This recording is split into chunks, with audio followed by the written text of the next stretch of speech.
By the way, we have an all-female team that'll be coming up in boat 146B. Nicole Brown, the driver, Tina Huff, the navigator. Clint Birch has been driving for a number of years. He is a maniac when it comes to tweaking.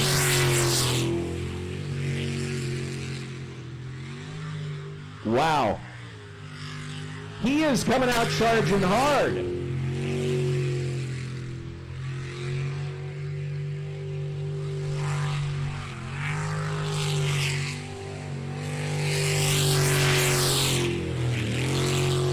Who pulls the DNF?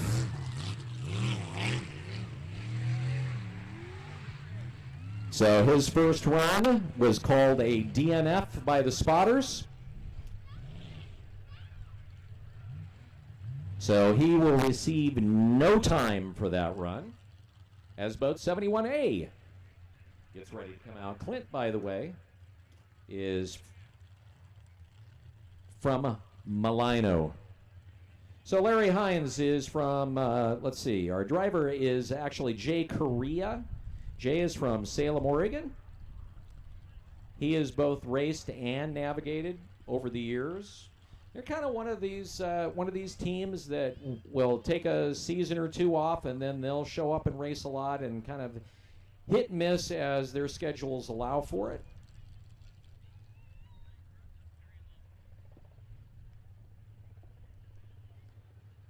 So the brother team, Jay and Dale Correa.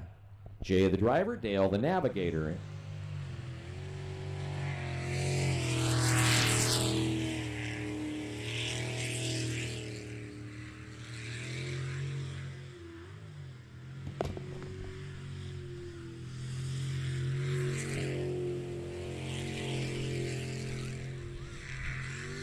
Now, if you notice the way his boat handles compared to Clint's, a lot of bounce.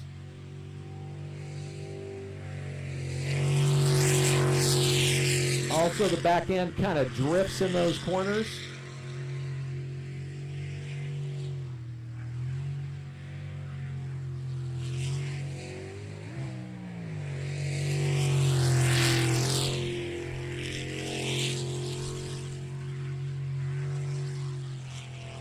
And that is a clean run. So he gets it done.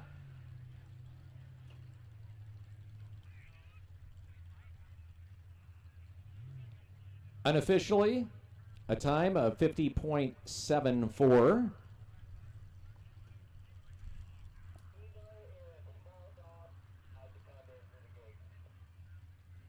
So again, our first run was a DNF.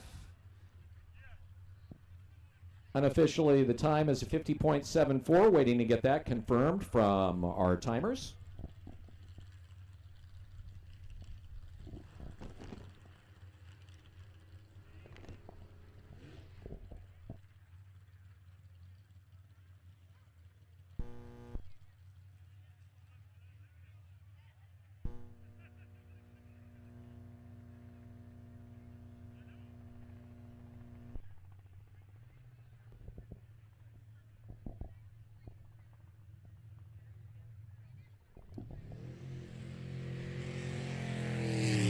Jolly Rogers, 146A, Eric Werner, Tina Huff.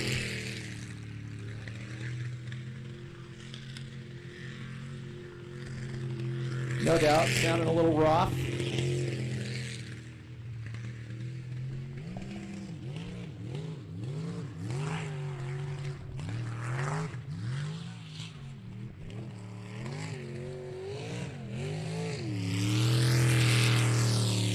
Talked to Eric earlier yesterday, and he said it had been 2 years since he'd really done anything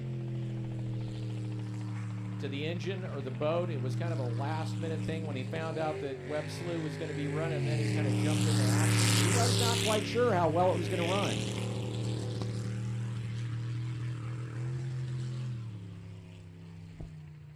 And that is a clean run. Unofficial time, 53:30.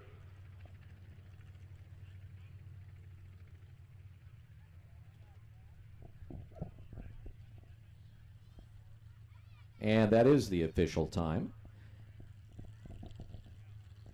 As we get ready for boat 40. This is actually boat 40A. Dylan Hatch. He is 19 years old. It's his second year driving. I believe he is right now our youngest driver out here. And when he was 17, he placed third here. He got into racing with his dad, starting as a navigator.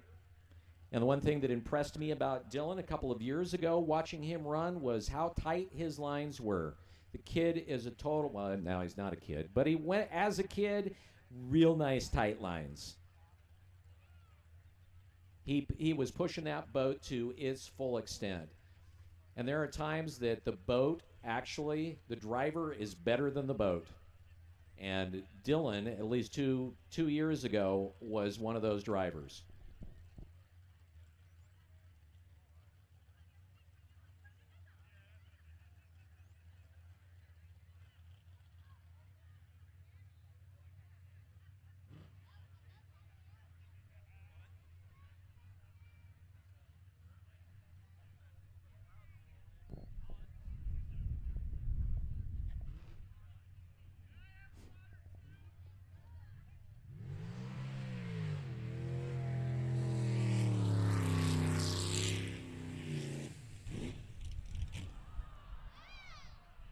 Okay, next time I won't give him the build-up. I think that was more of a boat than a driver issue. It kind of stalled off on that first turn.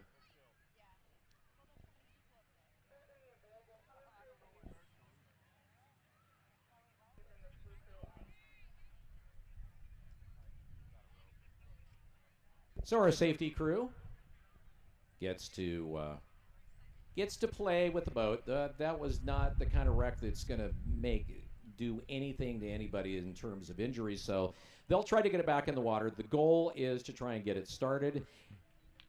And, of course, they push it in, and you got a whole Austin Powers thing going there. So they get it turned around, and hopefully we'll be able to get it started. And off the course, they will get the official DNF.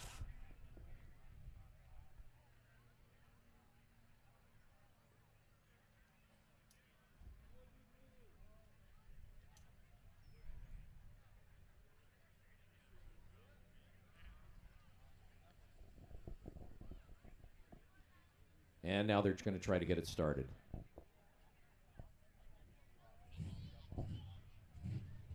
And so they'll make their way out.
Okay, boat 86 is coming out. 86B Juggernaut. Kelly Stevenson is going to be tag time in that. He used to run the old Showtime boat, a very fast fluorescent orange boat. Wasn't able to get his new craft underway, so he is tag teaming the Juggernaut boat, which is owned by Jason and Samantha Christ, a husband and wife team. And Kelly is from the Portland, Oregon area, even though he doesn't like to admit it for obvious reasons. Yeah, I said it. And here we go. Kelly is CTE.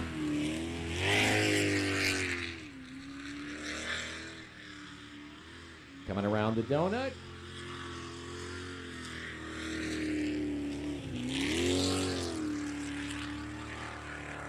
And he gets the DNF. And doesn't know it. Apparently he did.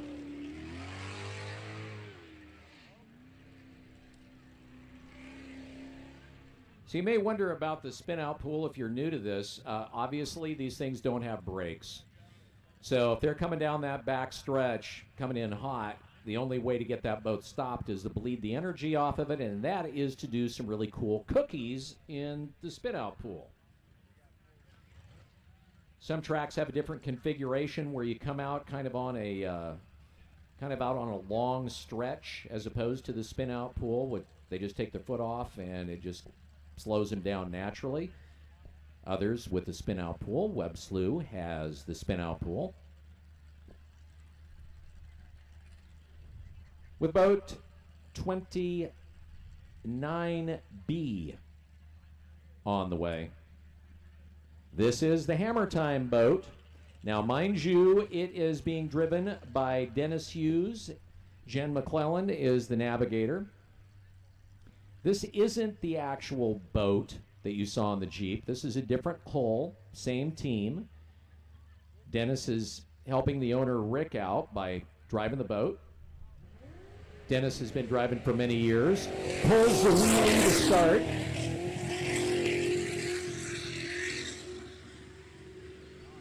Dennis has well over 11 years experience racing sprint boats. Considered one of the best drivers in the U.S.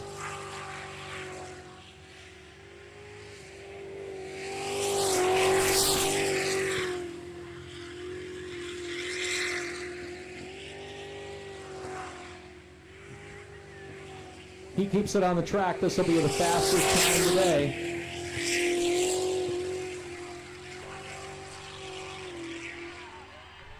He does. It's good. Unofficially 40.14.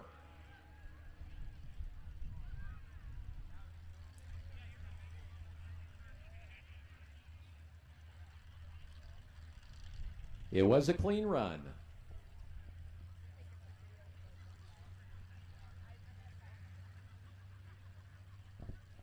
And the 40.14 stands. So, fastest boat so far today by a huge margin, 10 seconds.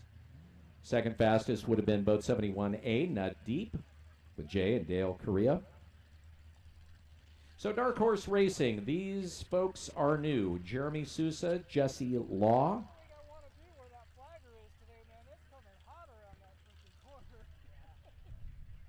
Jeremy is from Oak Harbor, Washington. He's a custom painter. It's his first year. Jessica Law, the navigator. Her occupation is super mom.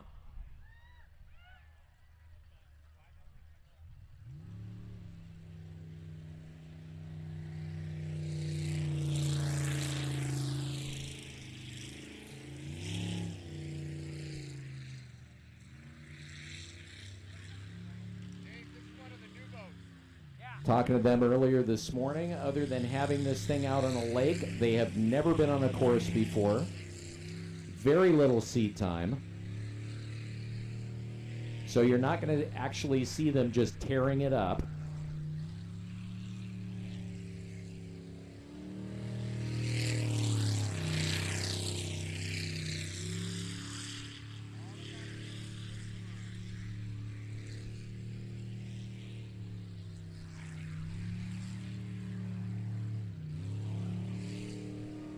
Kind of hard to tell how the boat really handles because you're not going at a particularly exuberant speed. But they get it done. So their first clean run on their very first run ever. And a 59.82.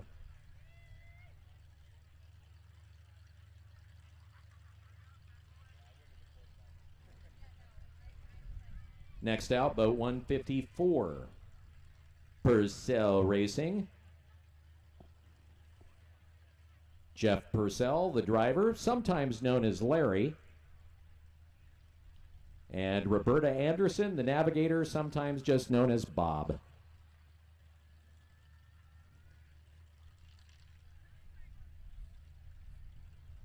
This will be their, I think, their third race ever.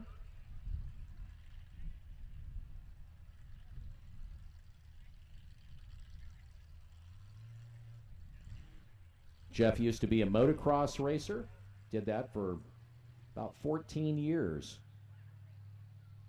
A few years ago, he crashed and broke his neck. He has a titanium plate and 6 screws in his neck. Also was, believe it or not, a professional water skier.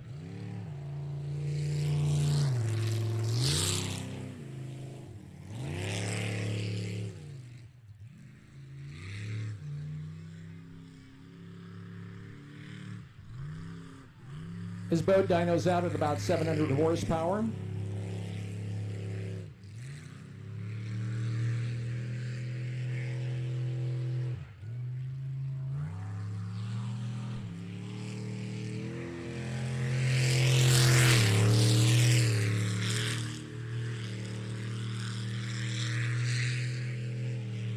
Did a lot of engine work on this on the over the course of the last 2 years. Wasn't sure how it was going to run. Kind of taking it easy to start, getting into it a little bit more. And clean run and almost swamped it.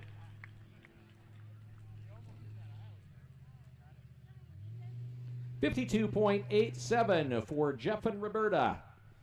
And boat 154, 199 coming up next. Guano Loco with Larry Steele and Sammy Steele.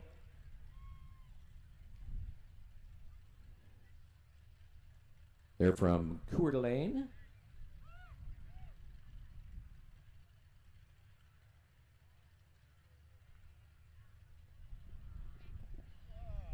Got a 355 cubic inch Chevy small block put together by Precision Specialties in St. Mary's, Idaho. He says, we also want to thank our pit boss, Chaz Reynolds. Pit boss, former owner, driver. They have only missed one race at Webb Slough since it opened as spectators, now as racers. They had a chance to buy the old 199 boat. It was for sale, and they said, yeah, let's do it.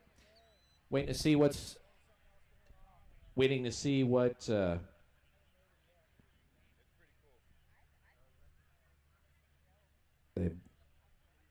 they've got it started. That has got to be one of the quietest boats.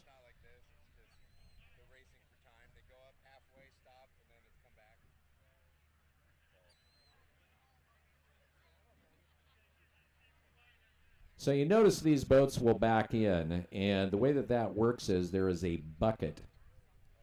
It's called the bucket. It's basically like a big bowl, and it drops in front of the jet, forces the water towards the front of the boat, and gives them reverse.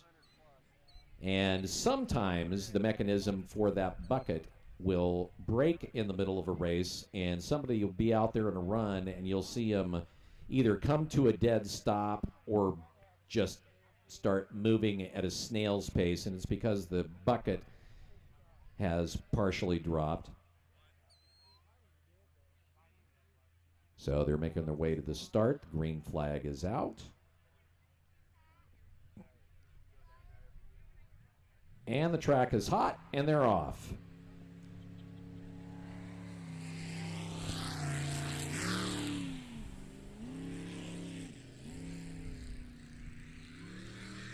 They don't have a lot of seat or race time, and scrape the bank.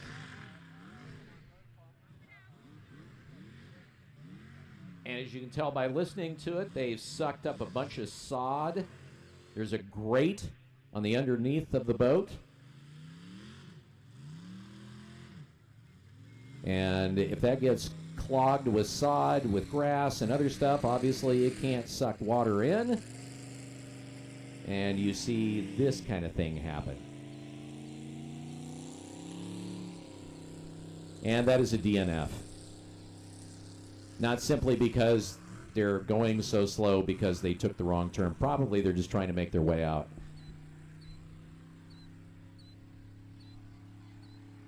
You know, it'd almost be faster to paddle it.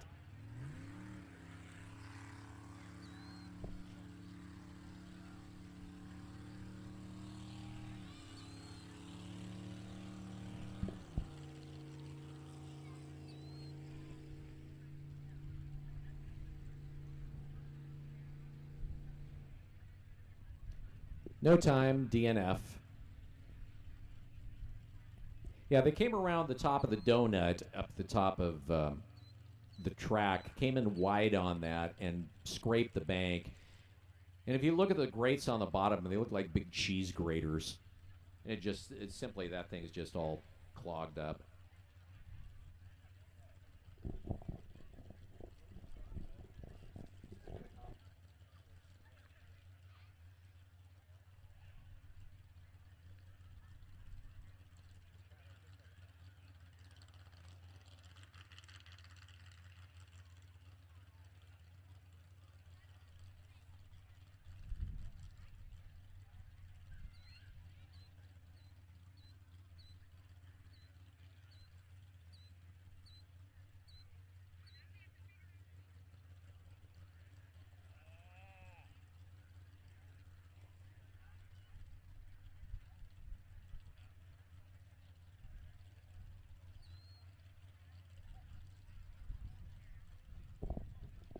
By the way, we got a little bit of information on the helicopter rides if you're interested. $50 a person, 8 minutes.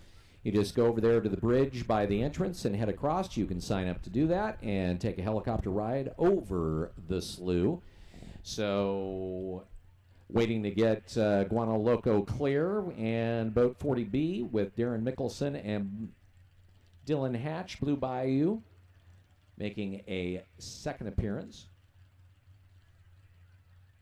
First time around, after I said how good Dylan was, he summarily wrecked the boat. Darren, the driver, 37 years old, first year racing. He's from Tri-Cities. He runs a concrete pump for a living. Now that's what the kids are calling it now. Boat 40B.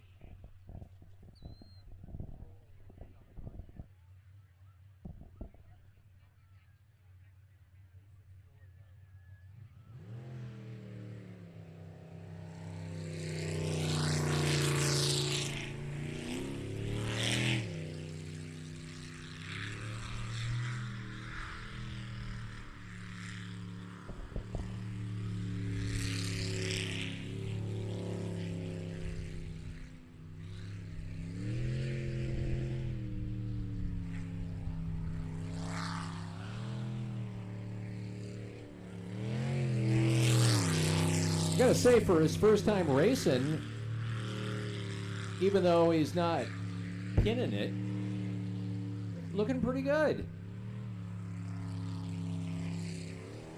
Hooked that corner a little bit tight, but not a problem.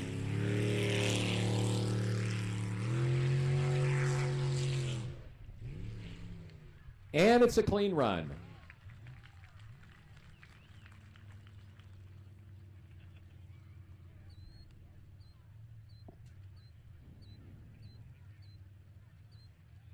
.69. Next up, our all-female team. Nicole Brown, the driver. Tina Huff, the navigator. The Jolly Rogers boat. Nicole has been involved in sprint boat racing for years. Her dad, Wayne, used to race, and she was his navigator. Spent a lot of time navigating. She's only driven really, I think, a couple of races.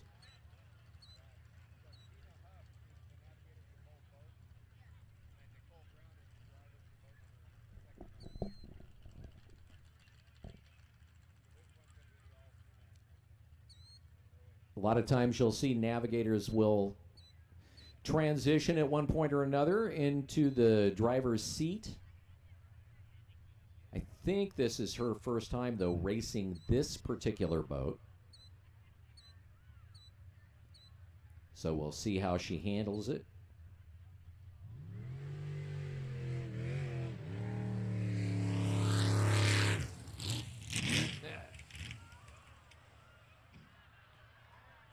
All right, she gets the 2 bump. I think, let's see. Yeah, I think she's the only one that's actually crossed 2 islands so far. So that is officially a DNF.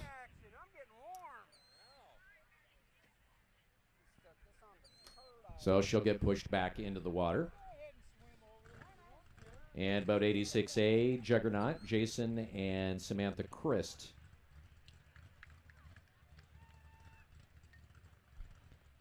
Jason driving for a couple of years. We'll see if they can get it started.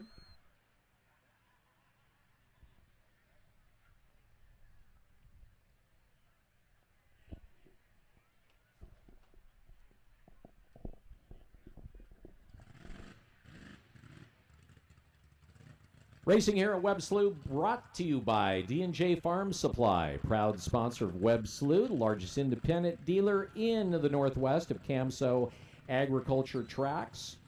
They've got all sorts of your farm needs: mid-rollers, spindles, hubs, jumbo harrows. CAMSO tracks exceed the competition.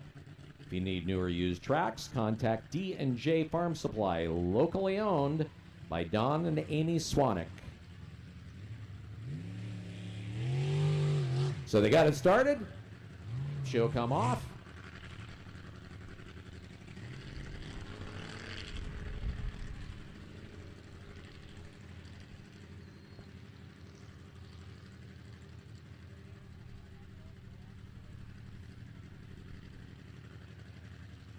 Jason Christ, our next driver, spent a number of years. I mentioned about drivers that started off as navigators. Jason was one of those. He started navigating for former racer Mel Craven back in 2015. He's also navigated for Jimmy Hess.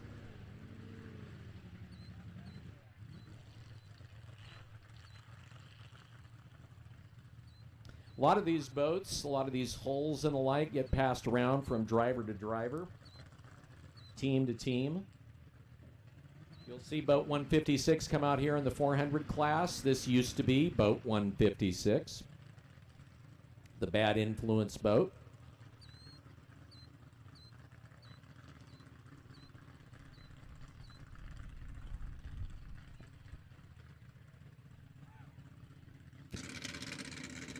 This is Paul White, your live stream producer. I want to thank you all for joining us today. I want to give a special thanks out to the people who helped me all day yesterday. Kiwi Kelly and his wife, Tracy, who helped me out get an umbrella. Stephen Church, just so many people. It's hard to name them all, but thank you guys for joining us. It's going to be an excellent day of racing. We don't have a launch cam due to some technical difficulties, but hopefully everything will go smooth today. Leave us a comment on YouTube and Facebook if you can. Definitely like and subscribe and share our video, and let's see if we can get the view count up there. That'd be awesome.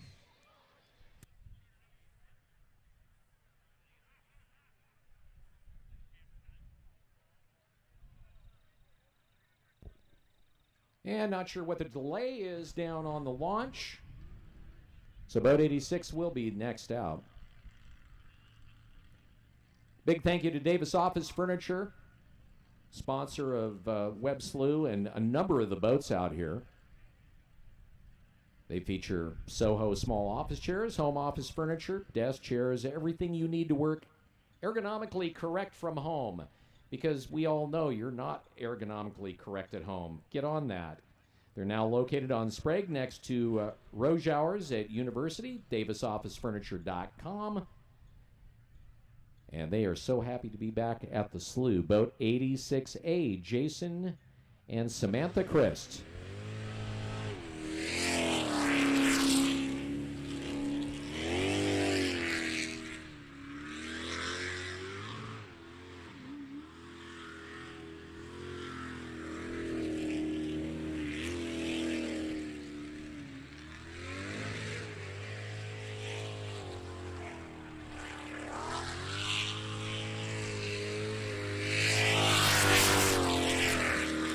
Oh, almost biffed.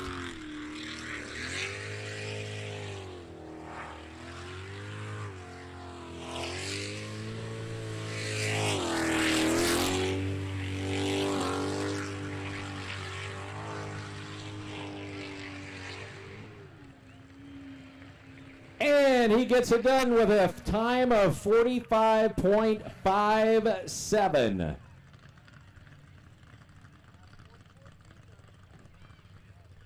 So second fastest run on the course so far today.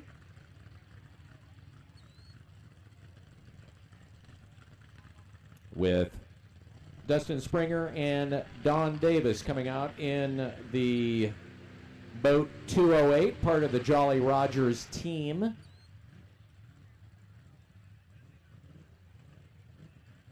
Jason looked like a little bit of rust over the last couple of years, but coming out nice and aggressive.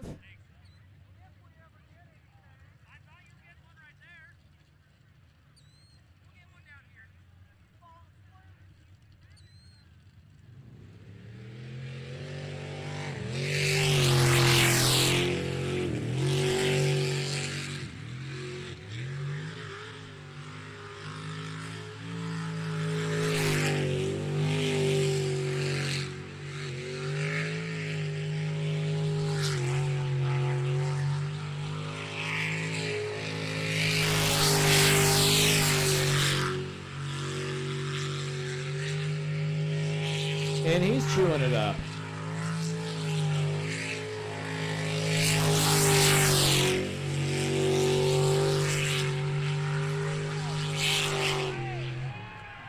Fastest time today, 39.990.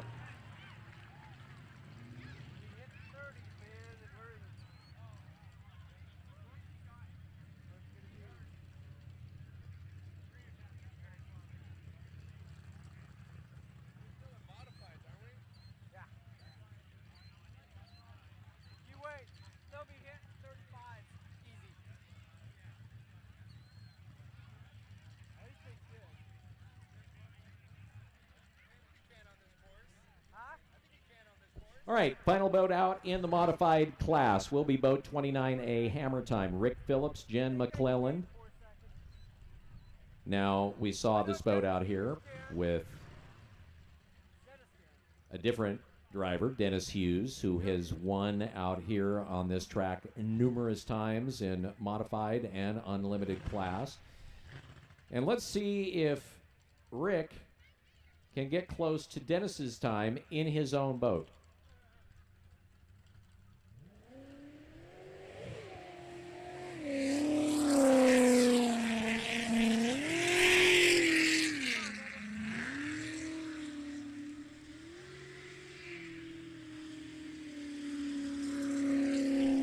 I don't think so.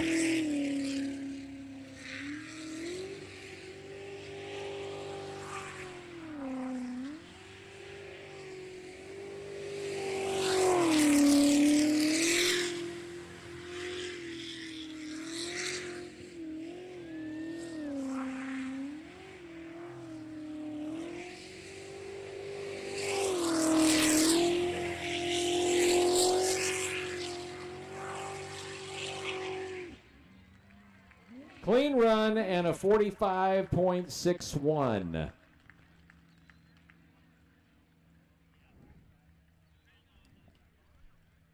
Every time that Rick has raced here, he has placed 5th. With the 400 class on the way. And live wire. Von Trapp, Matt Denson. You've seen this boat out here in its current configuration a number of times over the years with a different driver. Vaughn had been the crew chief for many years, purchased the boat a couple of years ago. Lives up in the swim area, other side of the state, up there on the Olympic Peninsula.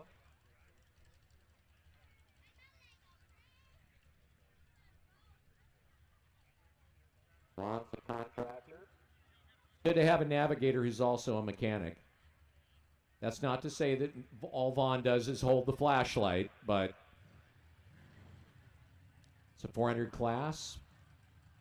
Fairly old hull, built back in 1995, and it's interesting, you kind of look at the whole configuration, take a look at the underneath of them and how they've changed over the years. Some of them are, if you will, professionally built. There are certain companies that do build sprint boat hulls. Others, many times, are garage creations.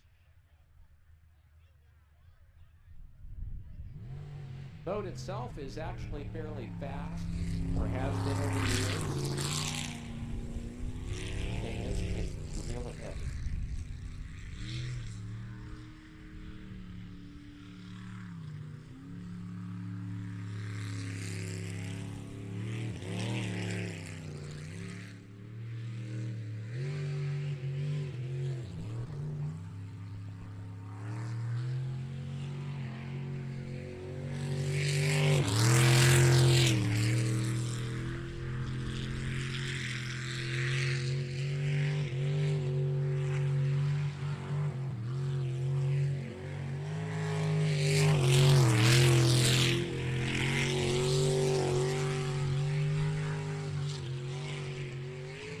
And he gets it done.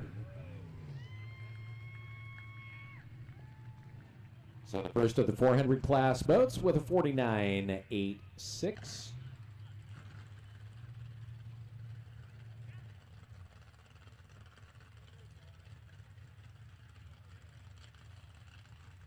And in the batter's box, it is boat 47. Gold Rush, Darren and Ashley Swindoll, dad-daughter team. They've been racing for a number of years. Darren's kind of one of those hot and cold drivers. There are some days where he is just totally dialed in and on it, and other days where just things are loose. He and his brother, Brian, are Team Bandit. Brian usually races also in the 400 class. Not able to do that today because of work, but both of them are professional boat builders.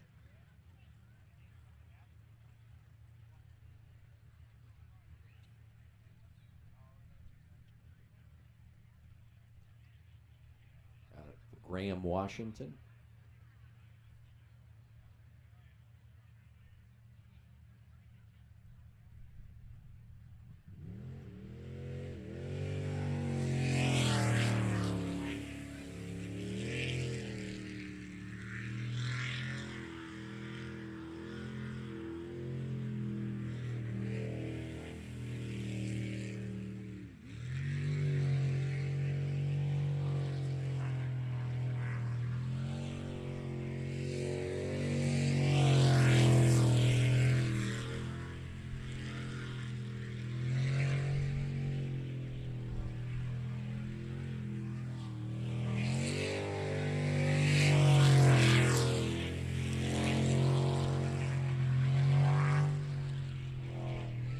Solid and clean with a 42.17.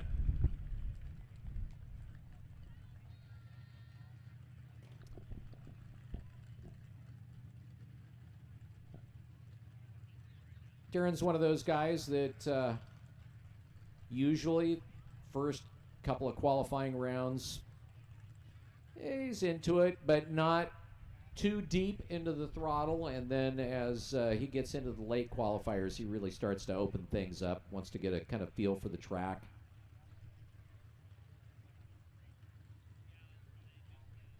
Another new driver, Dan Hatch and Wendy Mathai in boat 42, straight sideways.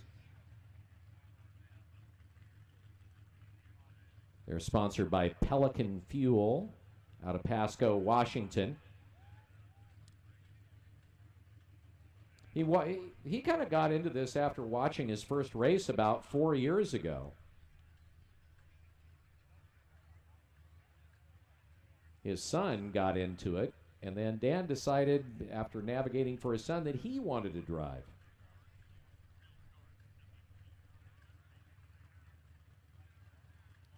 And Wendy Manthai, the navigator, is she's an elementary school principal in Pasco.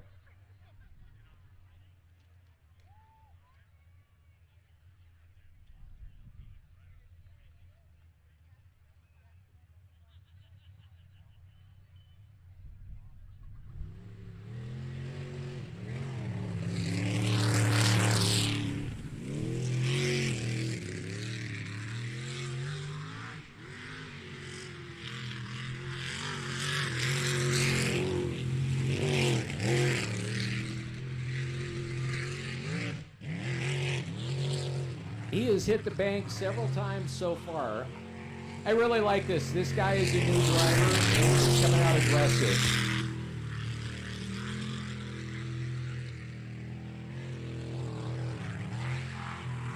And this is going to be the hard turn for him. Nah, he does okay.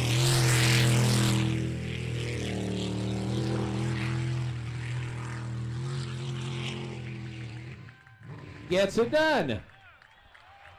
And then backs it in. Okay, the run is still good. Just because he wrecked in the spin-out pool doesn't mean anything other than embarrassment.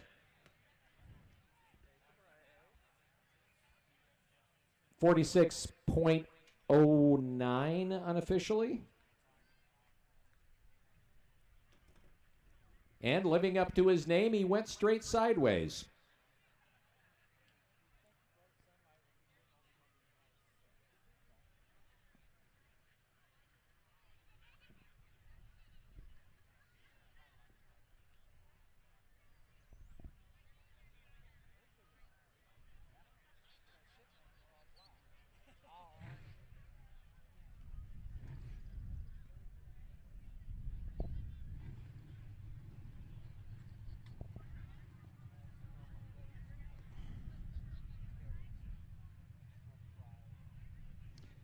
All right, our next boat would have been number 12.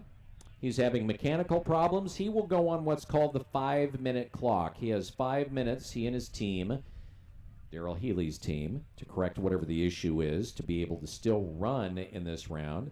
If they're not able to do it in the 5 minutes, then they will get a DNS, did not start. So the 5-minute clock officially running for Daryl Healy. Bringing up boat 39. Another one of our noobs, which would be Mike Hilt and Nick Sibley in Bad Wrench, and waiting to see what's going to happen there, whether we're going to be on a 5-minute clock for him.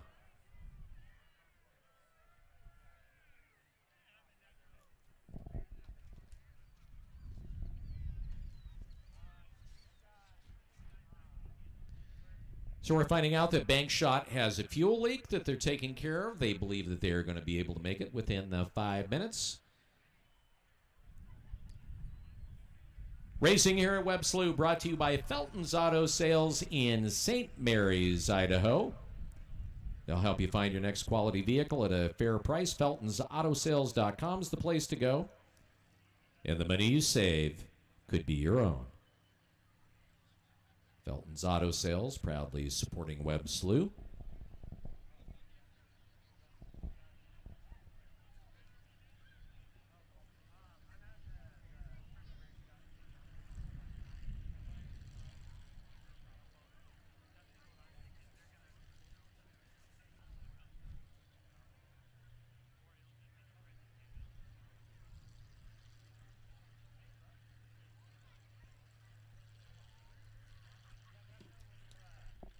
So boat 39 is on the water.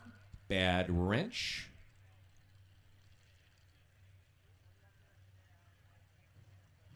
For those of you that remember the hammer time on top of the Jeep incident, this is the hole. This was bought from the hammer time crew. Different paint job, different name, different driver, and a first-time sprint boat driver.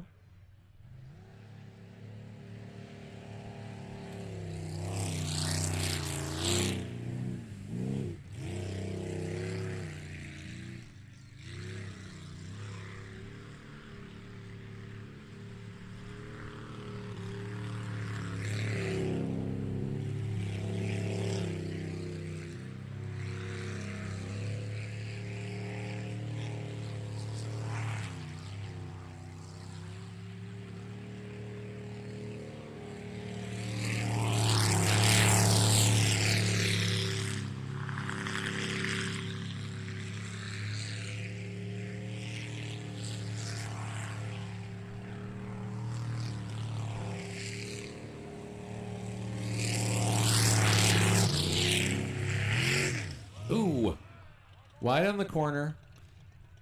All right, now, where he's at right now, if he can get the boat squared away, he can still have a clean run. The second that they touch it, it is a DNF. They touched it, it is a DNF.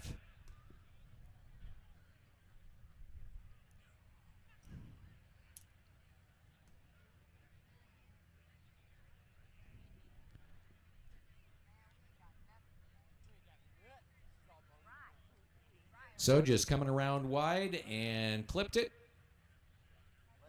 So he gets the experience of having his first DNF. Yes, Scott Ackerman, there is 4 qualifiers today. By the way, you may have noticed what I call Web Mart, where you can get your Slough-veneers, the brand new brown building over there. They want to thank their construction partners on that: Steel Structures of America, Palouse Concrete, Rindall Construction, St. John Telephone Company, and M&M Harrison Electric. Project that they worked off in the extended off-season. If you haven't been in there, pretty nice facility that they have inside. So Bank Shop will be up next. They got the problem fixed. Boat number 12, Bank Shop, Daryl Healy, out of Idaho.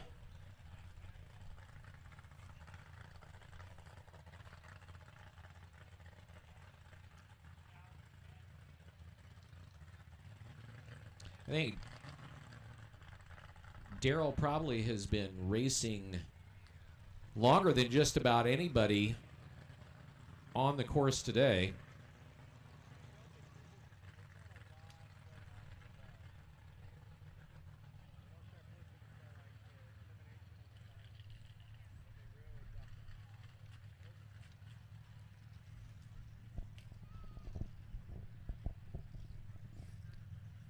Daryl, longtime driver, navigates,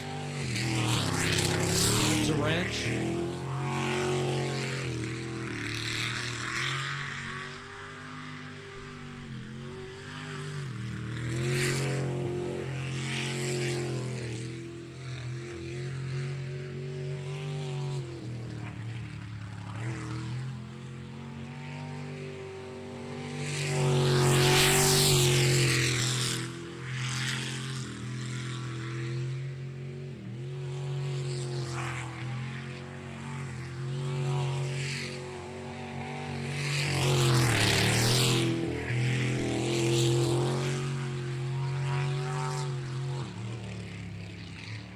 Looking good. Clean and about a 45.73.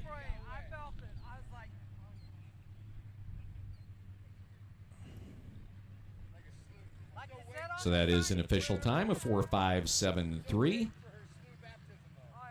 Again, boat 12. Boat 156. Bad Influence. Stephen Church. Lisa Bowman.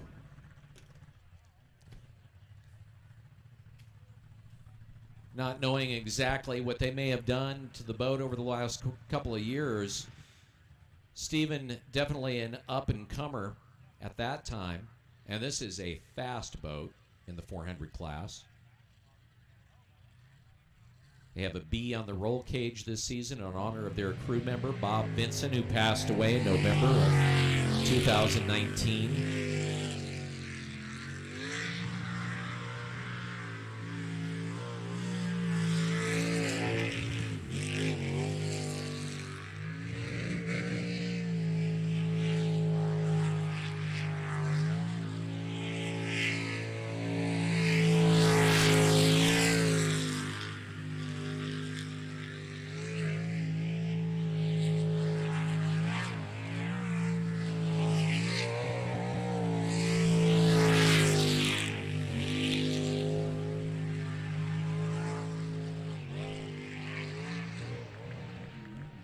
And it's good.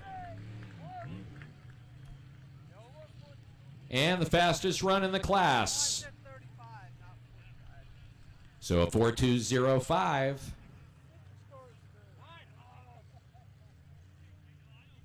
Darren Swindoll and Ashley Swindoll in Gold Rush Boat 47 had a 42.17. Stephen Church, a 42.05. So not much separating those two. And rounding it out in the 400 class from St. John, Skylar Smith, Marshall Boffus. In the Wave Digger, sponsored. They have boat sponsor. Should be Davis Office Furniture.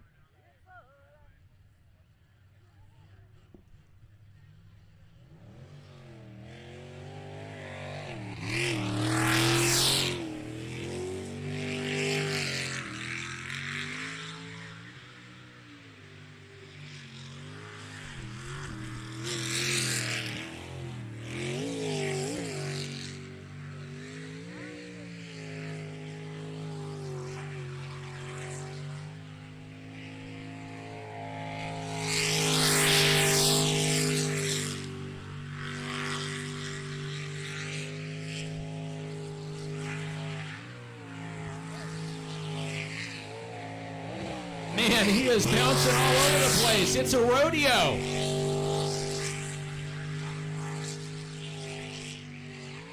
He does it. Looked like it just wanted to come out of the water. They might have had their deal down. 45.81. By the way, my apologies to the Bafus family. It's Marshall Bafus, not Boffus. And Skylar Smith, the driver. Well, that was fun to watch. All right, now the big boys. Get ready to come out. And girls. This is our unlimited class.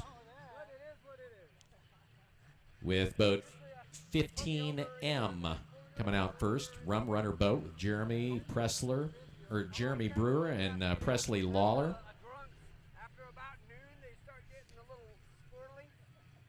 Jeremy's one of those guys, kind of like Dennis Hughes, who does a lot of what I call barn engineering. Fabricating his own stuff, doing all of his own engine work and the like. Was out for a while after back surgery, coming back. Presley, his daughter. And he's out. Or maybe not. Yes, he is.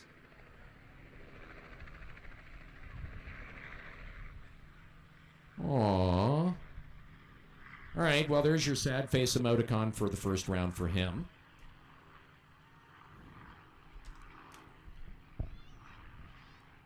Losing power, and that's it.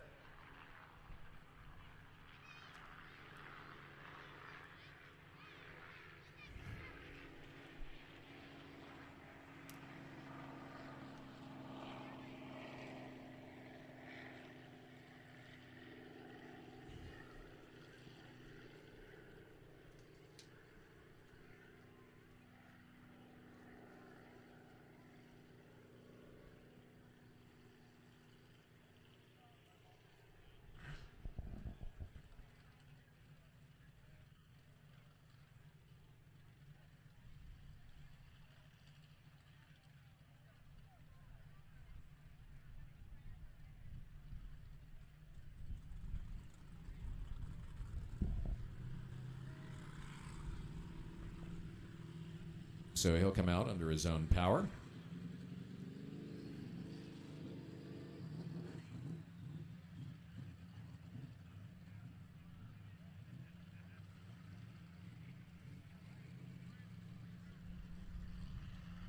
That will bring us to boat 411.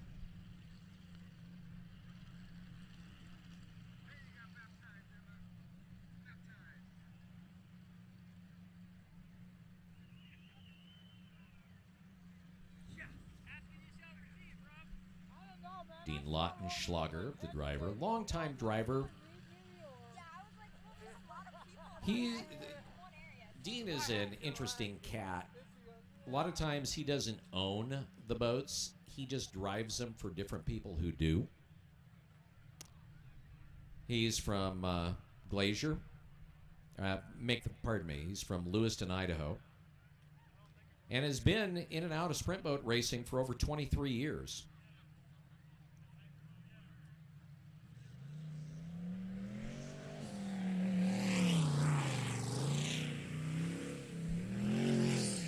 Jack Brigham is his navigator.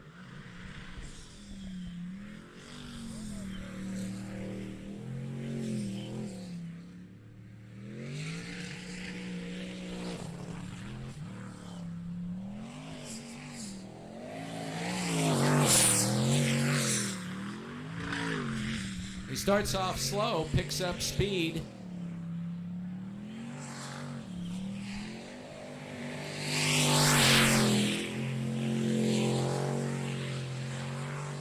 And he gets the DNF, I think.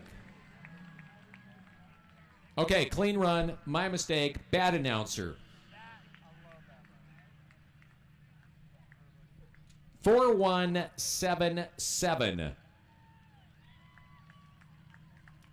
Okay, up here in the top ramp, the top area of the beer garden up here, the VIP section, somebody lost a cell phone and an EpiPen.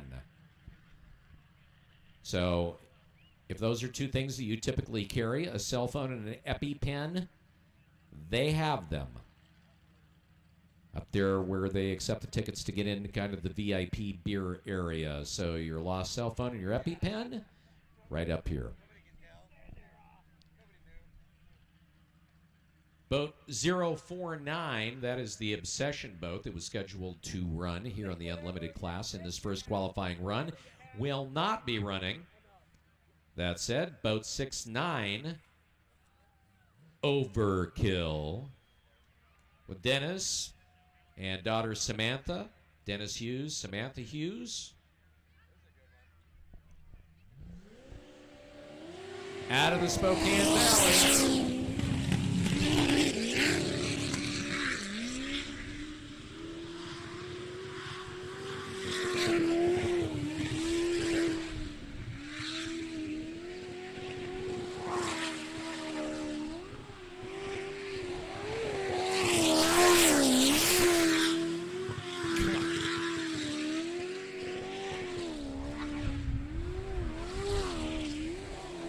That boat's good. Yeah! Clean run. 36.5 50.76. I I don't think I need to tell you that's like the fastest time today by about 4 seconds of any boat. All girls tribute band to AC/DC, and I was sitting right next to him up in VIP, and I'm like, God, I know you from somewhere. And he's like, And kind of half grounds it on his spin out. "Figure out where?" He goes, We'll see if he gets it started or whether he gets the slow walk out. boat racing. He goes, yeah. I'm like, cool. It's pretty cool. And it does appear as though they're going to get pushed out. 35, All right, still a great run by Dennis and Samantha Hughes, 35 at least. father-daughter team. Which means that coming up here, as soon as they get them out, we are back into the modified class for the second qualifying run with boat 623, Fear Not, Clint Birch, Terry Lovell, I would say he'd do right around 35, 20. I'm thinking. He might break. Clint for a long time was known as Mr. Excitement because you didn't know how crazy things were going to get when he was driving. I better get closer to 30. Now he's just known as Clint. 34.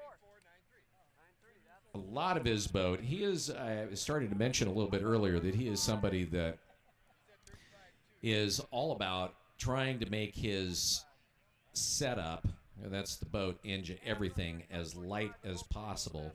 A lot of I think he can. I think carbon that's fiber, what you're saying. and which makes sense because that's what he does for a living, works dealing with composites, composite fabrication. He also does custom painting. Paint job that you see on there is his.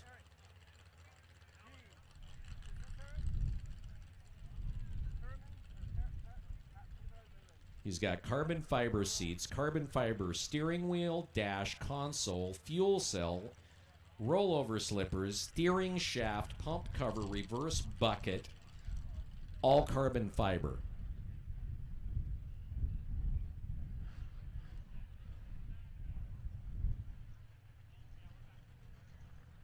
And his mantra is, the lighter, the faster.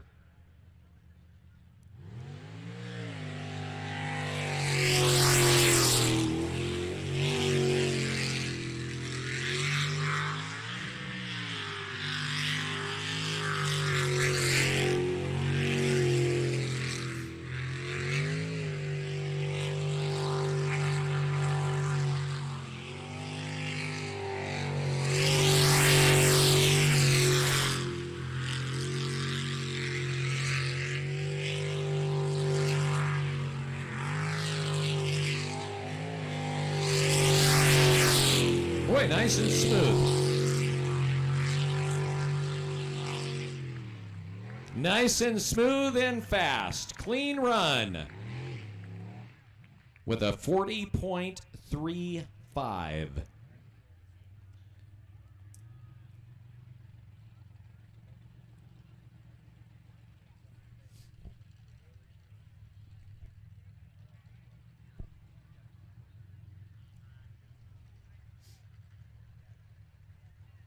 So on his second run, Clint gets it done.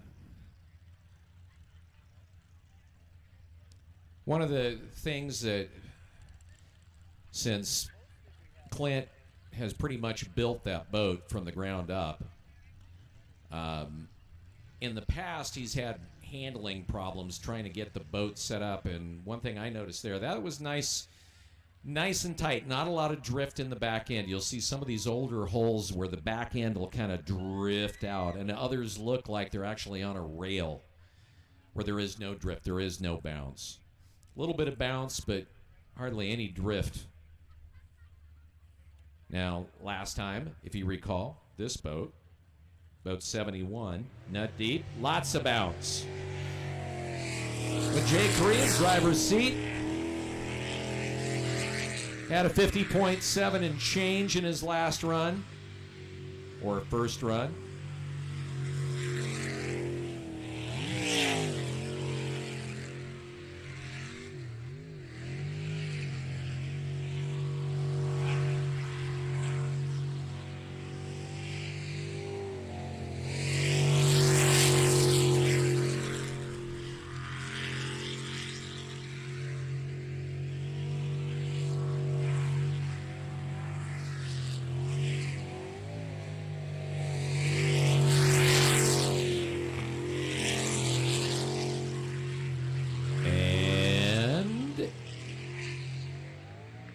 It's good.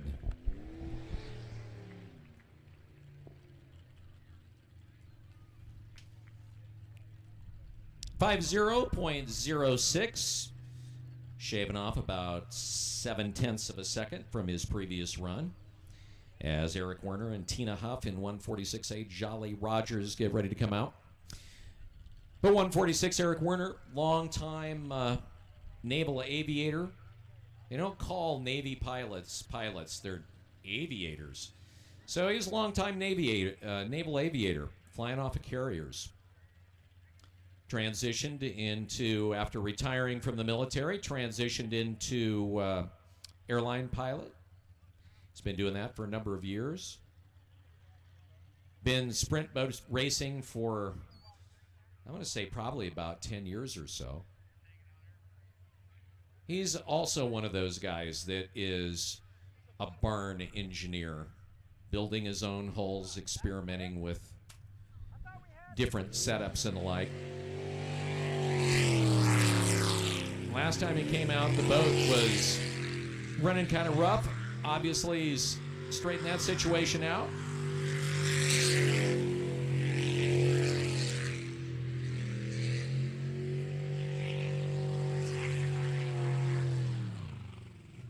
Ooh, hooked it.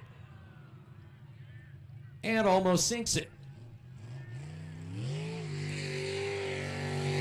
And kept going. I think that could still be a clean run because he didn't miss a corner. He just took an island. Man, that boat is occasionally hooking really hard.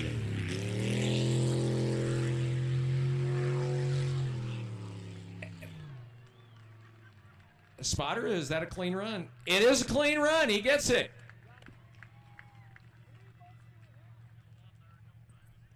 .01.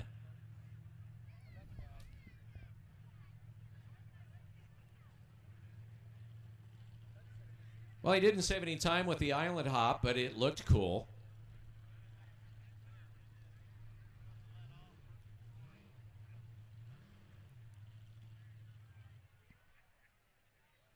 And waiting for boat 40A, Blue Bayou.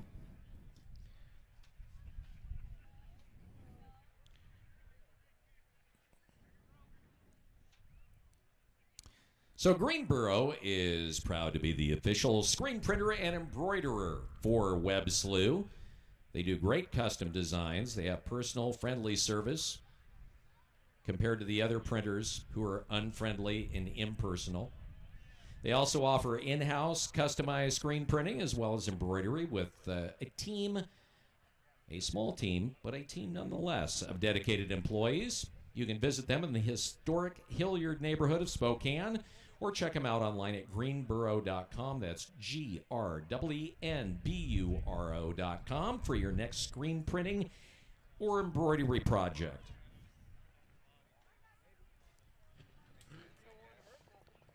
Also, big thank you to LM Truck Sales.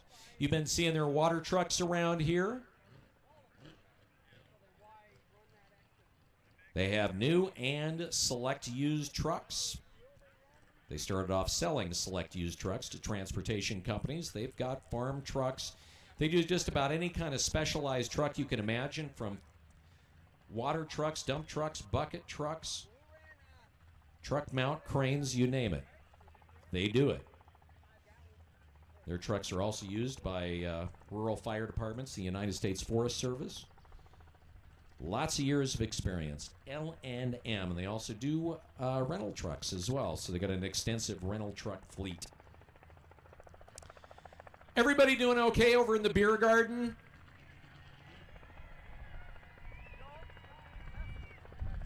Okay, good. Everybody that's not in the beer garden doing okay. This will become a competition later on where the beer garden will become louder and louder and louder as the day goes on. And you will also notice that when they're yelling yay, they will slur in unison. It's pretty cool sounding.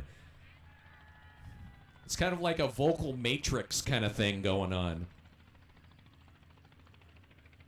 Thanks for coming out today. Don't forget to stay hydrated. If you need first aid, somebody has a problem, go down to Vendor Row. They've got a booth down there that has a maroon roof. We have nurses. We have first responders that are in there, and they will take care of you.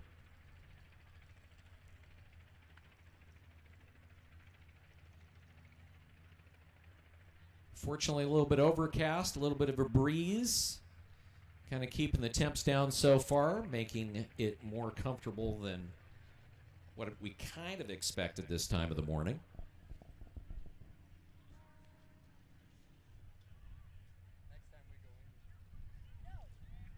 Not sure exactly what the issue is. It's taken them so long to get this boat out. Maybe a little logistical thing going on with the Jeep drivers. It's first race in 2 years. Our Jeep crew over there have been doing this, and it's kind of like everybody's a little bit out of practice. Everybody's a little bit rusty, but doing what they can. This is an American Power Boat Association sanctioned race. The APBA, the official sanctioning body for just about any kind of boat race that is sanctioned in the United States. Been around for many years.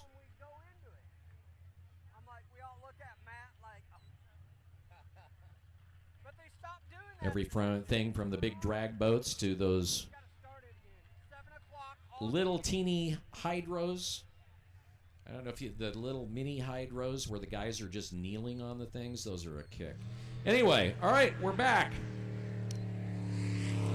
Dylan Hatch, Blue Bayou. They biffed it on their first run. Came out of the water.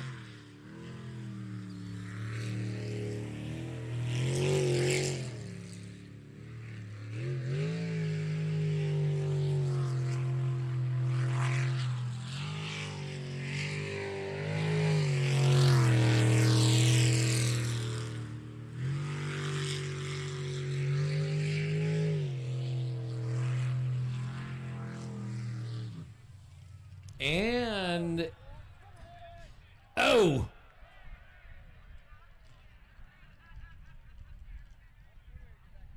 all right. Now I said before, a disqualification is if they went out through the start channel. That will not be the case at this point. Likely the race controller will give them permission to go through after what just occurred. Not exactly sure what happened there. I mean, the engine was still running, but he was just, I don't know if he lost his steering. Something with the linkage. So he'll get pushed out. He gets the DNF. It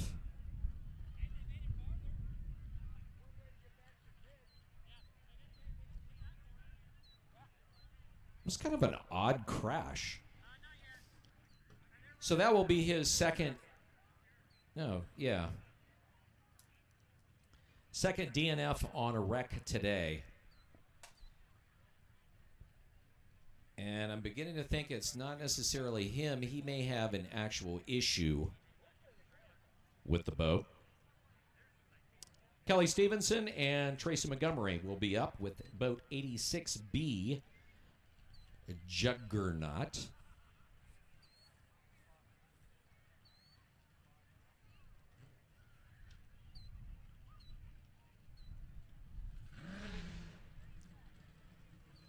Oh, that sounds cool. Inland Empire Milling Company is your local country elevator specializing in Forge Spring and winter peas. They also have their customizable wildlife food plot, birds and bucks blend. They say no plot is too big or too small to draw on the big bucks and the birds with their new birds and bucks blend, which can be customized for your specific needs. They're up in the VIP booth today. You can call Dan at Inland Empire, 509-648-3366, because we know that you're jotting down phone numbers. All right, here we go.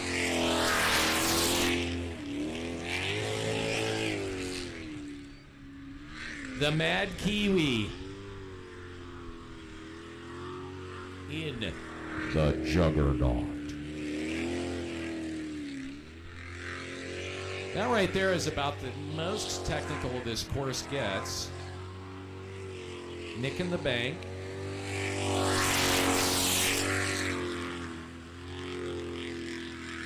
He really is swinging wide on his turns. This is going to be a weird setup. Almost hits the back bank with a pin. Still.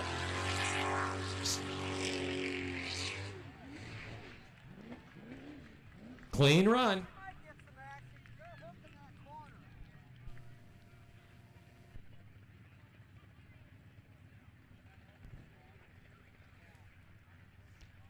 47.55.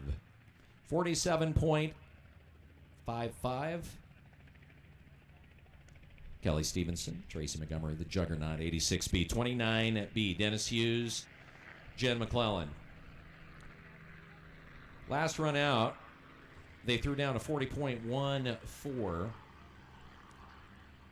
Just 0.2 of a second slower than Dustin Springer and Don Davis in the Jolly Roger boat, 2:08. By the way, it should be noted, they're tag teaming this boat. Rick Phillips owns it. Rick driving it. He was the last out in the modifieds, had a 45.61 with Dennis throwing down a 40.14.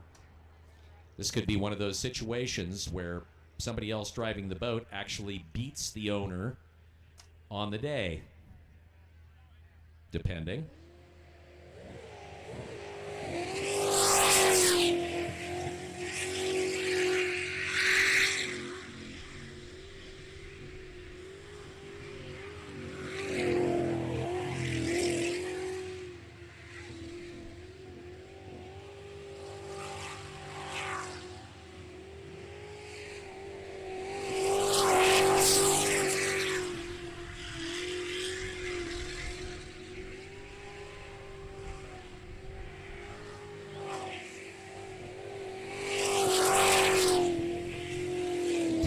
Hooks up real nice. And it's good.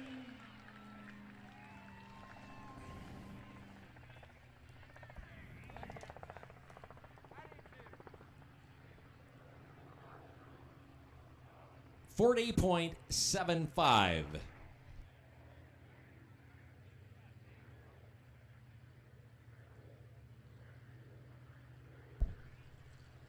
.666, the dark horse, Jeremy Sousa and Jesse Law. They almost had an even 60-second run, which this is their first race ever. They had a 59.82 in the last go. But they got the clean run. So see how much more they get into the throttle, if they do.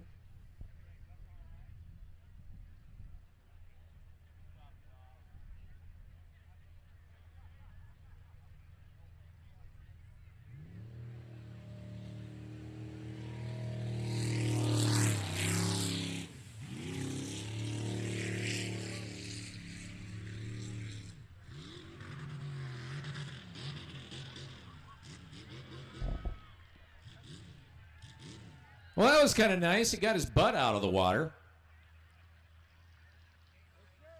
Clipped the top, went up. That's that donut up there is unique and weird and can really bite a boat and a driver if they don't know what they're doing.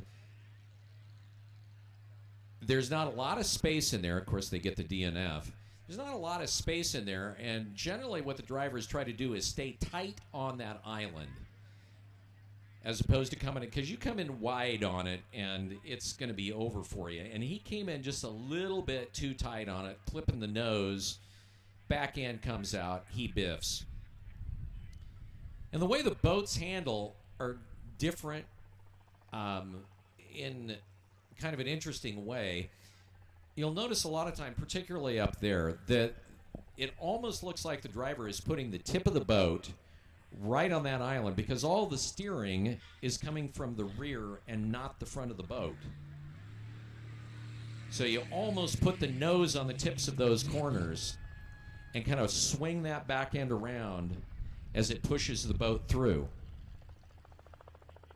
And it takes a while to get the hang of it. And that little, particularly for new drivers, that little silly little donut island is hard for them to get the hang of. Not room to maneuver. You can't come in wide on it. And it will bite them.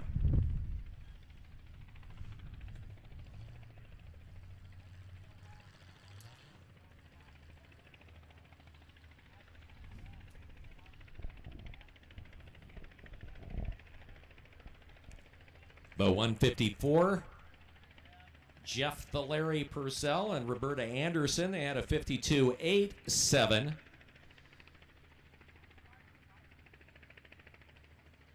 In the 52.87 in their first run out.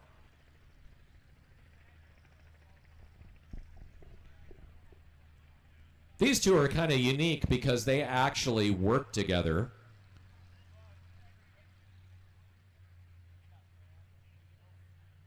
Work for an auto parts company. Their job, find auto parts. So, co-workers and friends and co-racers.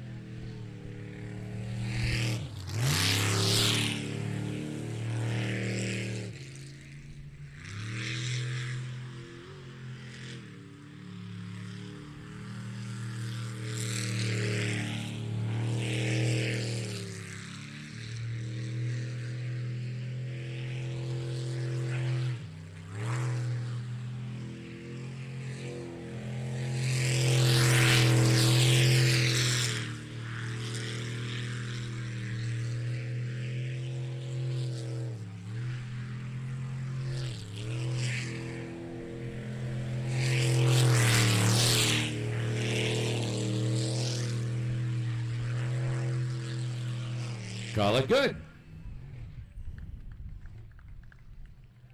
And they cut a lot of time off their previous run. 47.86. So shaving off almost exactly 5 seconds. 5 and 1/100 seconds, if you're keeping track by calculator.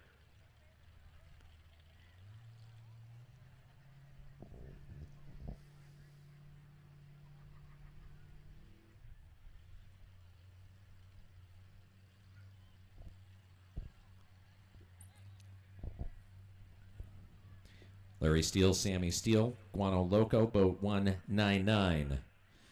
On deck, they'll be followed by boat 40B, Blue Bayou, Darren Nicholson, and Dylan Hatch.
Call it good.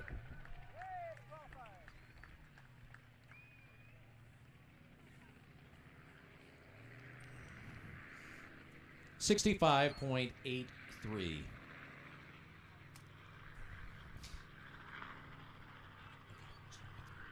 You know, one of the things you don't really think about is how do you get experience doing this when you're only in the seat, if you look at it all day long potentially as a new driver, for about a total maybe of 3.5, 4 minutes. If you consider 4 qualifying runs, assuming that maybe a new driver is not going to make it into the 8 cut, it takes a while to get to the hang of how to drive one of these things because you actually have so little time to actually practice it on a course. And then you have all the other issues, getting the thing set up, engine problems, how are you going to balance the boat? It's not just put an engine in it. It's where the engine sits in the boat, which determines how it sits in the water and how it handles.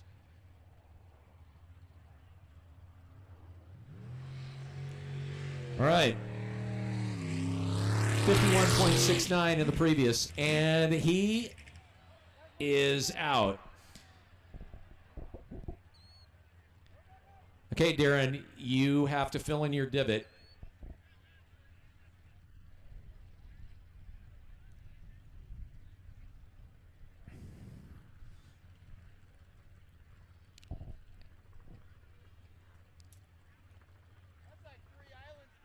You know, it's interesting. We've had a bunch of wrecks on that corner, and they're almost all the same. They just almost go straight out as opposed to getting caught in a corner.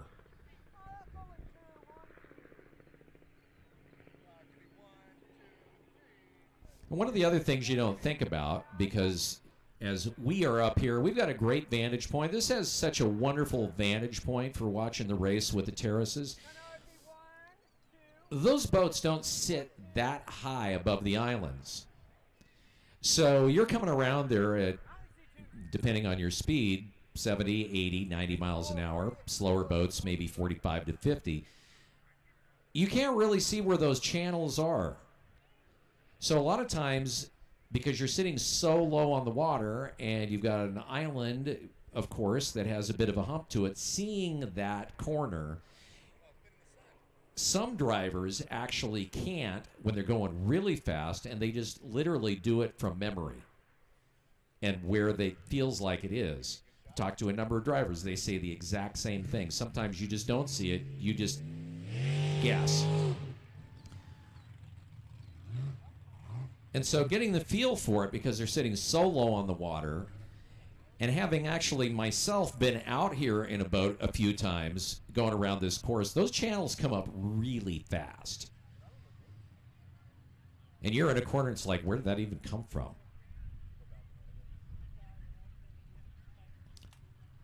Our all-female team, 146B, Nicole Brown, Tina Huff, and Jolly Rogers, they had a DNF, doing almost the same thing that we just saw a little while ago. Or just with Darren just now. Same place, same type of deal. So Nicole and Tina will give it another try after the DNF in the first qualifier, trying to put down an official time in boat 146B as part of the Jolly Rogers team.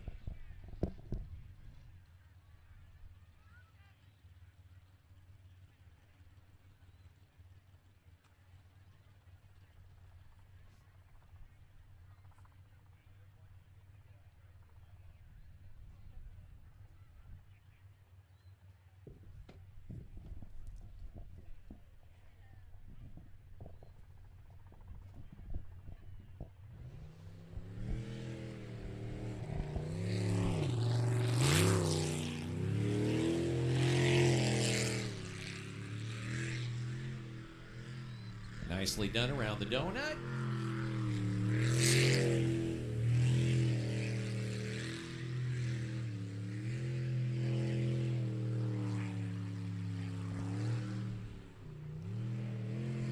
Cut it kind of tight.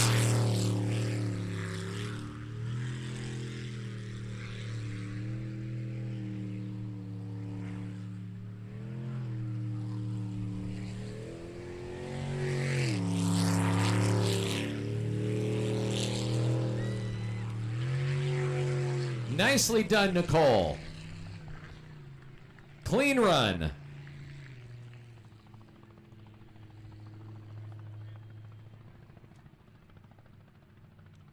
48.23.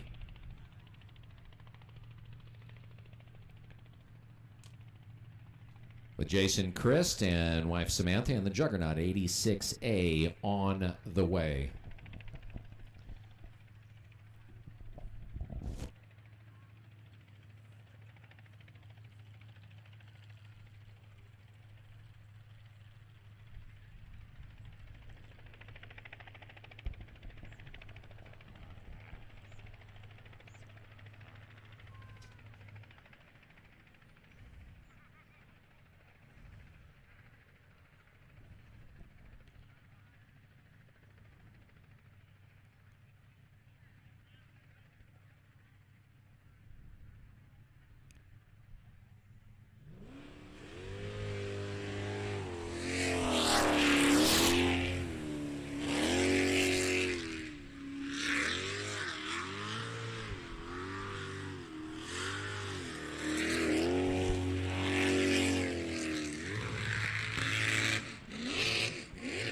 Clipped the island, filled the pump, and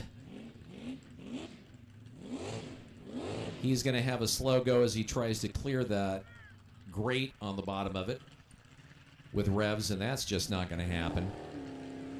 It looks like he did. So he'll keep going.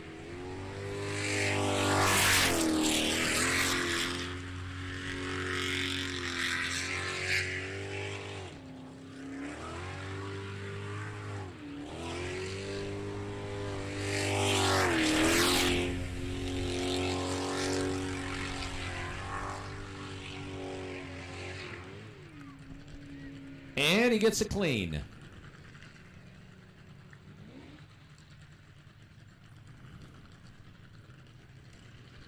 A 5.982. Definitely way off from his 45.57. The fastest boat so far in the modifieds coming up next, and that is the Jolly Rogers 208 with Dustin Springer in the pilot's seat. You have the 39.90. The only boat in the class that broke that 40-second mark.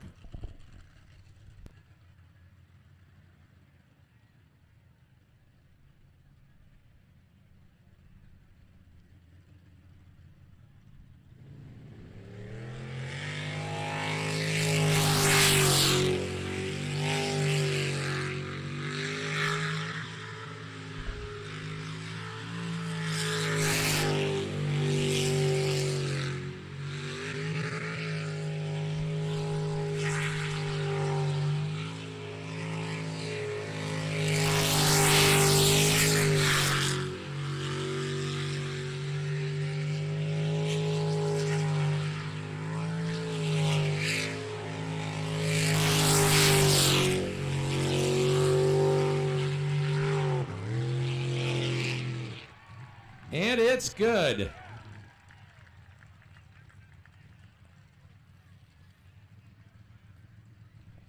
.44. He shaves off almost a half a second from his previous run.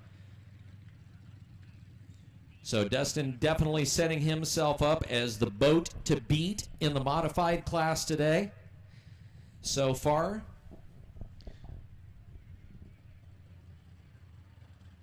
And hammer time with owner Rick Phillips and Jen McClellan rounding out the modified class.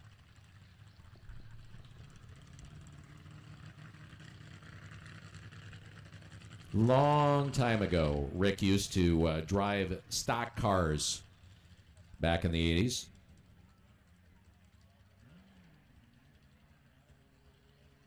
He's sponsored by, among other groups, Sir Speedy, Redline Oil, Apple Fruit Company, of Gee Whiz Apples. And he is consistent in placing fifth at races. It's like his thing.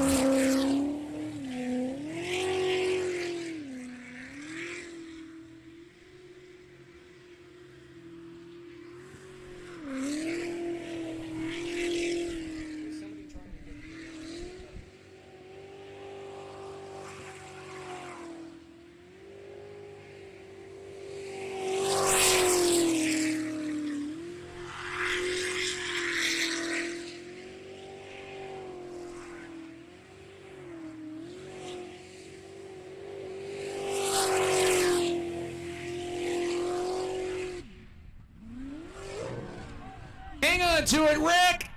Ow! Okay, of the wrecks today, that was kind of the coolest. Kind of all over, hooked it, hit the bank, and gets the DNF. And looks so good doing it.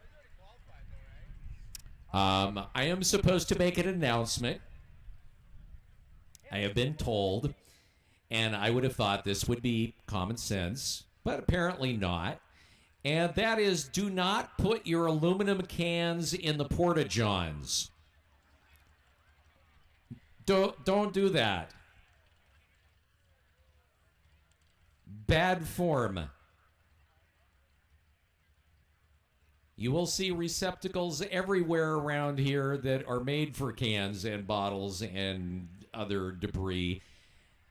That's not the kind of debris that goes in the porta potty.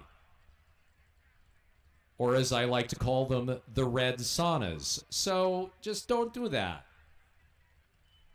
Thank you.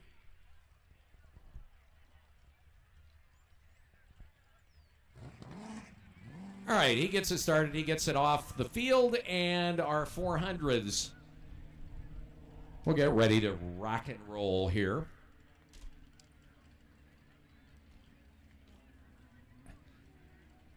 So 2 boats to watch in the 400 class, mainly because they're so close in time in their previous runs, would be boat 47, the Gold Rush boat, part of the Bandit team with Darren Swindoll on the driver's seat.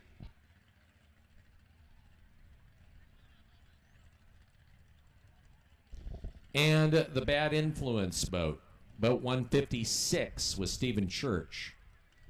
Stephen from Cheshire, Oregon, which is kind of, if you know Oregon, it's sort of down by Eugene. But people that live in Cheshire say, but we're not part of Eugene. That's something that's reiterated. Steve is an IT. And we'll start off with boat 02.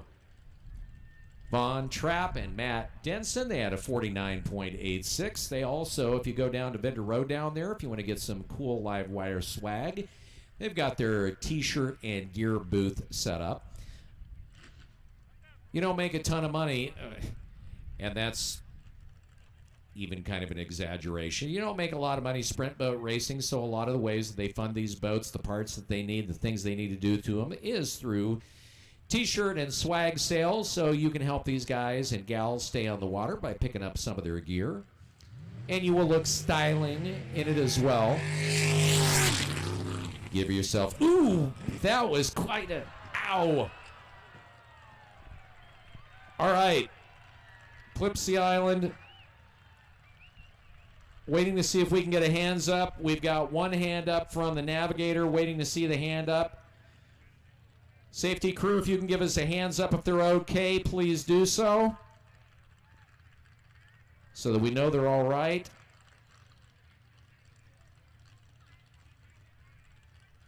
They appear to be okay.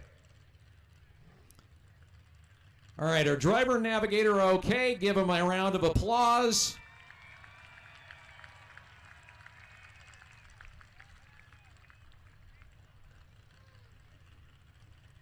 If you're watching on Facebook, please like, comment, that, and share. Is honestly, I think that boat, and that boat has been racing in its current form for years. Different driver. That is the first time I think I've ever seen that boat upside down.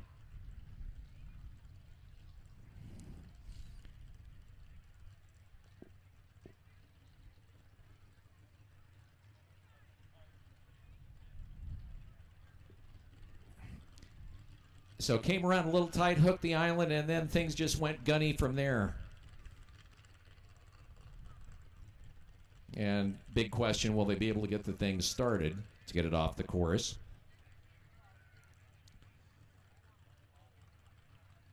I mentioned earlier, this is why they have roll bars.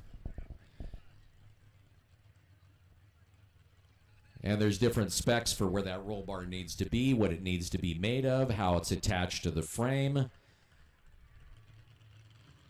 Roll bar, very important part, as you just saw, the safety gear. If you haven't had a chance to actually take a look at one of the sprint boats, there is one that is down in Vendor Row that is being sold. You can go up and kind of take a look at them. The seats in the things are kind of formed for the drivers, so they have a section of the seat that kind of comes around and encases their rib cage. And he makes it out under his own power, which is great. But they have the seats there's these big tabs that come out and encase their rib cage. Also, the helmets they're wearing on the top of the seat has the same kind of thing that encases their heads, so their heads aren't snapping around when they go into the rolls. That holds them into place. Some of the drivers actually wear what's called a Hans unit, which supports their head and neck in a wreck. A lot of different safety gear, NASCAR style harnesses and seat belts that are built into the seat. 5-point straps. Obviously, they're wearing helmets. The race suits that they're wearing are fireproof. Every once in a while, you'll see a boat on fire. And that brings us to the Gold Rush. 47 is the boat number, 42.17 in their previous run with Darren Swindoll in the driver's seat. Very nice through that corner. Watch the way that he puts the tip of that boat almost on the island there on the donut. He's definitely on today, looking good. Kind of hooks it there.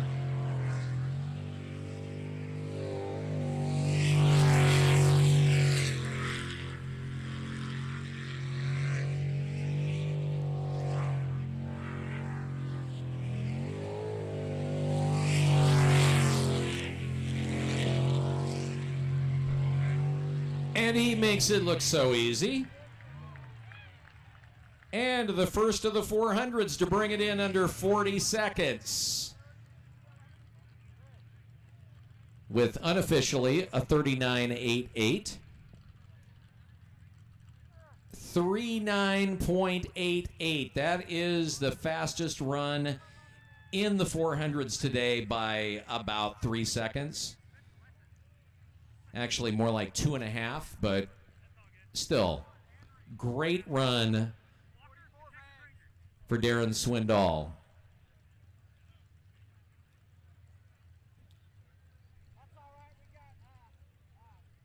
So really, the only other boat that had been close to him before, and was very close, actually a little bit faster, was Bad Influence with Stephen Church and Lisa Bowman. They'll be coming up in a couple of minutes, straight sideways.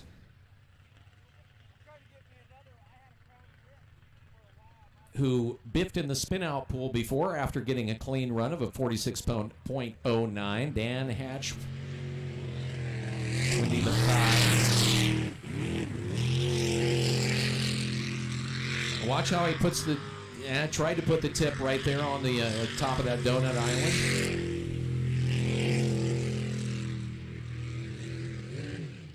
Comes out wide.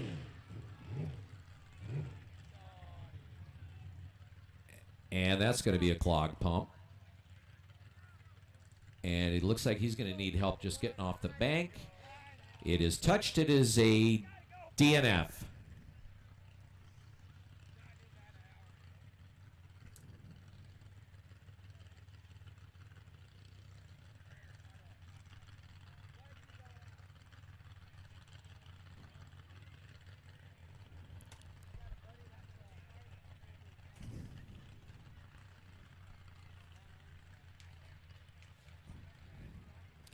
If you're looking for some good eats, head on over to the Vendor Row. The St. John Community Mothers Club has got all sorts of stuff over there. I don't know exactly what they're serving, but and they, by the way, Honor Flight. And if you're not familiar with Honor Flight is an awesome organization.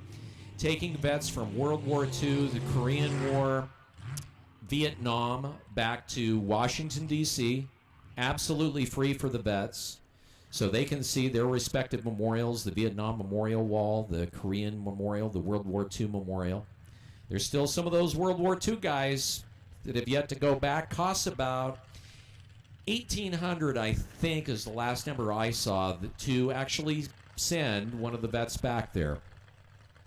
And it takes them back so they can see their memorials. Honor Flight does a great job. They're taking donations for Honor Flight. Honor Flight's been grounded, of course, because of the Rona. One of the other booths over there have Beans Mobile Espresso if you're looking for a latte, a mocha, Americana, what have you. Terry's Teriyaki has got all sorts of stuff over there. Rice and noodle bowls, teriyaki, of course. They'll be serving breakfast tomorrow morning from 6 to 11 a.m.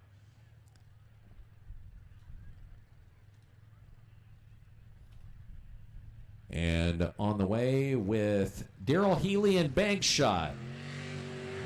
He had a 45.73.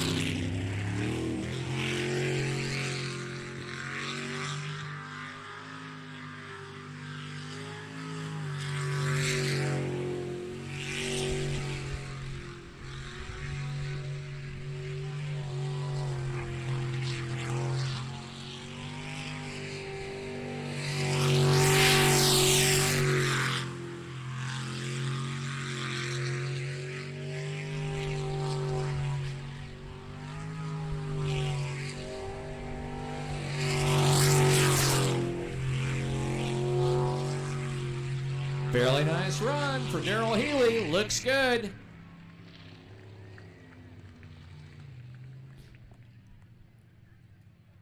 And he shaves off a second and a half with a 44.12.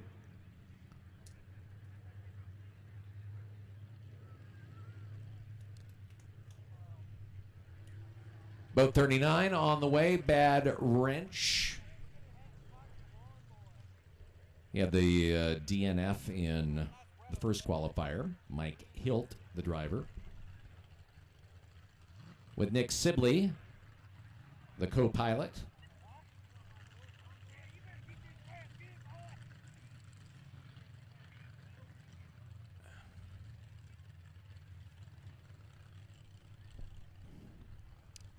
He did a lot of outlaw sprint car racing. Mike did. 30 years of it.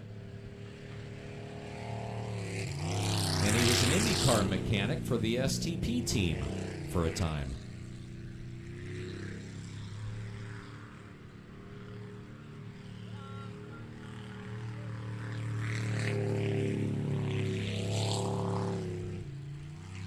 And he gets the DNF.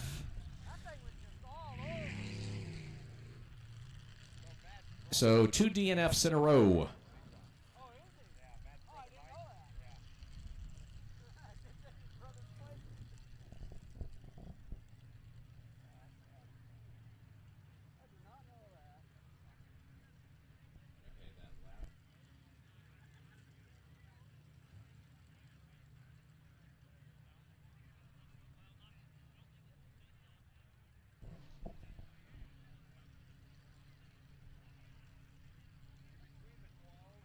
Boat 156 on the way.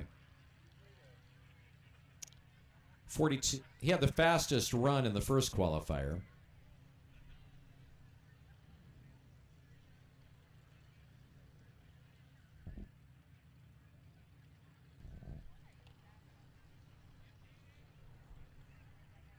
And boat 47 had the 42.17.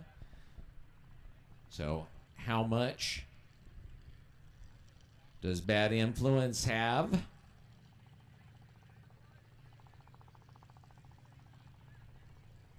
And will he be able to break the 42nd mark, as was done by Darren Swindoll?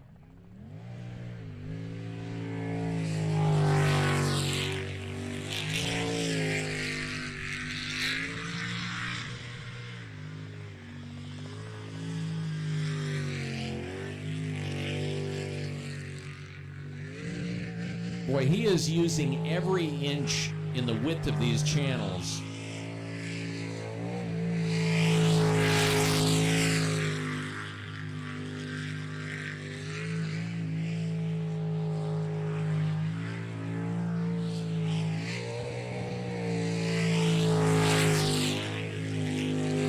And I don't think he took his foot out of it once.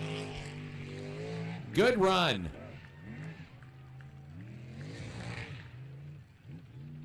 And not exactly sure what the time on that was. We had a problem with the electric eye there, so we will wait for the official time to come in from our timer on that run.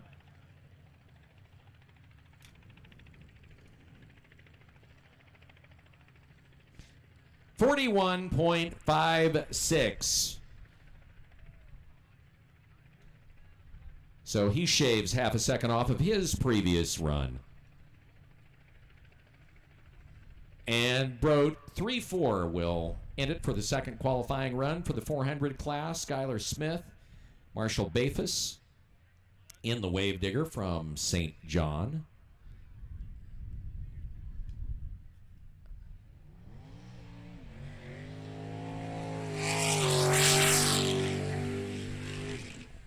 Oh! Oh. Okay, fortunately not upside down. That's going to take a while to get that out of there. He sank it. And our spotter helpfully says, that's a DNF. Yes.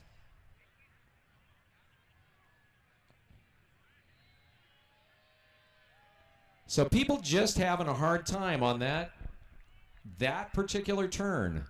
Which you look at it from up here, you think, well, that doesn't look that bad.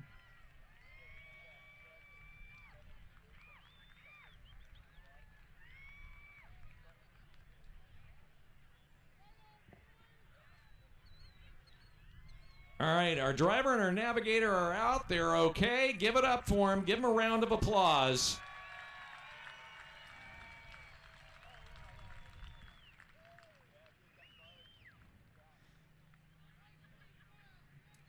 I have a feeling that is going to require the tractor. And we may actually see the world-famous lawn boy. Nope, bringing out a Jeep. So we're holding steady at about 106 viewers on Facebook. Everybody loves a Jeep. Give it up for the Jeep. 73 on YouTube. If we can cheer for stuff, let's cheer for everything. Go trailer! Yeah!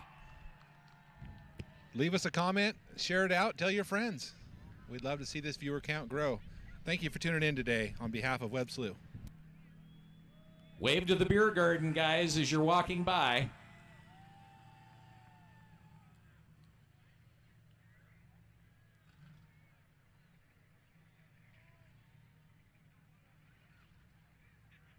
It's going to take a little bit of effort to get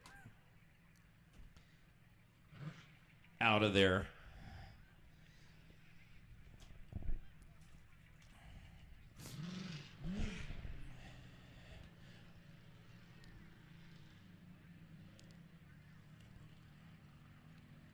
So one of the fun things that we've been talking about is we have an all-female team.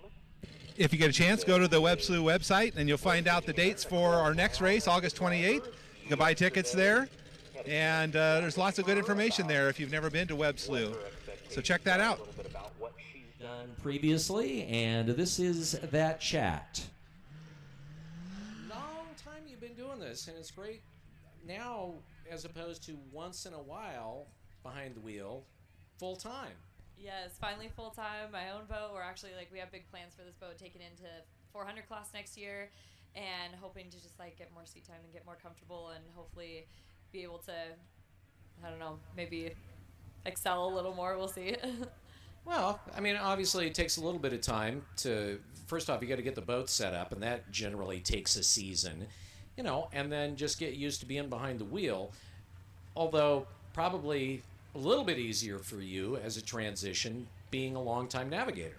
Yeah, that's very true. It actually has been a really, really easy transition. It's kind of come a little bit more naturally than I expected. I feel like I get a lot of anxiety going into it, but then once I'm in the boat, everything just kind of shuts off and I just get really calm and collected. And I've had a lot of really, really, really, really awesome guidance from Eric, and he's been really helping me, like telling me where to lift in what corners and where to push harder in other corners, and really helping play with my comfortability too, which is nice. What is, I don't want to say the transition from navigator to driver, but as a driver, what part of the nuance is the hardest for you? I think the hardest part so far has just been not setting my own expectations for myself entirely too high, because I just keep thinking that I'm going to go out there and just like immediately kill it and immediately be comfortable. And so then when I do have any anxiety, I kind of like tend to stress myself out a little more. And the only other hard part I've had letting go is of the seat that I've had with Eric for so long. Aww. I miss that seat a lot, but he said I'll have it back once we get the 907 running again. Well, but that's very cool. And we've had all-female teams before, but they've been short-lived. I'm assuming you're hoping this is going to be a long-term thing. Yeah, we do plan on it being a long-term thing. Eric and I have talked about this for a super, super long time. I've been so grateful that he has a ton of faith in me. He really thinks that I can go far with this. We've talked about, taking the boats down to Australia and me racing the 400 class there, and then him racing the superboat class there. And it's all things we've been talking about literally for years. So this is just kind of like the start of actually making things happen. Very cool. So how much into the actual engines and the mechanical part are you into that? Are you the driver, or are you also out there, turning a wrench? I help with some things. He gives me certain tasks and stuff, like things that I can do, and he's helped show me a lot. He's actually let me weld a few things here and there, and I'll be turning gears with him a little bit. But as far as the really, really technical stuff, I'll kind of just sit back and observe as much as I can, just to try and retain as much of it as I can. But this motor in particular is actually the motor that I ran last year, so I have a little bit more experience with this motor. Just from last year, trying to help get it running again, because that was the motor that I couldn't turn left in last year. Right. And so then getting it running again this year, I've kind of been a part of that process and stuff too, which has been nice. So did you ever get the turning left problem worked out? And if so, what was it? Yes, thank goodness we did. We tried everything. We thought it was a carburetor. We thought maybe it was a float valve. We thought it was everything, and it turned out it was a grounding wire. So we did get it figured out. We took it on the river, and I turned it left as hard as I could so many times, and finally got it to the point where, it turns both right and left now, which is very nice. Periodically, you will see that where, for whatever reason, one of the boats will be, they make a right turn, and it's like the engine will die, or it will cut out. And periodically it happens. Generally, every couple of years, there will be a race where somebody's boat, every time they turn one direction or another, it's going to die on them. And generally, they end up biffing because of it. And usually, it's something like that. It's like, oh, okay, that's a $3 fix. Right, 100%. And that's what it was like. It was so crazy about that situation, because it was one of my first time driving in a long time, and everyone kept, the minute I would get out of the boat, everyone was like, you kept lifting the left-hand corners, you kept lifting, and I was like, I'm not lifting, I'm certain I'm not. So it was every time I would go out there, I would try harder and harder to turn left, just to make sure that it wasn't me missing something. And then you could really, really see it in the last video when I ended up wrecking it into the fence, because I'm trying so hard to push it to the left, and it would just completely cut out and die entirely. And everyone was getting so frustrated trying to figure out what was going on, because we had made the 8 cut and we're all super excited and everything, and then tore everything apart and still couldn't figure out what it was, just because obviously here we don't have quite the tools that we would have at home or something. And then once they were able to actually tear it apart during the off season, they found out that it was a grounding wire. And so now it's running like an absolute beast, which is nice. All right, Nicole, good luck. Kill it. Thank you so much. Appreciate it.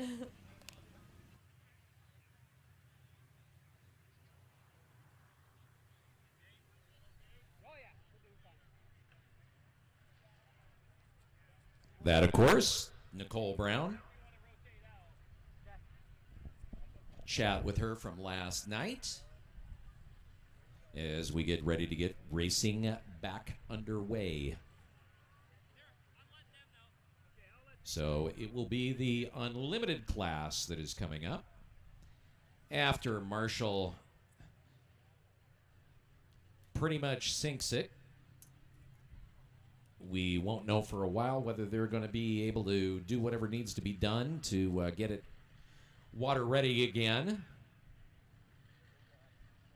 as we get ready for the unlimited class with 3 boats running for sure, maybe 4. We'll see whether Robert Cox and Obsession makes it out. Our first boat in the unlimited class, Jeremy Brewer. He had a DNF after losing power. Didn't finish the race, lost power, and came out. And still missing.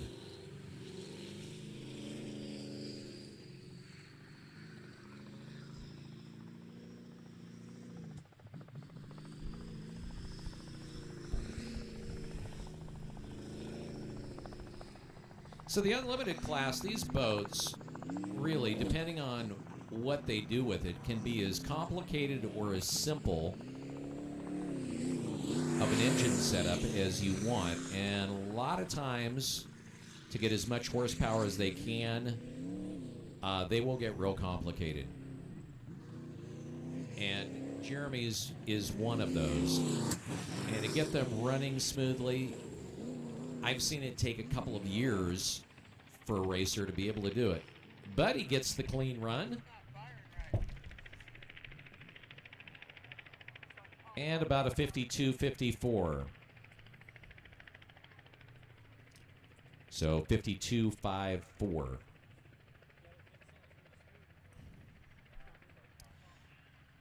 Which will bring up boat 411. Driver Dean Lautenschlager. Ball's out boat.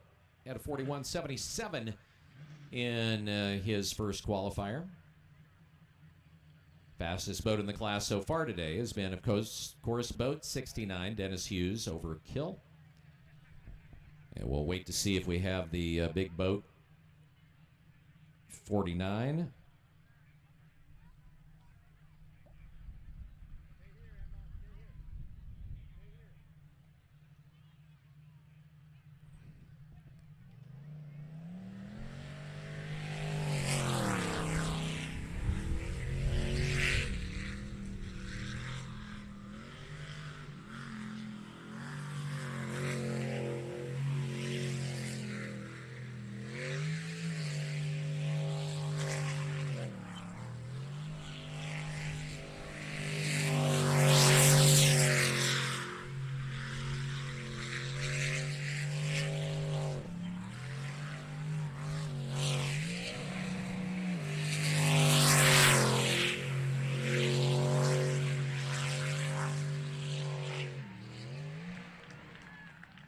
It's good with a 39.18.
Boat 69, Dennis Hughes.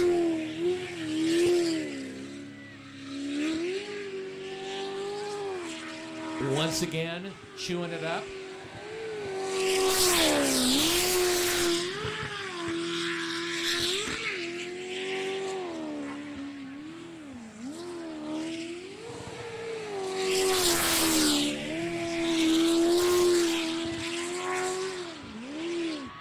And he just stomps it. 31 or 36.11.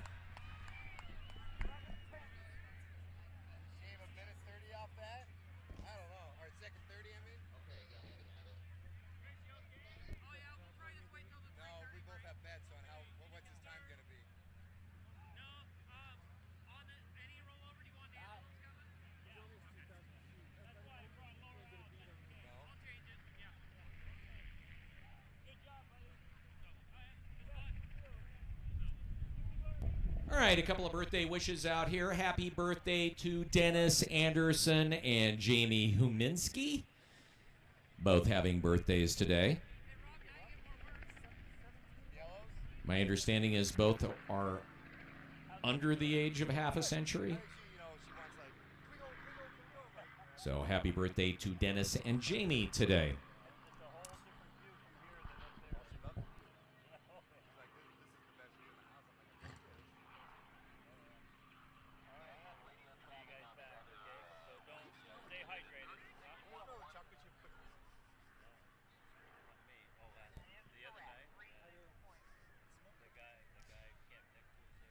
So time to beat in the Unlimiteds today, 36.11. Dean Lautenschlager getting within 3 seconds of being able to pull that.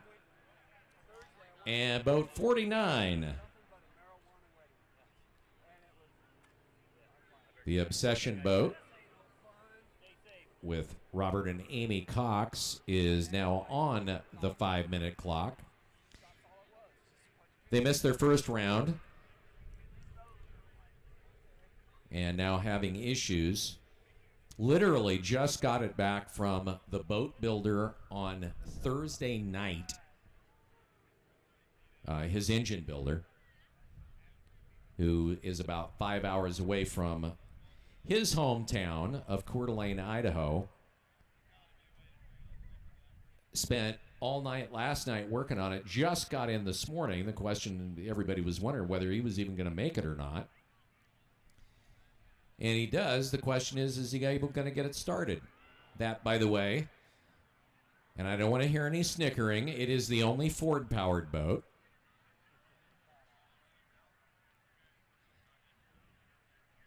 I heard that. That said, Robert renting Fords out here has been very successful, particularly in the modifieds. Moved up to the unlimited class, I think it was last season. And now he's on the 5-minute clock as they try to get whatever issue is happening dealt with. We'll get into the Q3 as soon as he runs. Back with boat 623. And kind of taking a look at where the duel is at in the modified class. You've really got 3 boats that are within pretty close proximity to each other in terms of times, with boat 208 leading the way. That is Dustin Springer and Don Davison, the Jolly Rogers boat, with a fastest time of a 39.44. He had a 39.90 in his first go-around. And then 2 other boats that are just within 0.6 of a second or thereabouts, with Dennis Hughes in hammer time with a 40.14, and Clint Birch, who's out here, his last run was a 40.35.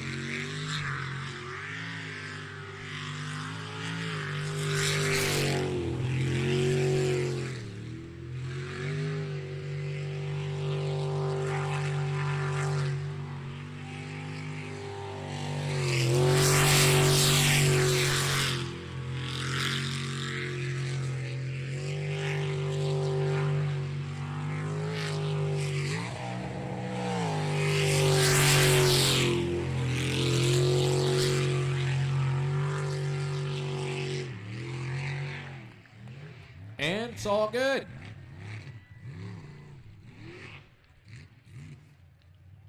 And a 40.17.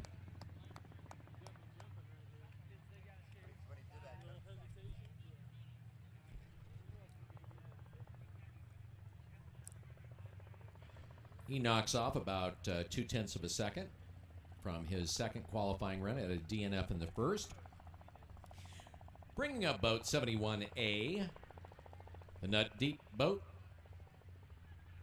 And we have 2 minutes left for our unlimited class boat to get out there with Robert Cox.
All right, so he had the DNF.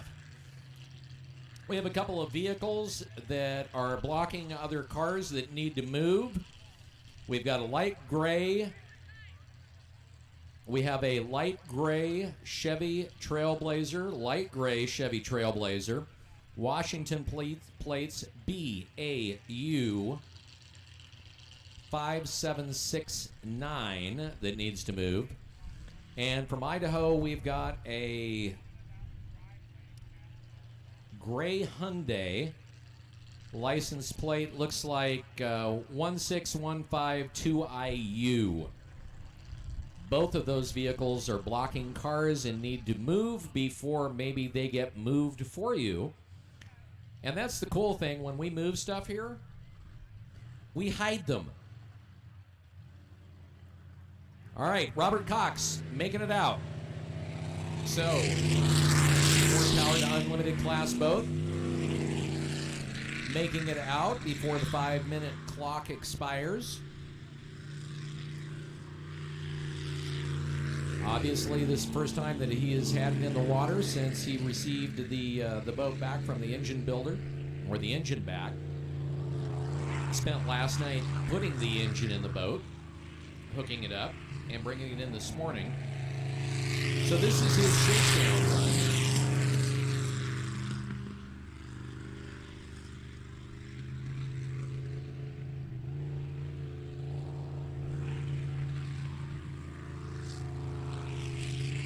By the way, to our safety crew, we have an announcement for you as soon as Robert clears the track.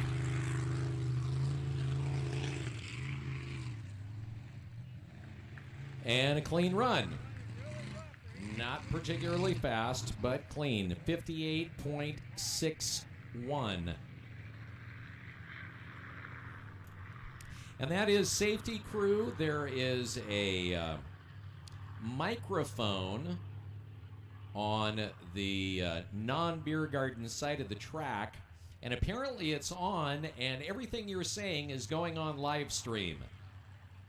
And apparently it's been very entertaining. Is from what I'm seeing here. I was just asked to make sure that you know. We also have a last ID at the ticket office, Patricia Sprung. Head on over to the ticket office. Your ID is over there.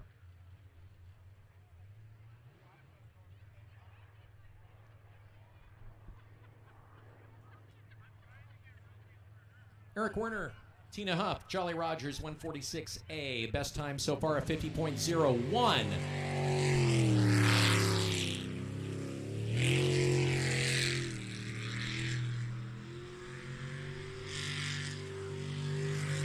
Eric, about 6-7 years ago, national champion in the modified class.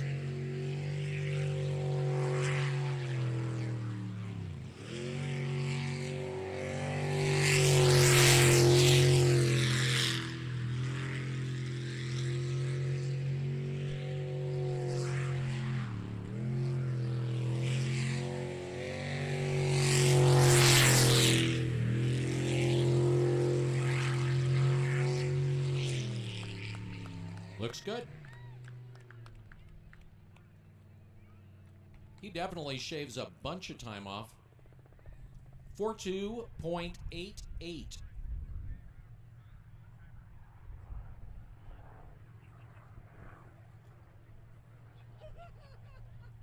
Knocks almost, well, about 7.5 seconds off of his last run. So he's picking up the pace. At boat 48, Dylan Hatch and Darren Mickelson, Blue Bayou, they've had a hard day so far. They're on the way. 2 DNFs with biffs as they try to improve. One of the things on the boats here, and we talk about the jets, and that's kind of where the magic is. Starting the day, the water out here is mostly water. As the day progresses like it is now, it becomes a combination of mud and water, and by the end of the day, it's almost like sludge. So throughout the day, one of the things that the drivers will be doing is the adjustments that they'll make to the jets. The impellers, they're kind of like, you look at them, they kind of look like a combination of a screw or a propeller inside the actual jet nozzle itself.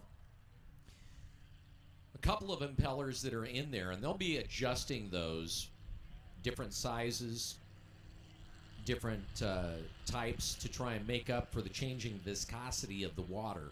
So it's not just hop in the boat and go.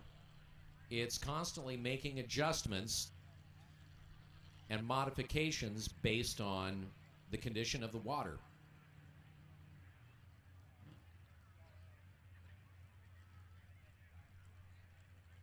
Other times they're going to be adjusting the nozzle size.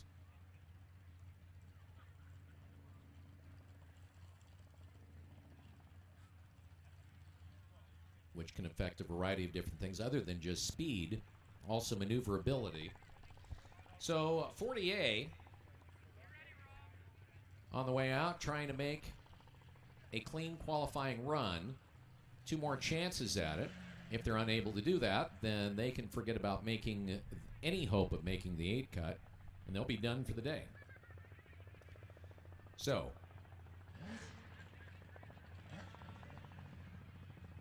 can he do it?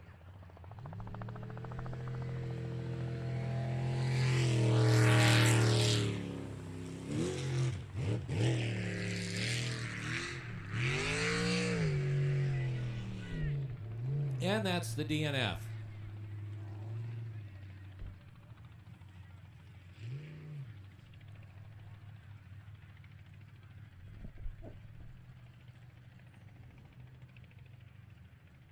Disappointing day for Dylan so far. He'll have one more chance to put down a qualifying run with Kelly Stevenson and Tracy Montgomery in the Juggernaut boat, tag teaming it with Jason and Samantha Christ. It is the Juggernaut B. Kelly raced off and on for a number of years, spent a lot of time as Mel Craven, his navigator, in the Showtime boat. Eventually bought the Showtime boat from Mel Craven in the process of putting a new rig together. Couldn't get it together in time, and so Jason was kind enough to let him drive his boat to knock some of that driving rust off.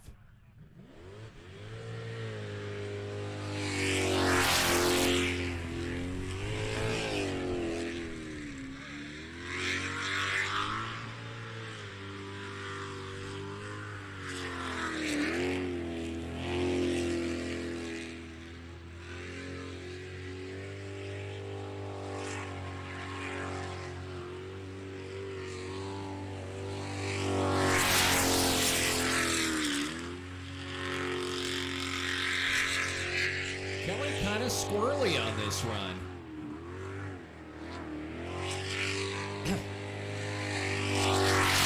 The third time he's come close to coming out of the water. Keeps it in and gets the good run.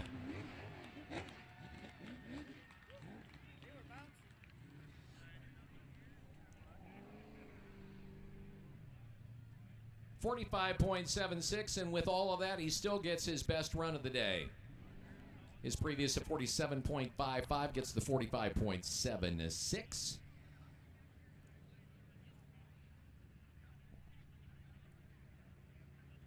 With Dennis Hughes getting ready to hammer down hammer time. Both previous times in the 40-second range. His first run the fastest in Rick Phillips' boat with a 40.14.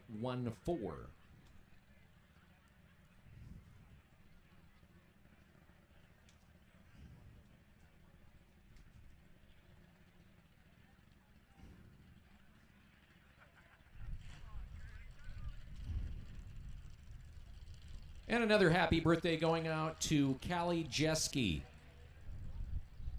Her 21st birthday today. Right now, the bets are, is she still sober?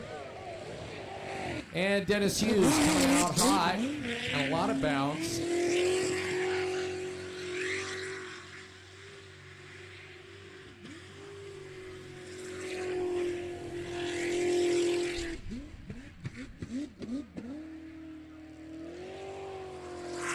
Definitely not going to be close to his other runs.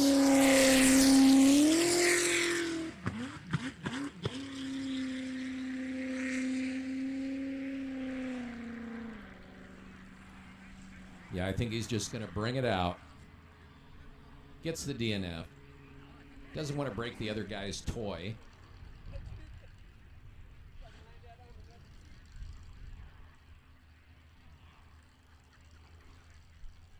So the question, what is wrong, and will we see it back out here at the end of the modified class? That boat being tag teamed.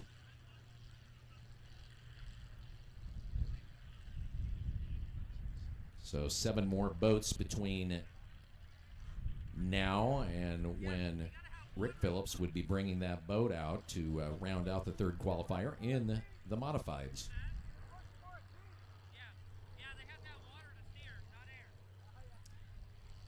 About 666.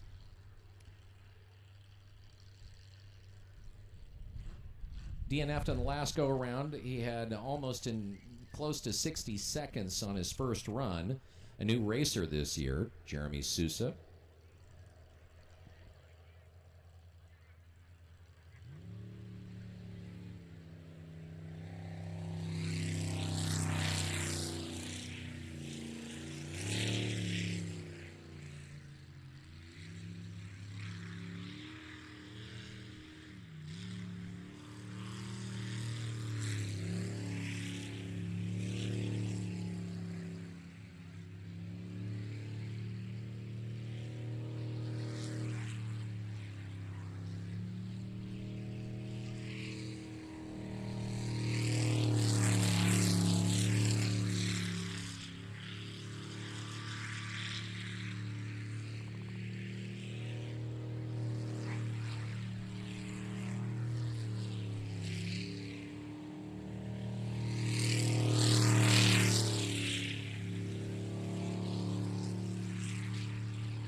So 5.669.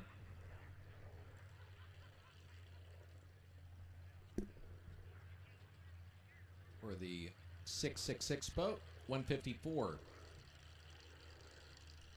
Purcell Racing's Jeff Purcell and Roberta Anderson.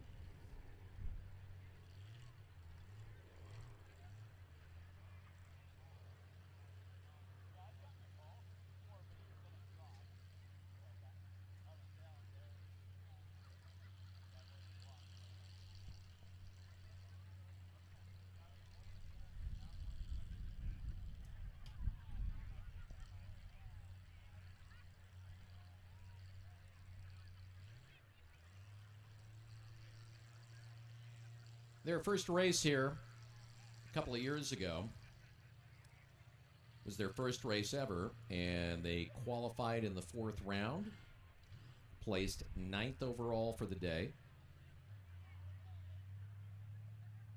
Had won 4th place racing at Port Angeles, track there.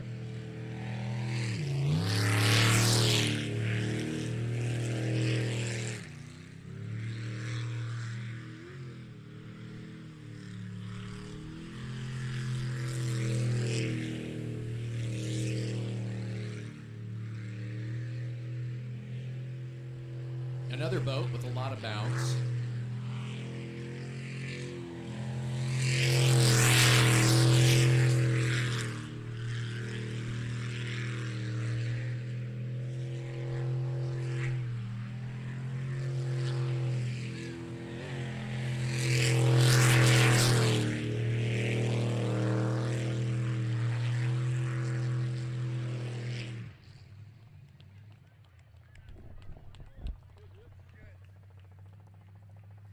clean and 47.34.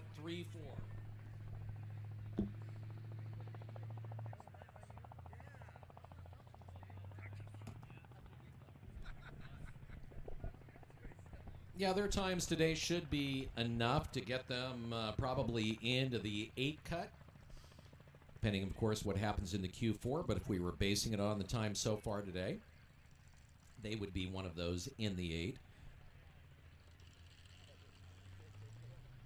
With Guano Loco on deck in boat 199.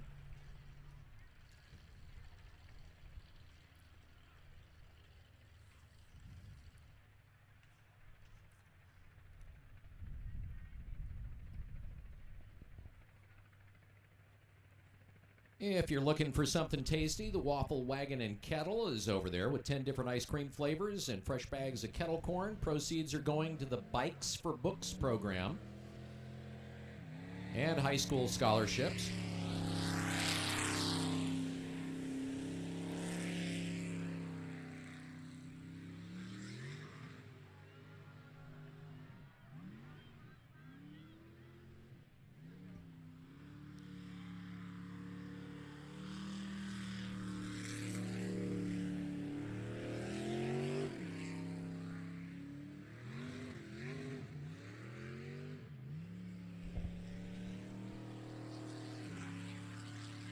So we're dedicating this run to Roger Birdman. Happy 60th birthday. The big 60.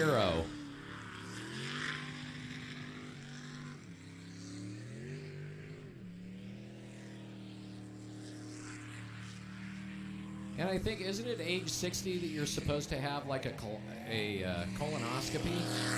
You could be looking forward to that, Roger. Happy birthday. And he gets it clean. And a 69.33.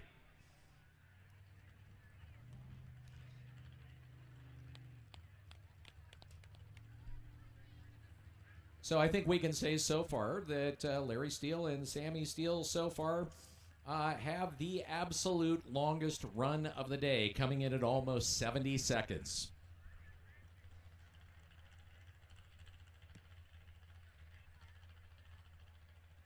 But at least they kept it in the water. And will that be the case for Darren Mickelson and Dylan Hatch? Boat 40B, the Blue Bayou boat, on the way. On Bender Row, you can check out the latest gear from Overkill.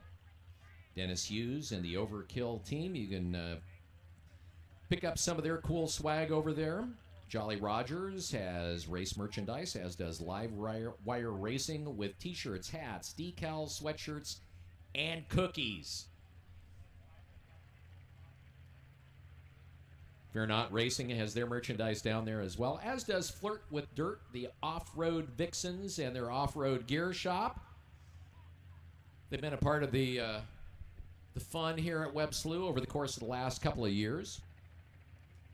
Ice Cold Coors available in the beer garden. And when you pick up and tip back a Coors, you're supporting the St. John Golf Course. Rants and Rave trailer is down there with barbecue, with pulled pork and the like.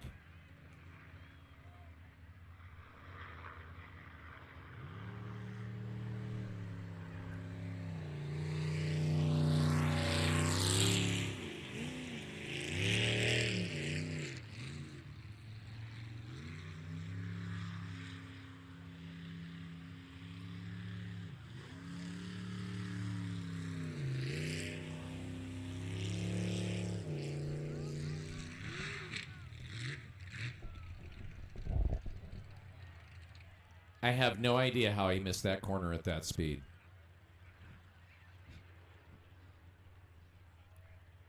That is a DNF, by the way. If you're not following at home with the context clues, DNF. And they'll try to get him back in the water. He's having a rough day.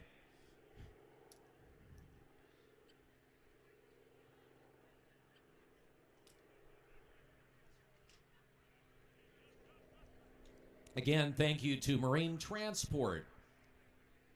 Marine Transport. Oh, Marine Transport has its own fan section. Nice. Who would have thought that Marine Transport would be that exciting? But obviously they are. They're helping to get the boats off the land today. You saw the trailer out there a little bit earlier when Skyler biffed and almost sank his boat. They were out there doing that. They also move about the largest boats that you can on land. Oversized power boats, houseboats, you name it.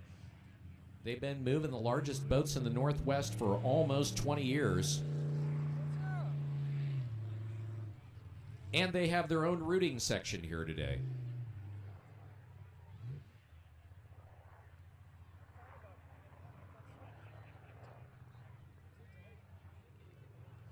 Also a big shout out to not only our safety crew members, but a lot of volunteers are out here. The Rosalia Ambulance Crew, along with Colfax Ambulance Crew, Life Flight, the Whitman County Sheriff's Department, the Washington State Patrol, St. John and Colfax Fire Departments, and of course the entire St. John community. This is a community event here in St. John. We want to thank everybody for keeping it safe and supporting WebSLU. I don't think I've ever done this, but give it up for the town of St. John. They throw such a great party here.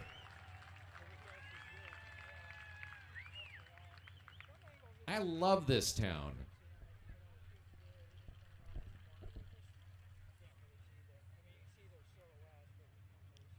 All right, 146B. Nicole Brown and Tina Huff. She had her first clean run in the second qualifier, a 48.23.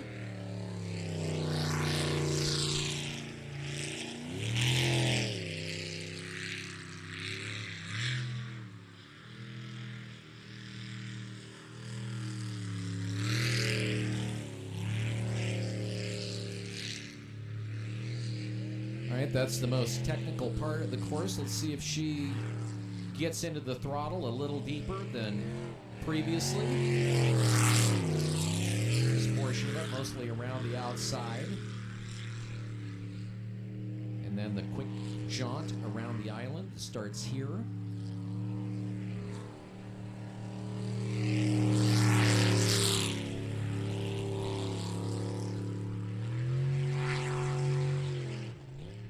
And she does it. 50.34.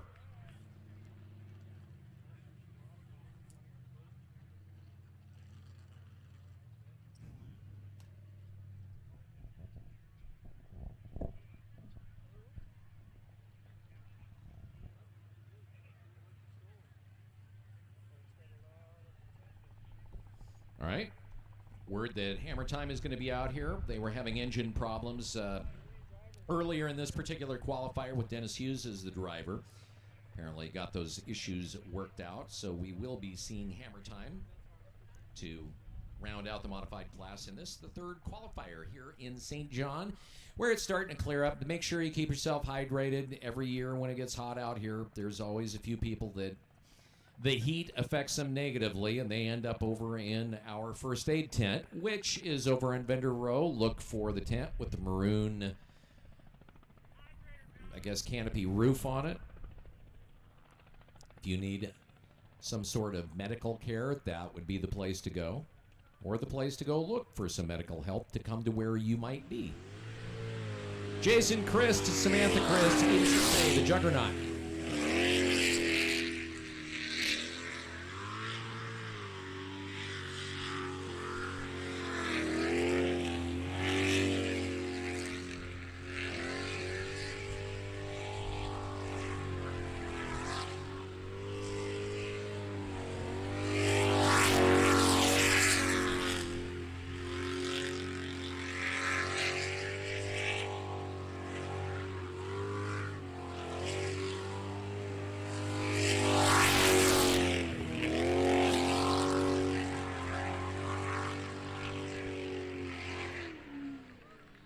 Clean run.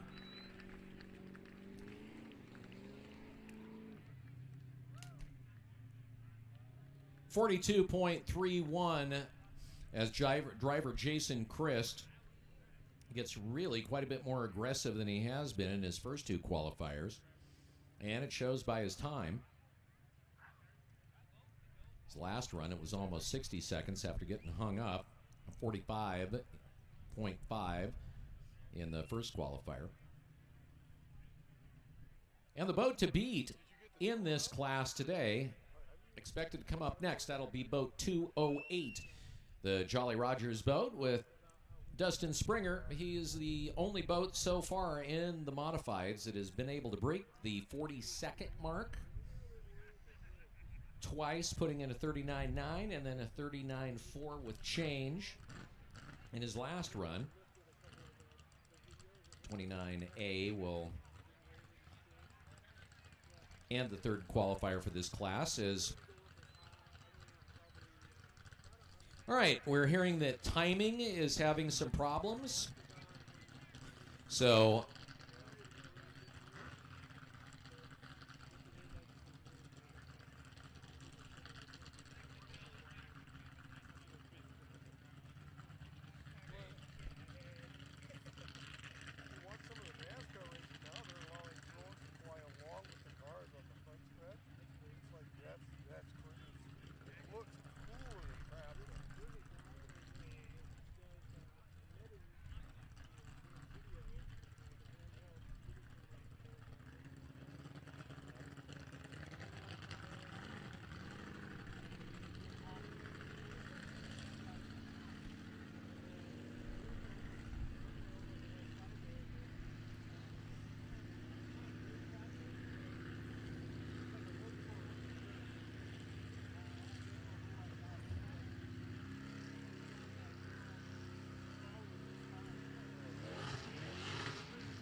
well, if you wanted cool sound effects, you just got them. And that's what you come to the races for, engine noise. But cool engine noise.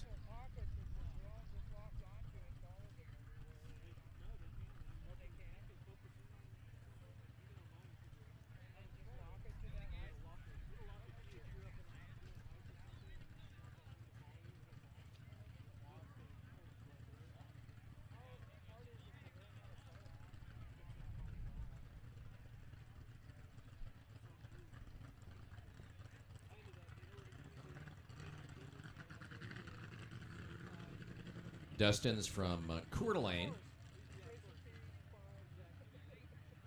Been a sprint boat driver for about 4 years. He's a millwright apprentice.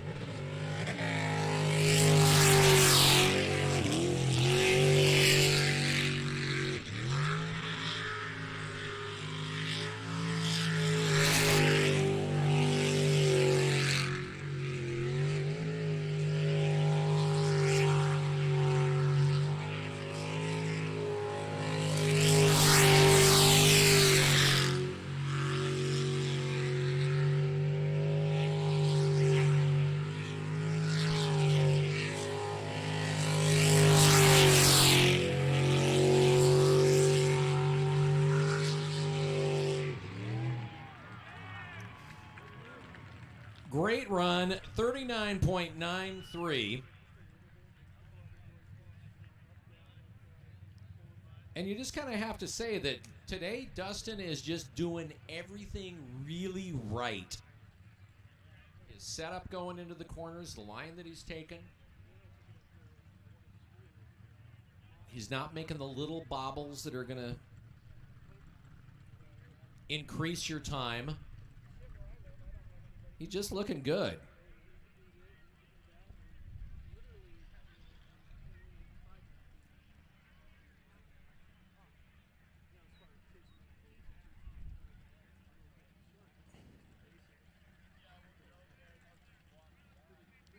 Not sure whether 29 is going to make it or not. So our 400 class getting ready to go.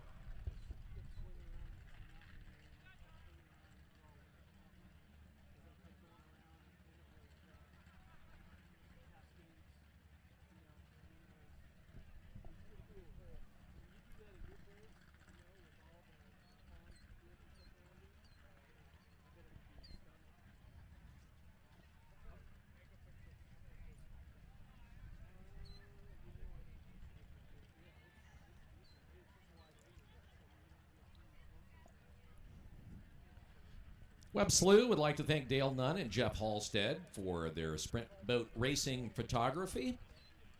You can see their great photography if you take a look at any of the Web Slew sites. It's their photography that keeps bringing new fans to St. John, Washington. Also, Purpose Roaster. Web Slew is introducing fresh roasted Slew Brew coffee by Purpose Roasters just out of Colfax. They've got a medium roast and dark roast, especially for Slew fans. Pick up a bag, of course, over at what I like to call Web Mart or the Slewveneer booth.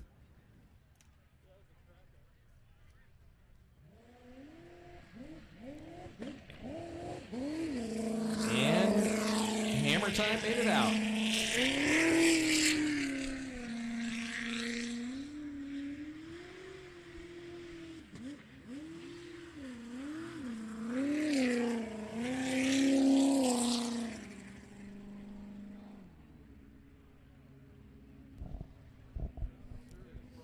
DNF. He's definitely having mechanical issues today, so he'll pick up the DNF. And with luck, he'll be able to get it corrected. Right now, if we were to go into the 8 cut, he would make it in. With the 400s, getting ready to roll.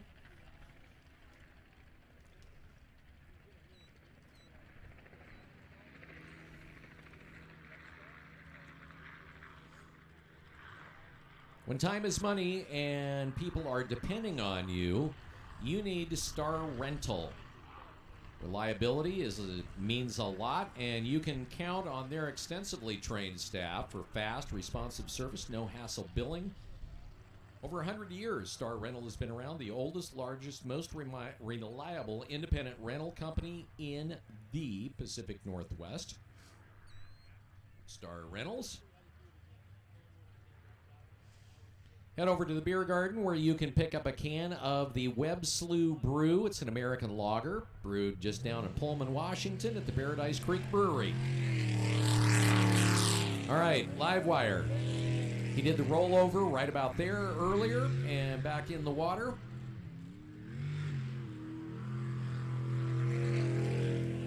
Boat 02, Livewire. And again, first boat out in the 400 class for this third qualifier.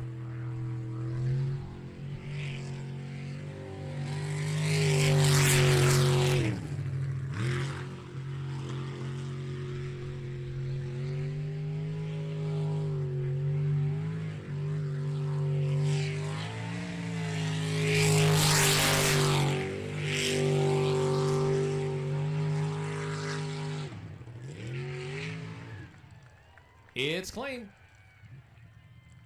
46.48.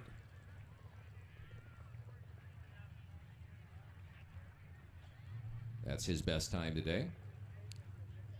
The boat to beat in the class on the way. Boat number 47, Gold Rush. Darren and Ashley Swindoll. Part of the Bandit team, half the Bandit team. Bandit Black not here today because of real life, and that is needing to work. So Darren solo representing the Bandit crew.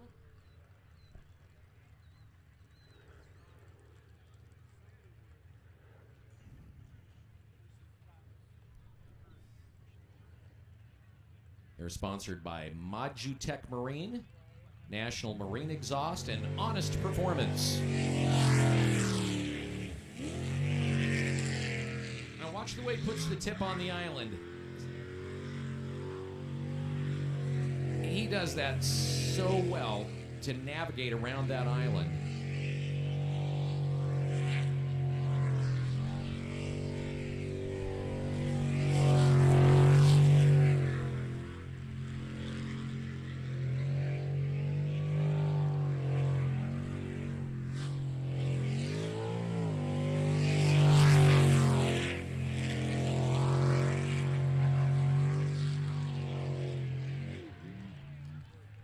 So smooth. Clean run. Waiting for an official time. Problems with the timer's clock.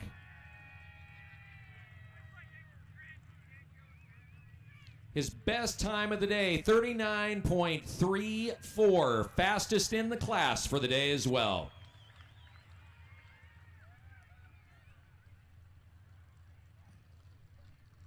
So Darren's got the mojo working today in the 400 class.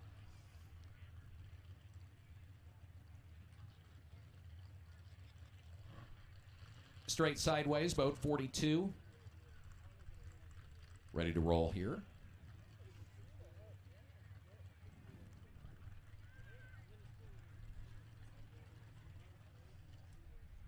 The boat straight sideways. It's got a 400 Chevy in it with an 8.5-inch Scott pump. Scott pump coming from down under. Dan grew up farming and came to love sprint boat racing after actually watching his first race about 5 years ago.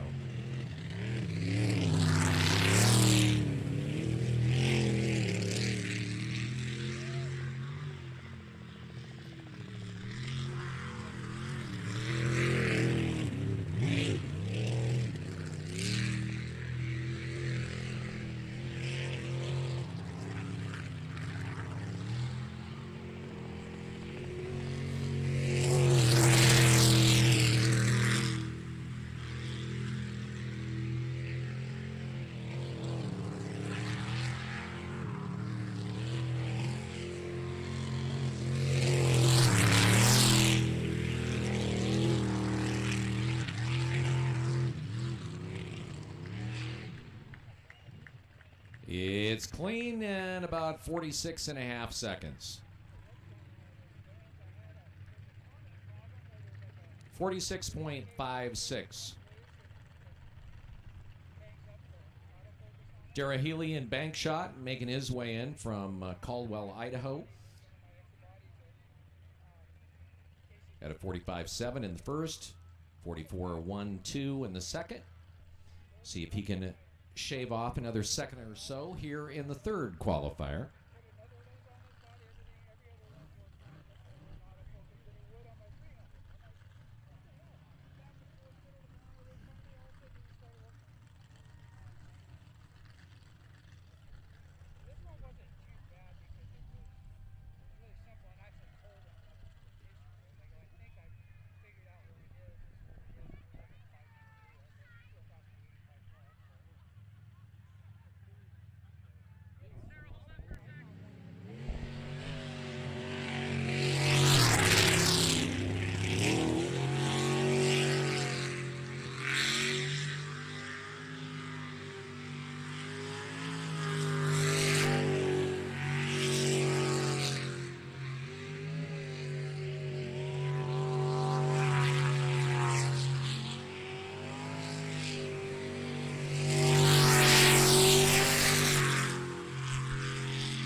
Clean run and a 44.15.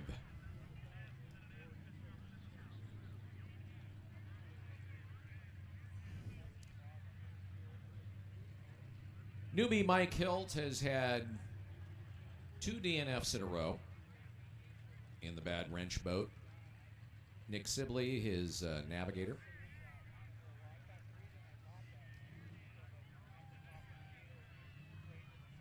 Actually, his boat's name is Mr. Bad Wrench.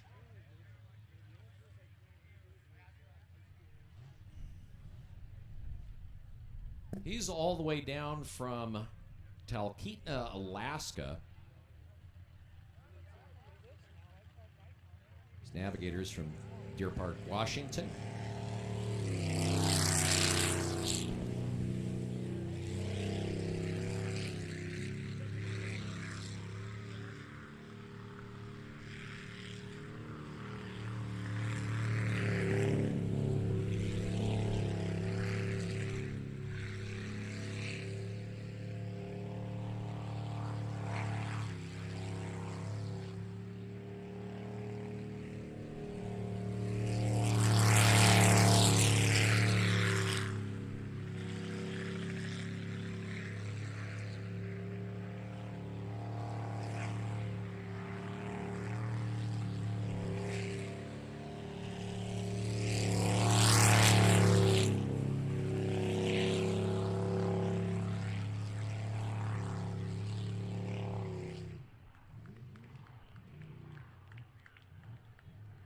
54.77. He gets his first clean run. So he gets it done. First official qualifying run for Mike Hilt. Steve Church, Lisa Bowman on the way. Steve, Cheshire, Oregon on the west side of the Cascades. Lisa Bowman from Ontario, Oregon on the far eastern side of the Cascades, both from Oregon.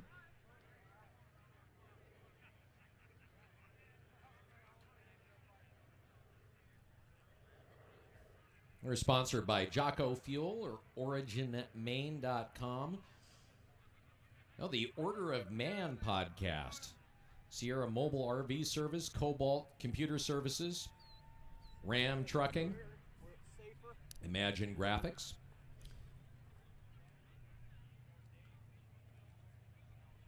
In the last race of 2019, Steve was able to walk away with third place.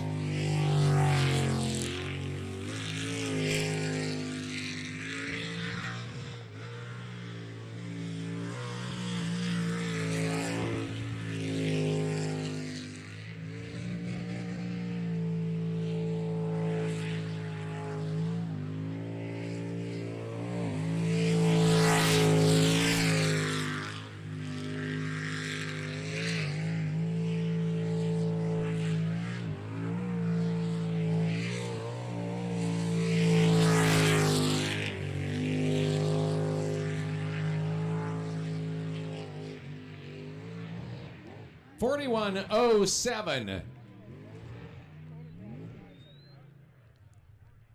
His best run today.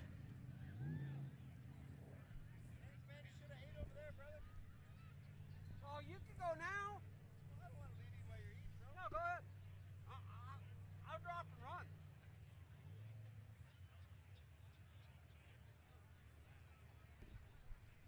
I just don't want to miss nothing.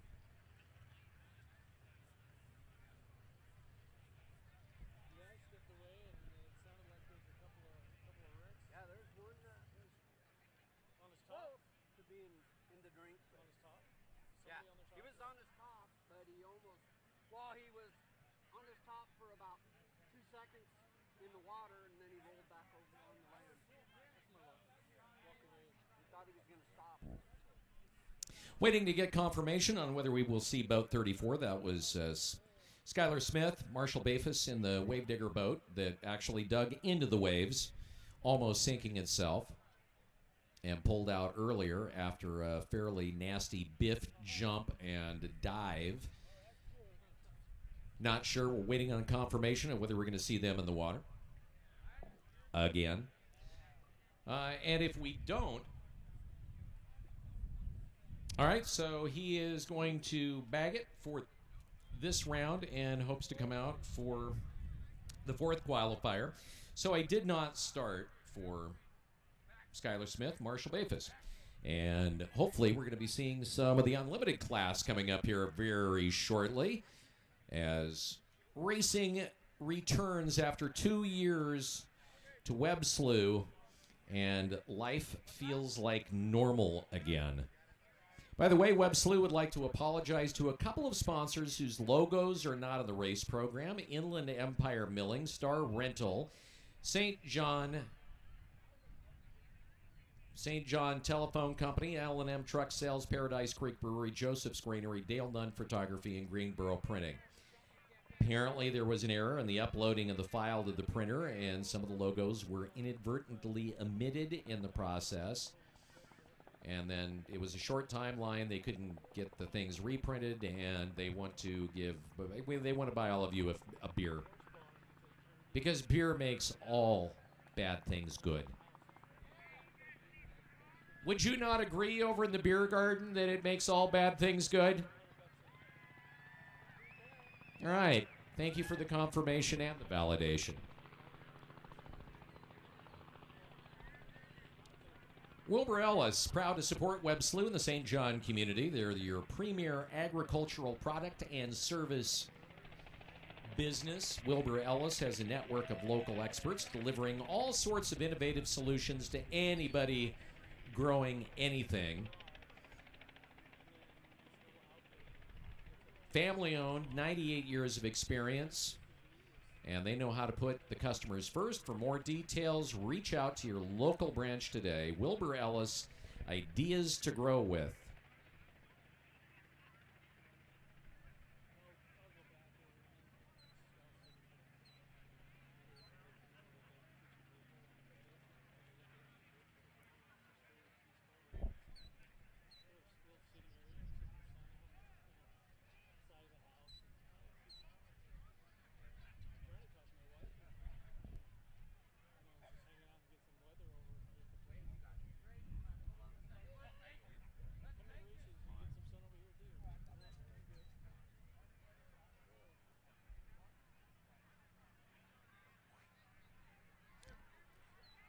A big thank you to Inland Empire Milling Company, your local country elevator specializing in forage and forage spring and winter peas.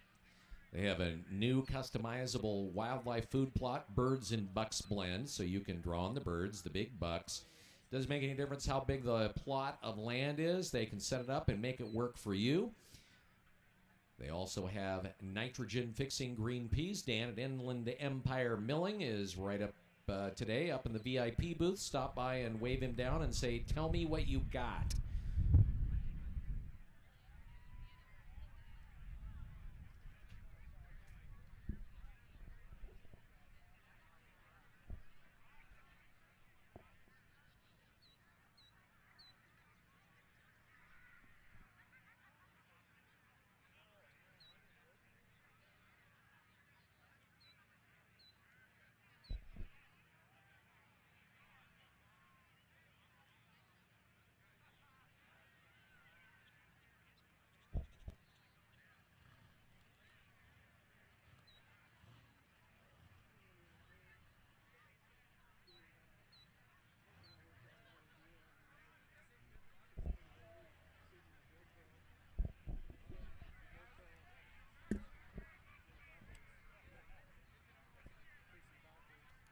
Rum Runner will be the first boat out again, it looks like.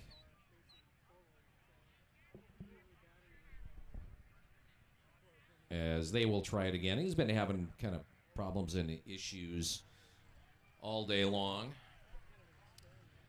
Souvenirs can be had at Webmart, which is the new brown building down there, the ticket booth, where you picked up your tickets in person as you came through. Very cool building. They got their store in there, all sorts of swag. Even all the fixins for s'mores. You got to have your priorities straight. Also, if you run out of bottled water, that's some place where you can go over there and pick it up. Ice, they have that for sale as well if your cooler is turning into more water than ice. All right, so back to racing after an unexpected delay, and Rum Runner on the way.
Runs clean about 49.22.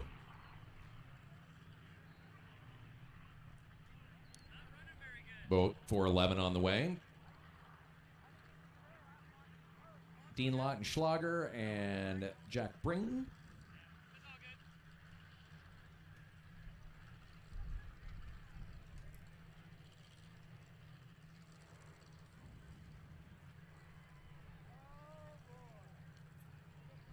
Dean would like to thank his crew,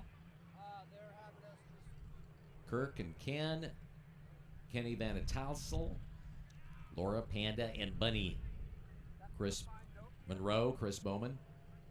Also Alliance Door Products out of Spokane, Jetco Fuel Tech, Gateway Material and Trailers, Renaissance Marine Group, and a touch of glass. Tumbo Sliders.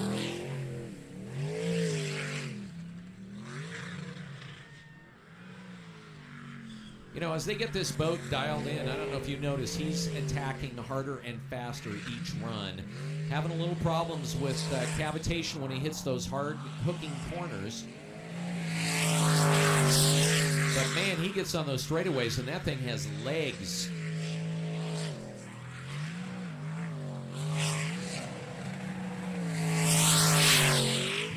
Cavitation, of course, is sucking air as opposed to water, and a good fast run for Dean Lautenschlager, and a 38.29.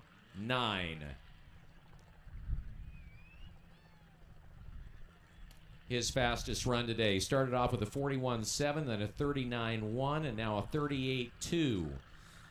So every round he gets faster. Same can be said, at least up till now, for Dennis Hughes and Samantha Hughes in Overkill, a 36.7, then a 36.1. We'll see what they're able to throw down in this third qualifier. Dennis, a perennial favorite out here, and regardless of which of the classes he's driving in, he's considered to be the guy to beat. Whether it's in the unlimiteds or the modifieds, I don't think he's ever done the 400s. But longtime champion in the modifieds.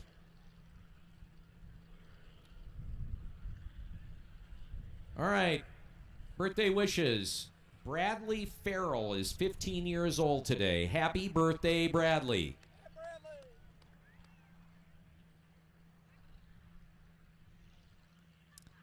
So, Bradley, make sure you make your way down to the ticket booth down there, walk in and say, I'm having a birthday. Does it mean I get free stuff?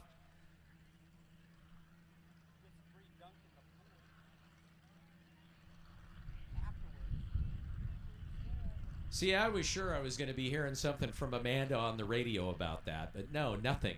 Not a word.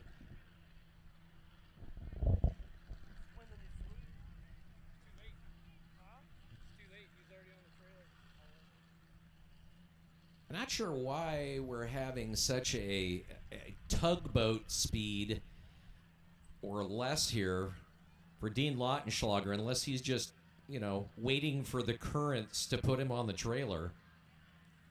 That is the slowest move to the trailer I think I've ever seen in my life for a sprint boat, short of being walked by somebody. So once they get him out of the way, then we'll get to see what Dennis Hughes has and is able to put down. Also looking to see what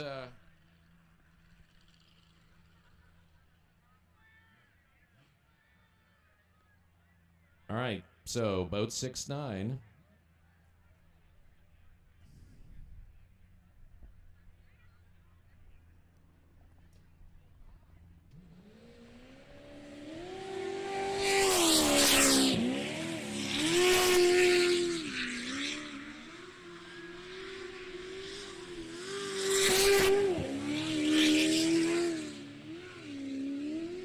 And if you wonder why he wins races, watch him.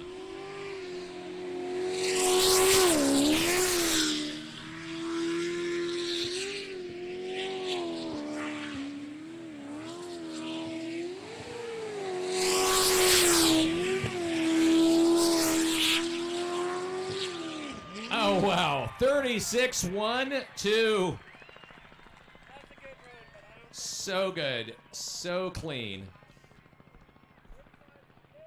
And I'm sure that Ray and Roy's Auto Repair, who sponsors Dennis, very happy at what he's doing out there.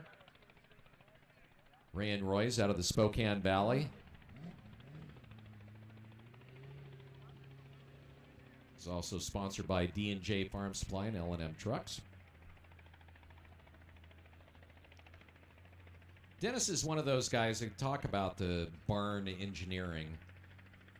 He makes his own and has designed his own pump. His own pump system. He's actually made it himself. Designed it and made it himself. That's serious garage engineering and barn engineering. And a lot of aluminum billet. And boat 49 scratches. So he picks up a DNS. Will we see him for the fourth qualifier? Anybody's guess. So we're going to go back to...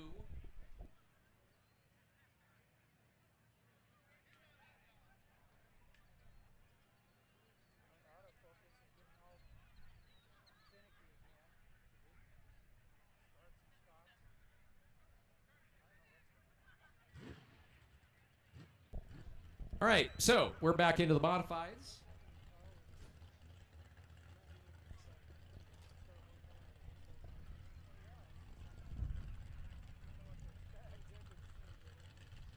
For consistency, Clint Birch, Terry Lovell have been very good in the Fear Not 623 boat. And they will get the fourth qualifier underway for the modifieds. After the fourth qualifier has concluded for the unlimited class, there's going to be a break that's going to give a chance for our safety crew to go out, grab a bite to eat, use the red saunas, and, of course, our officials to put together the 8-cut.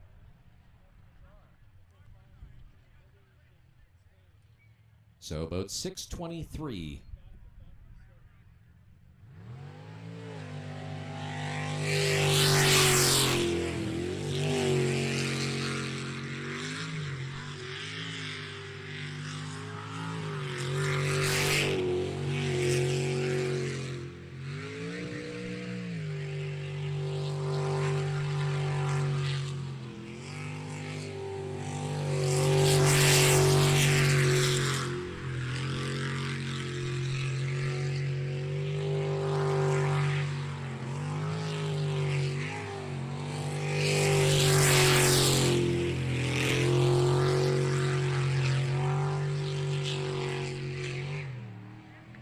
.18. So his time's very consistent. 40.18. As boat 71A gets ready to go.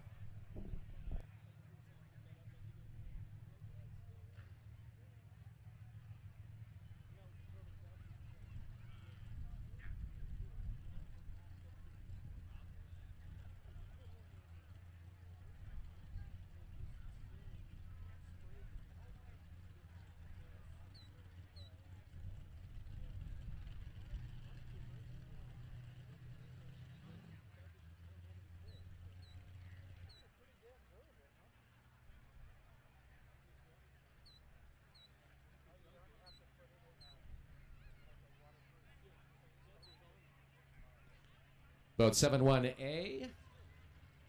Actually, boat 71, period. Jay and Dale Correa.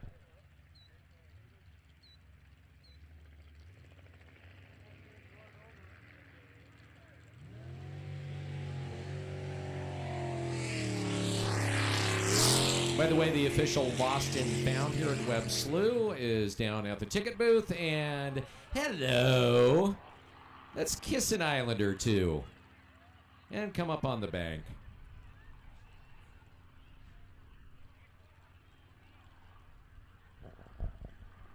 One of our spectators reminds us that that wasn't a part of the rotation.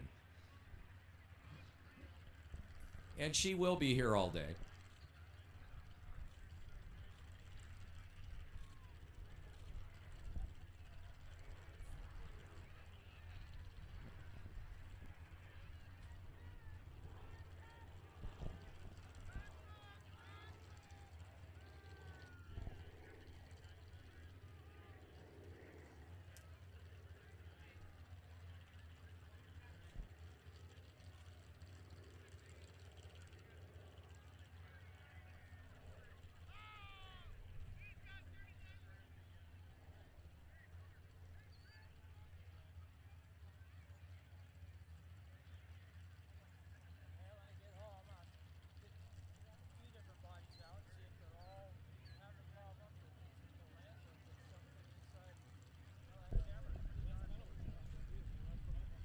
Eric Werner, Tina Huff, Jolly Rogers, 146A, as they get that boat warmed up. Apparently, kind of some of the delays today, if you're wondering, if you've been here to the races before, apparently there's our Jeep Club that does this. Down a few Jeeps. And then apparently mechanical issues have got a couple of others down, so we're running shy on Jeeps. That said, they're working on it. 42.88. And 146A coming up shortly. Oh, cool. We have a jet ski. Give it up for the guy on the jet ski.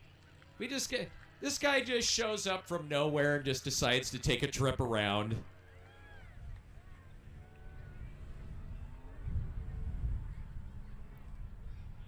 Hello, jet ski guy. See, if you're going to do that, you have to do something cool. Looks like it's going to be a while until we get the boat off. And I think he's coming out to tow it. So he's our tow ski.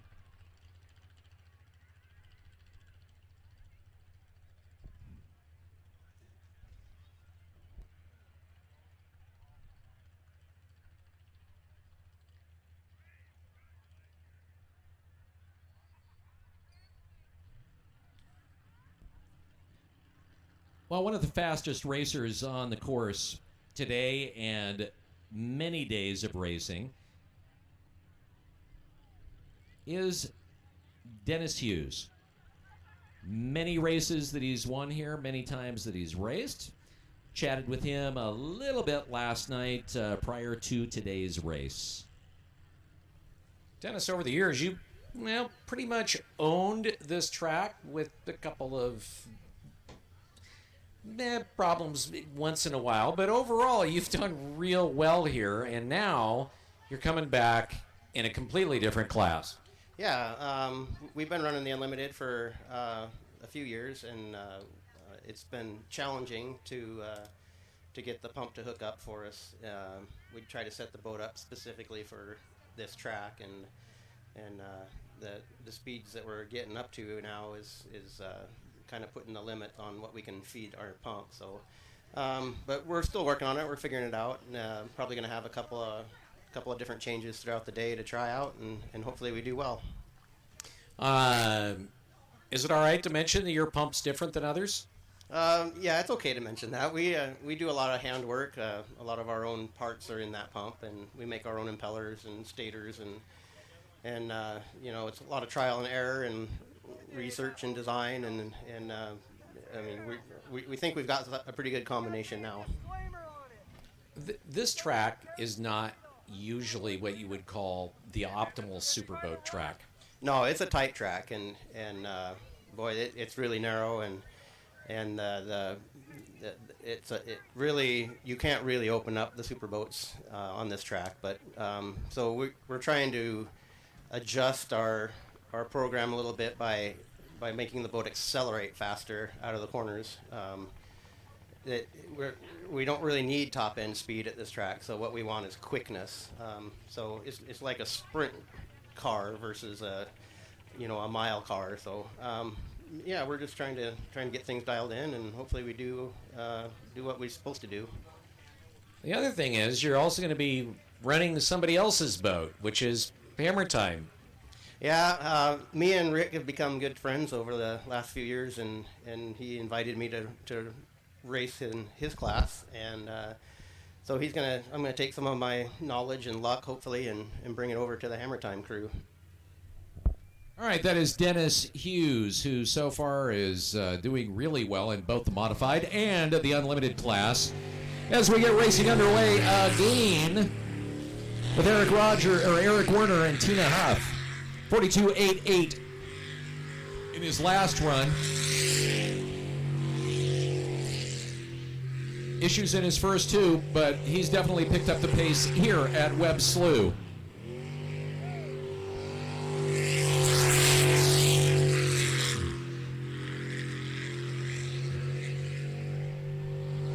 things I like about the way that Eric races is how he chooses his lines and his angles of attack on the different corners.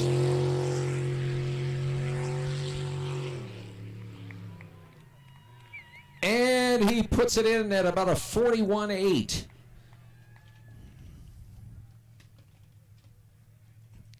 .8.5. 1 second faster than his last run. Almost exactly. So 41.8.5 as Eric Werner steps it up in the late qualifying rounds. It has been an ugly day for boat 40A, Dylan Heath and Darren Mickelson. 3 DNFs in a row. And Blue Bayou, his last chance to pick it up and qualify. Otherwise, he is officially done for the day.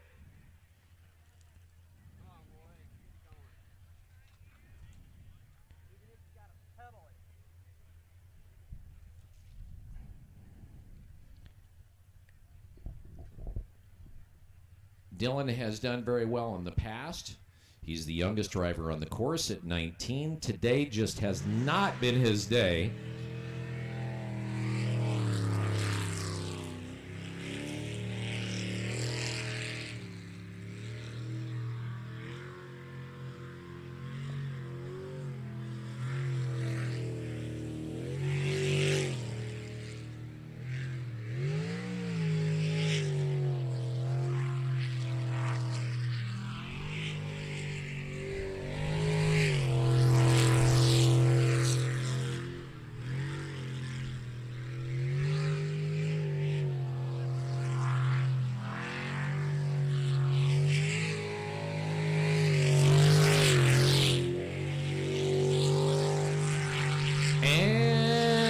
Gets his first true qualifying run in.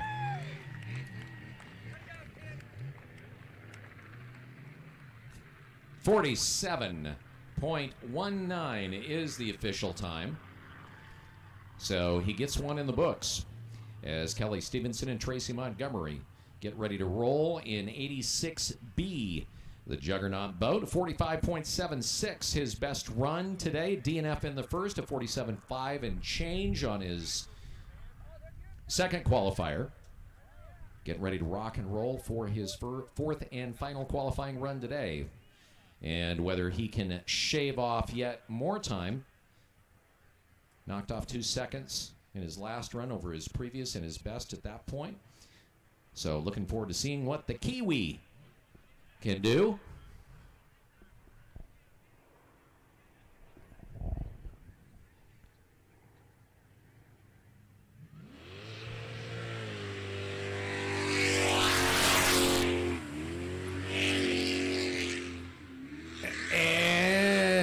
He is all over the place. This is going to be a wild run if he keeps up with this.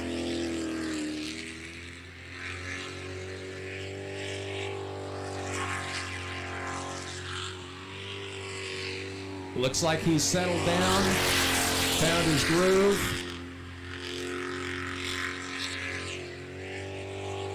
Now circumnavigating the biggest of the islands, kind of wild through there, wide on the corner.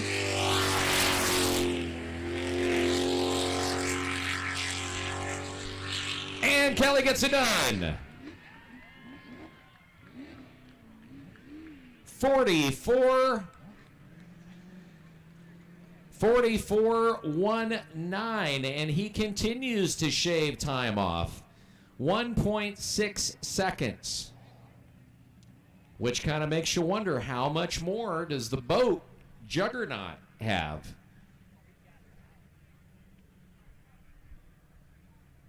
So he gets stronger every run. Not quite by magnitudes of order, but doing a lot. You can shave off 1.5 seconds every run. You're doing well. Dennis Hughes and Jen McClellan in boat 29, the Hammer Time boat. So far, he's fastest second fastest in time on the day in the modifieds with the Hammer Time boat. This thing has what's called a slipstream hull. Really smooth running boat.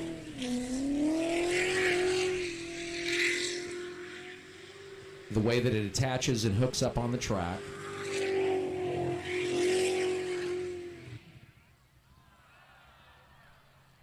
Once again, the announcer jinx. Yeah, it's really smooth. It hooks up really good. It looks awesome. And he's just going to say, all right, I'm done. So he gets the DNF.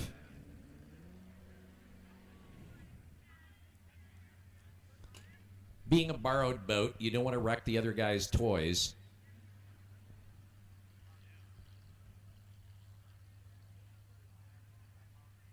So he calls it quits on that. Jen McClelland, his navigator. And she likes to remind people that she likes to wear when she's racing the TikTok leggings.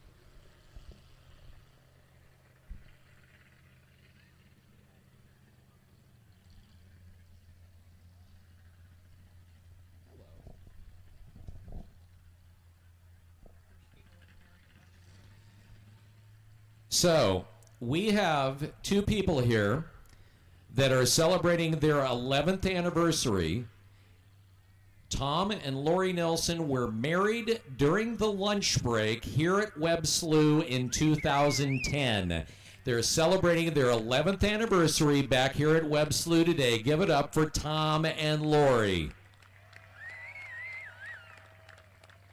Married on the slough. That's too cool. Congratulations, Tom and Lori. Boat 666 taking to the course.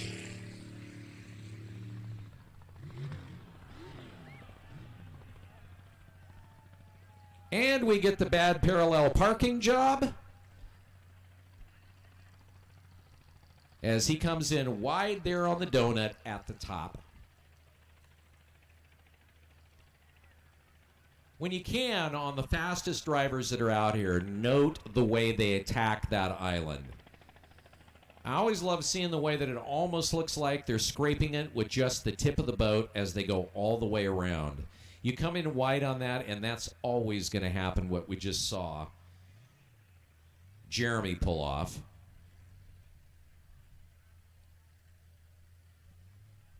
Or not pull off. That would be the anti-pull-off.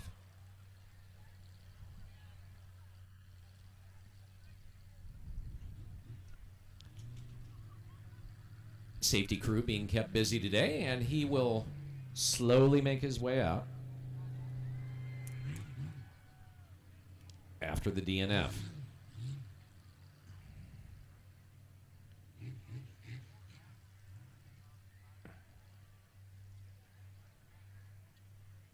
Jeff, a.k.a. Larry Purcell, and Roberta, a.k.a. Bob Anderson, getting ready to go for Purcell Racing and boat 154. 47.34, their best run today. They started off with a 52.87, so definitely making progress and shaving time off their score. Again, if you're a first-timer here, you got in a little bit late. What will happen is through the 4 qualifiers, we'll take the 8 fastest individual times, and those people will make it into the money rounds, what we call the 8-cut, fastest 8 boats from this class. Those 8 boats will race against each other. The top 4 fastest times will make it into the 4-cut. 2 of those boats will be eliminated, and the 2 fastest boats coming out of the 4-cut will compete for the championship in the particular class.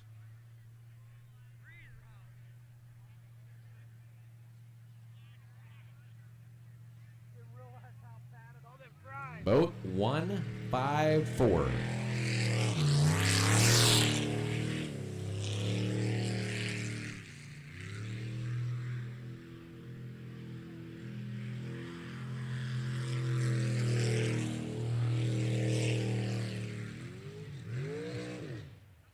Cavitation, and he beaches it.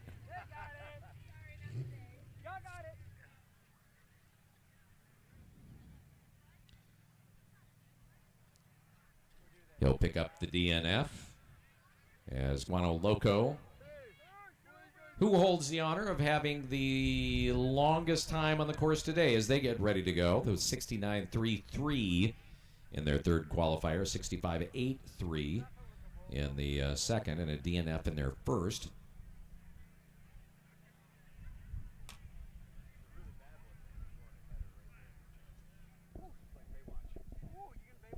And, of course, a great appreciation for pointing that out.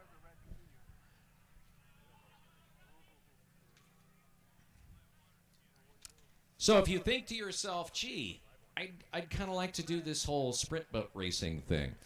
If you go down into Bender Road, down there by where the T-shirt booths are at, and the race team booths where they're selling their swag, you are going to see for sale a sprint boat. It's a Brycraft, has a Chevy 405 cubic inch, 625 horsepower power plant, an 8.25 inch Scott jet. It's a Group A400 class boat. All set up, all as a package. Doug Olson, the seller on that boat. All the buying information is there on it. You can go down and take a look at it. And if you haven't seen one of the sprint boats up close, you can see what one of the older sprint boats looks like. Sitting down there in the T-shirt area.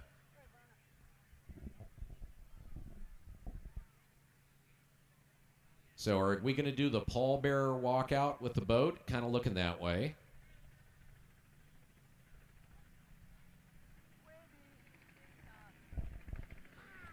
See, if they're going to do that, Roberta needs to work on her parade wave.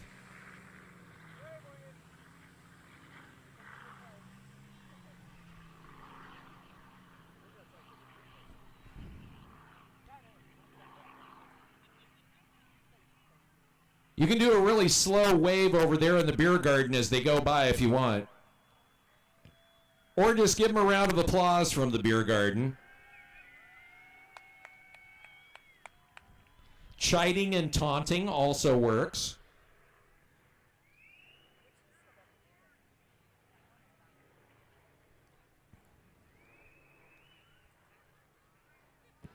Don't forget to share the live stream and give us a comment. Let us know what you think. And away they go.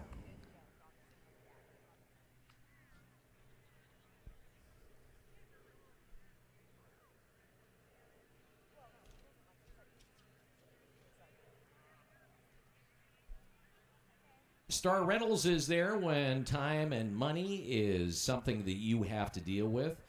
If you need people that are going to help you out last minute, fast, with reliable equipment, you need to see the folks at Star Rentals.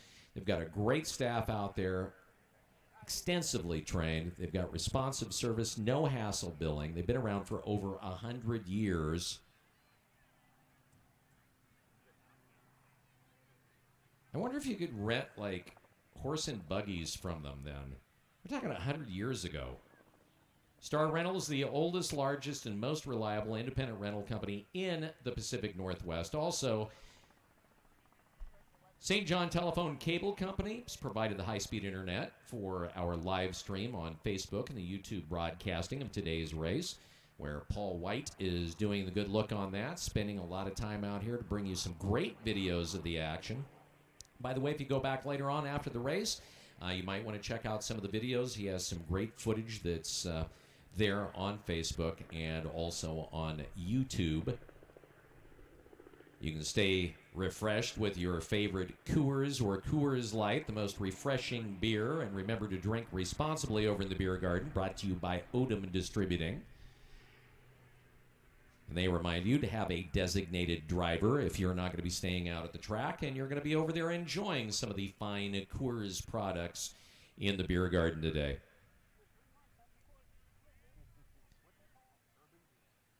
Ken Paulson Plumbing, They're the big boys of the Palouse. One call to clear that drain.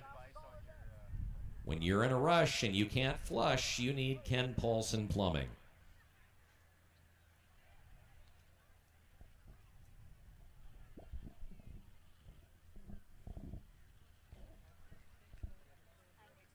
On the way, boat 199, followed by boat 40B, then 146B. And our fastest boat in the class today, the Jolly Rogers 208, still on the way. Lots of great racing to go on today. Again, we'll have that short break after the finality of the fourth qualifying round, and the unlimited class have a chance to run. Guano Loco.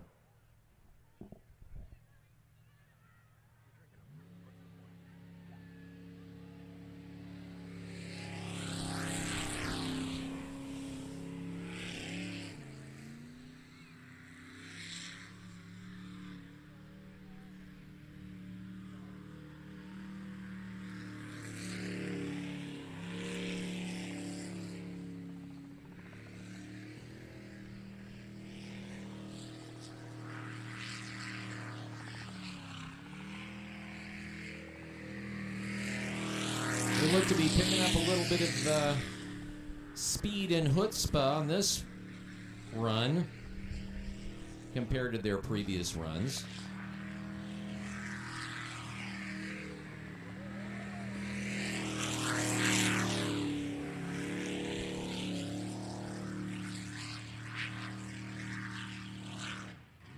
And they get their fastest run on the day with a 54.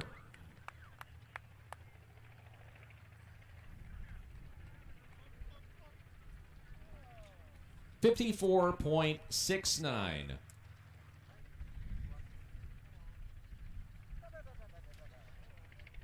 So while not fast by any stretch of the imagination, they at least get a little bit of a victory there where they bring it in well under 60 seconds. Their first time doing that today, so they get the moral victory on the deal. And of course, more seat time to go along with it as Blue Bayou with Darren Mickelson and Dylan Hatch. They've had a rough day. They put in a clean round way back in Q1 at a 51.6 and change. 2 out-of-the-water encounters and experiences to follow that.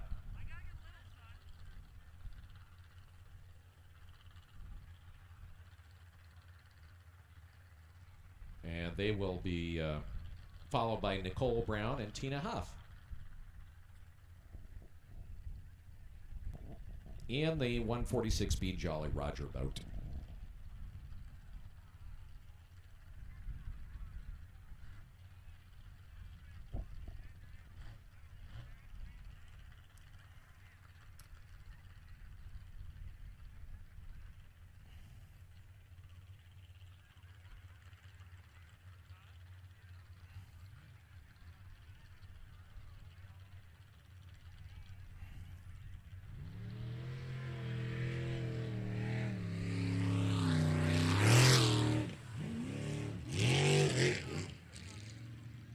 Man, I thought they were coming out of the water there. They skimmed that island all the way into the donut.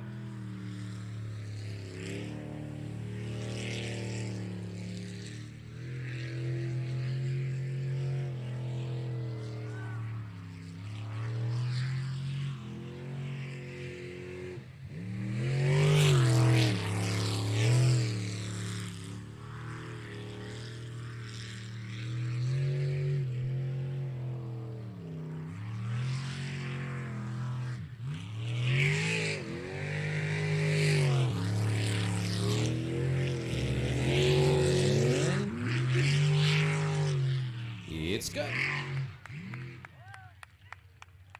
52.63.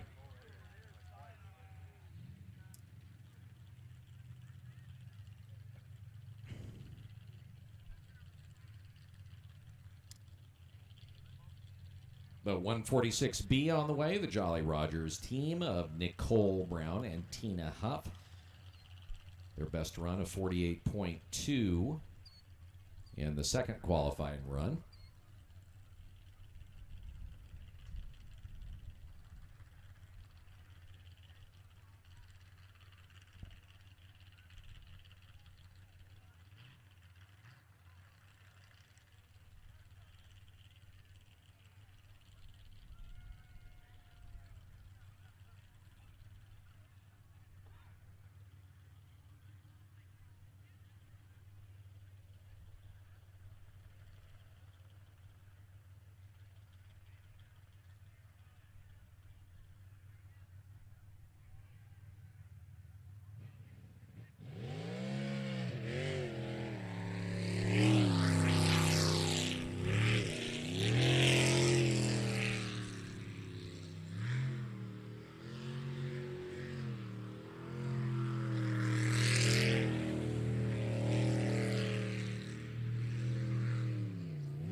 And that, of course, a DNF.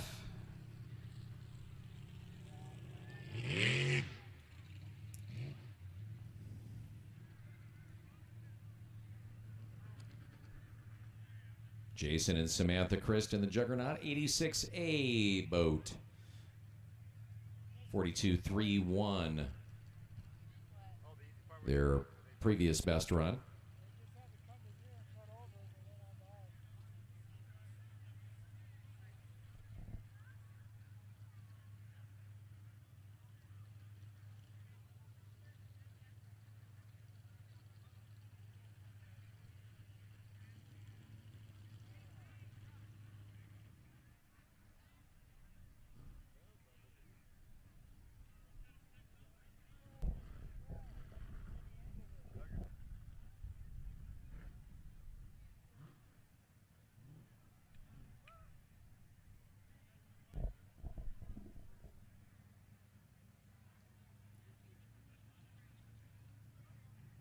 Boat 86A.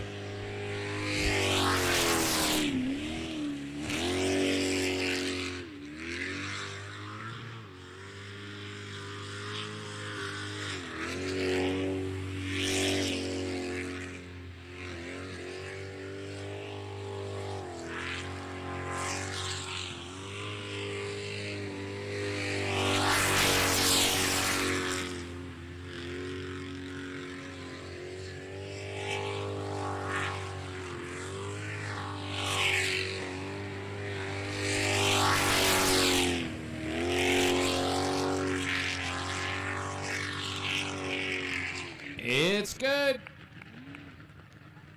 42.11, their best run of the day.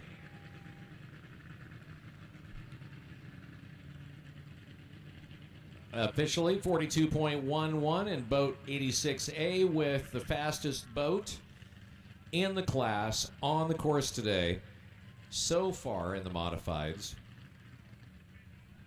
the Jolly Rogers 208 boat, Dustin Springer and Don Davis.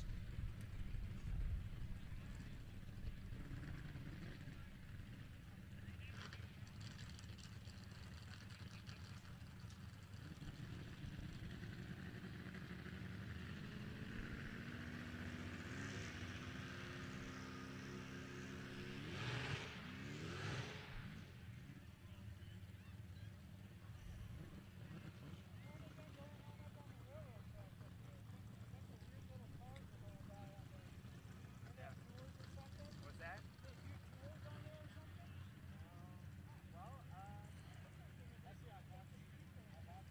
3944, their best run. The only one of the modifieds to bring it in under 40 seconds. And that's not going to happen this time, as they rocket out into the middle of the field.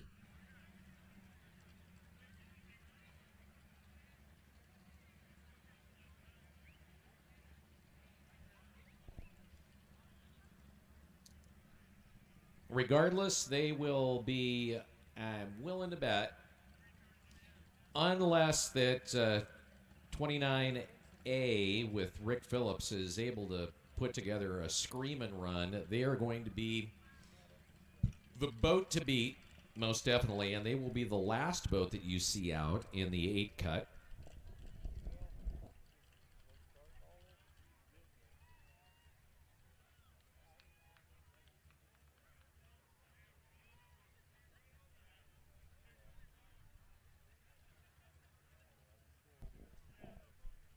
.34, the Wave Digger boat, the 400 boat, with our St. John team of Skylar Smith and Marshall Bafus is out for the day. They, of course, if you recall, had the hard hit on the island that kind of launched the boat up, and they nosedive out in the middle of the channel, almost sinking the boat. They are done for the day. So we will not be seeing Wave Digger and boat 34 anymore today. They calling it quits. So waiting for boat 208 to make its way off so we can see hammer time. But that said, really, in this class, it's been owned by boat 208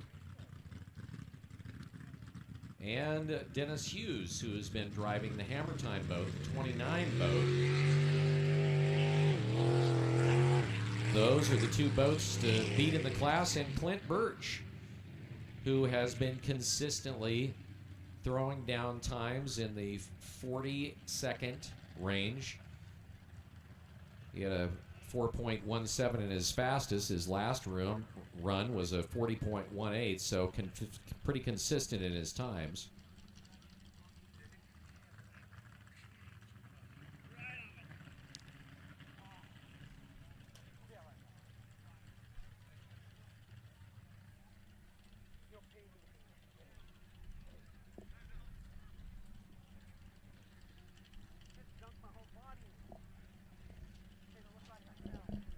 So boat 29. This will be the final run in the 4th qualifiers for the modifieds, the A400s on the way. Rick and Jen, the drivers of boat 29A, the driver and navigator respectively.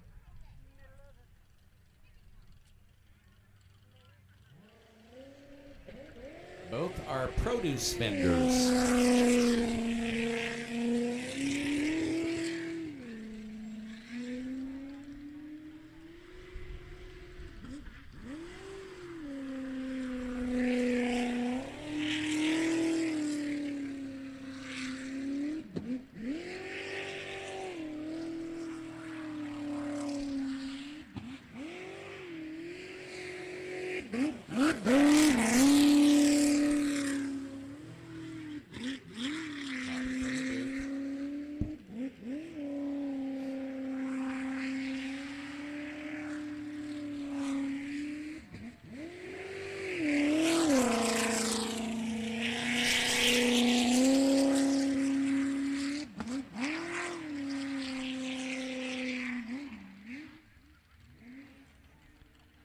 Well, the run is clean. 53.29.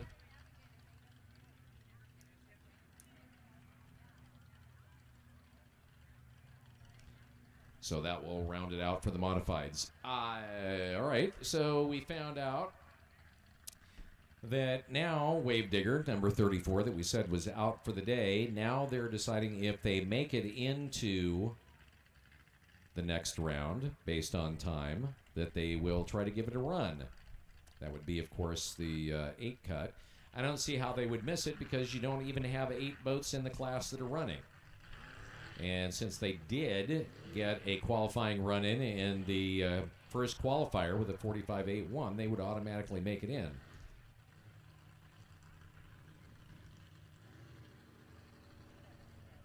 Speaking of the 400s, boat 02, the first in the last qualifier for the 400s, ready to go. Boat 02, Von Trapp from Squim Washington, and Matt Denson in boat live wire.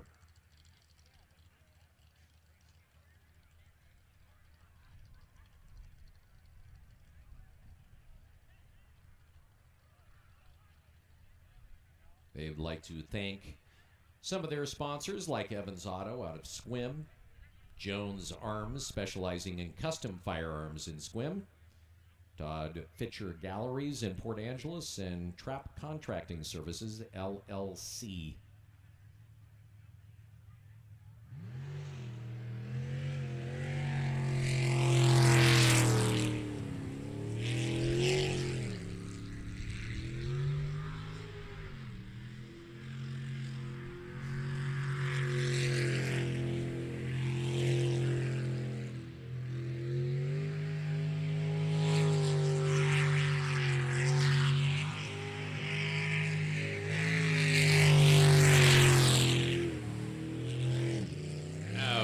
That is your DNF.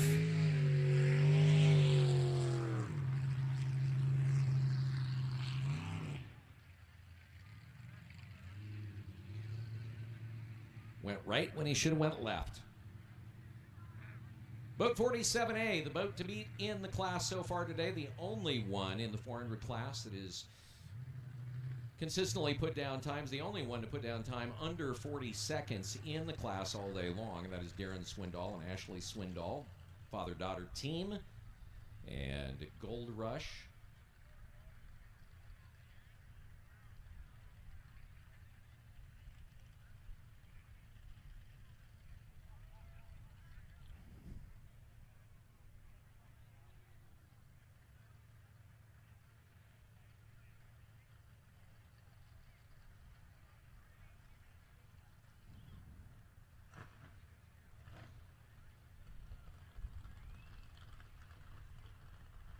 We have a 410 cubic inch Dart engine in the 13-foot Brycraft custom hull.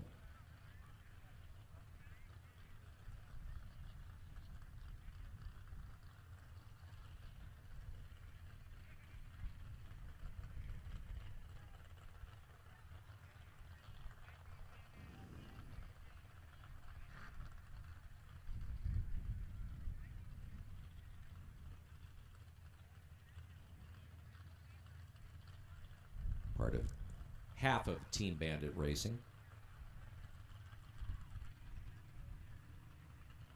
What usually makes it fun is his brother also runs in the 400 class in Bandit Black.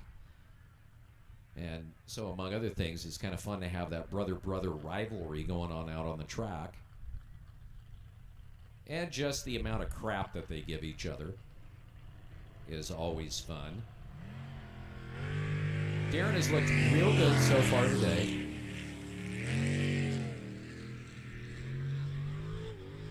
Pretty much game on.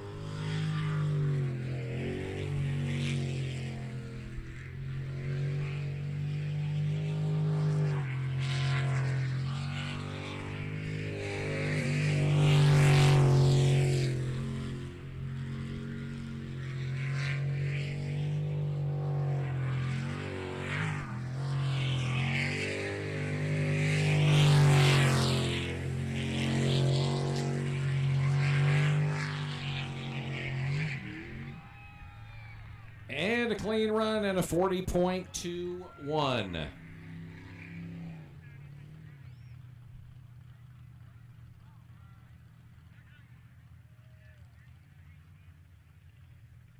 Straight sideways, 42. Warming up on the launch. Dan Hatch. Andy Manthe. Straight sideways. Name of the boat. Boat 42.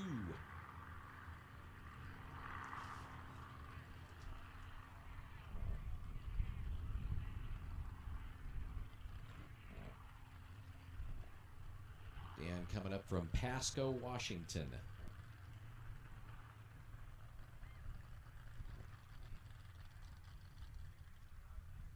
And he is on the water. Course is clear. Green flag is up.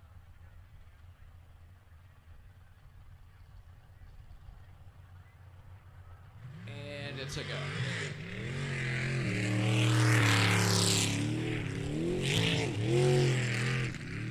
Bank shot off the island.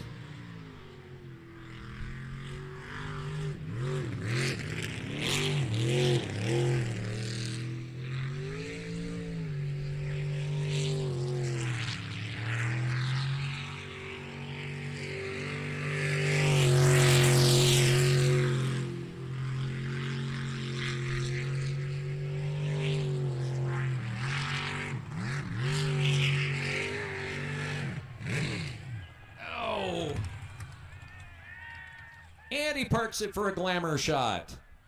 Hey, everybody.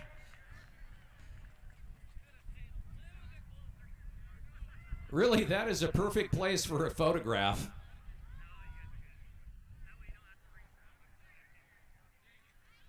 And he had such a great run going there.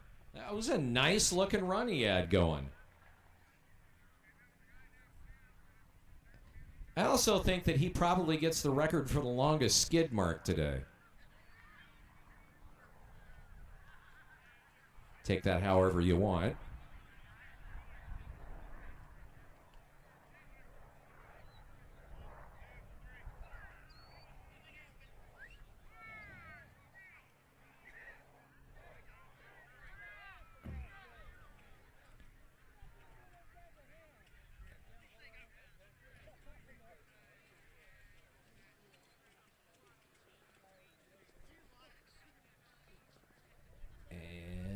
Now we'll see if we can get it started, and he will head home.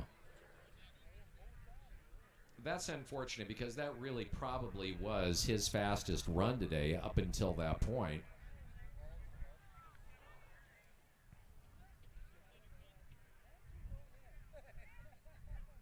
That said, he'll automatically make it into the 8 cut. So we'll see if he can put it together there. Daryl Healy and bank shot. He'll be, or are, waiting. Gotta say, the weather has just been kind of perfect today. Thankfully overcast with the breeze, keeping things livable. And he goes out under his own power. Good to see.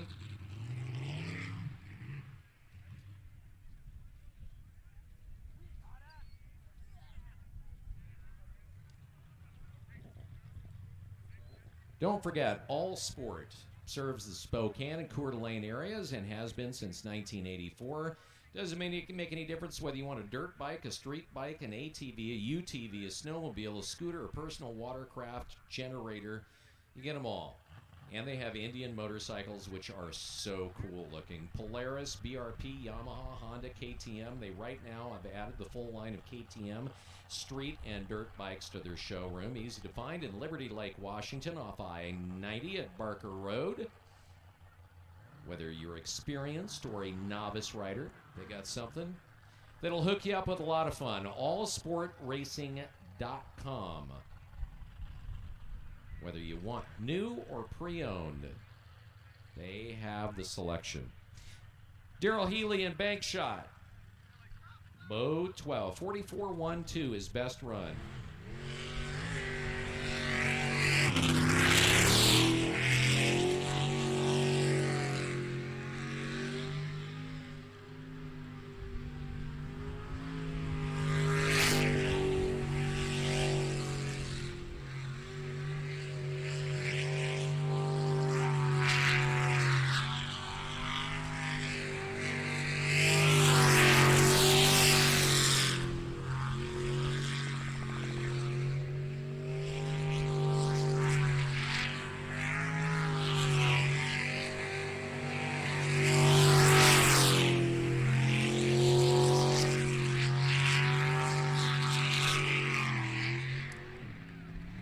Clean run and a 48.8 or 43.84.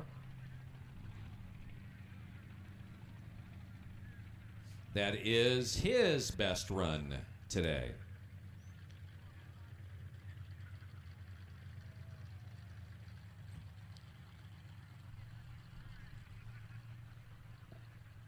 Mr. Bad Wrench, Mike Hilt, and Nick Sibley. The noobs. The noobs. Rookies coming out. They got a clean run in their third with a 54.77.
A clean run at a 55.8 and a little change. 5580. Stephen Church. Lisa Bowman. The Bad Influence boat on the way. By the way, D&J Farm Supply is a proud sponsor of Web Slew and racing here today with the largest independent dealer in the Northwest of Camso Agricultural Tracks. They have a lot of your farm needs. Mid-rollers, spindles, hubs, jumbo, harrows, Camso tracks are the best in the biz. If you need new or used, you can contact D&J Farm Supply, locally owned by Don and Amy Swanek. Also, Bartek is here, generating renewable solutions with their carbon-neutral processing of regional organic waste. All right. Right on.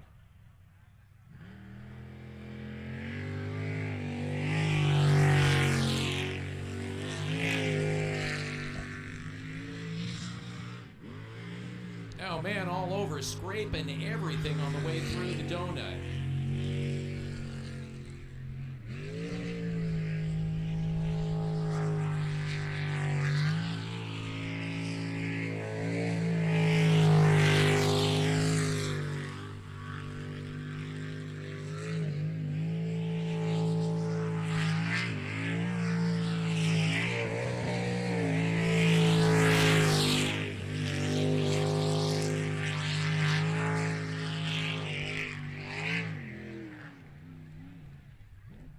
A good run at a 42.64.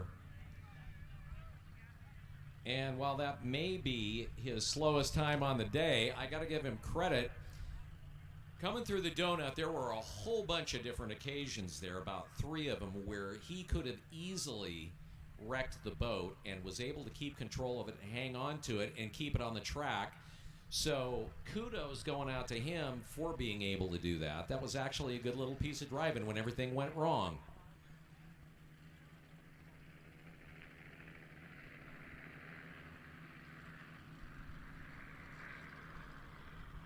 And that will end the 400 class 4th qualifying run. So we now move into the unlimited class. And we have a scratch in this for 049. They had a 58.61 in the second qualifier, so they have qualified. They're working on the boat, which essentially has been put together within the last 48 hours. And boat 15M Jeremy Brewer Presley Lawler in Rum Runner. 49.22 in his last run was his best. And that corner really is eating a lot of boats today. You come in on that too tight, and it just makes everything bad happen. It's actually the beginning of the turn into that channel is where you either hang on to it or you lose it. And he biffs it.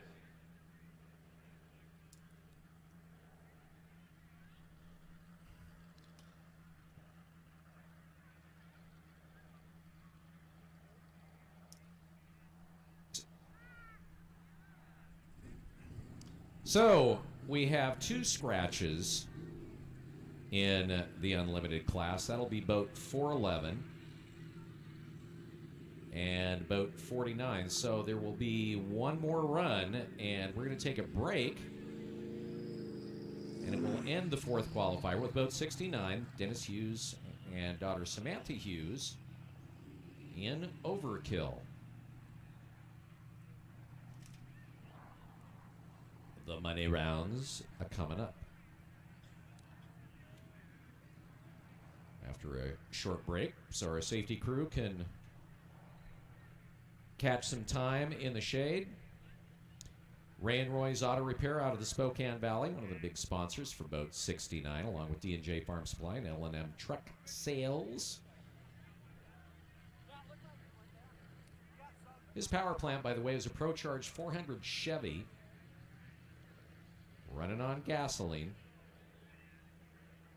An 8.5-inch custom-made pump by the driver, Dennis Hughes, the boss of the billets.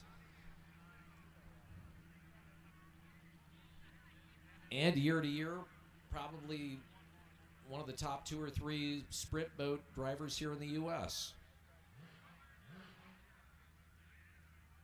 depending on the year and the boat. But he's been very successful here at Webb Slough over the years.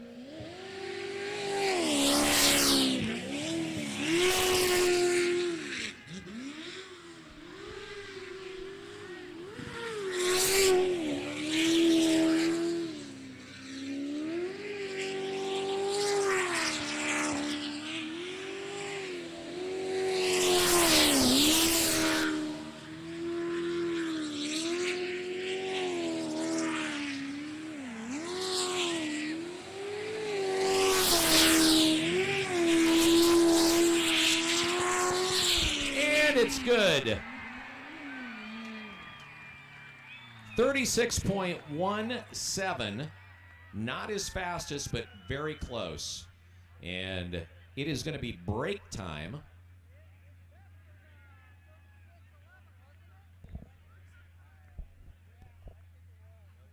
Okay, so with that, we have public service announcements from Amanda Webb, namesake of Webb Slough.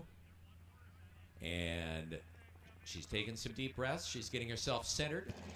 All right, folks, we're going to be taking a short lunch break. The stream will stay up, and we'll be back probably about 30 minutes or so. I will be turning down the announcer feed and playing some music that's not copyrighted in case he plays some copyrighted music.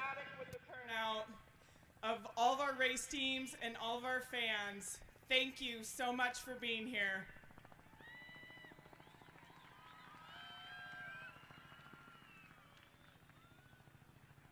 It's amazing to see how many people are filling our terraces again. We got really lonely last year, so we had a little project, and we appreciate everybody that's come in and visited our new building this morning. We know we had some hiccups this morning. We got some bumps to work through. We have some amazing volunteers that help us out, and we're so grateful for them. And we're going to make it better for all of you guys in August.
safety crew members to start making your ways back to the islands.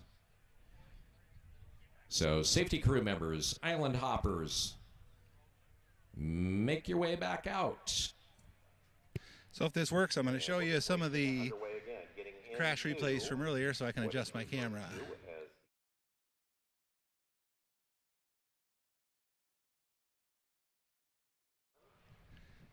Guess it didn't work.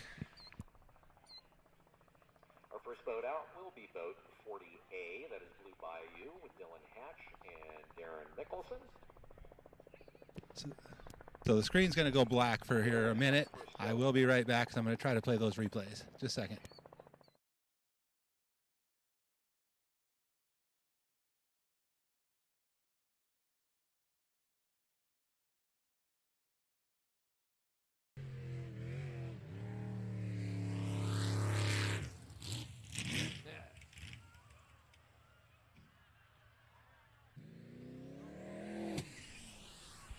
And he's out. Or maybe not. Yes, he is.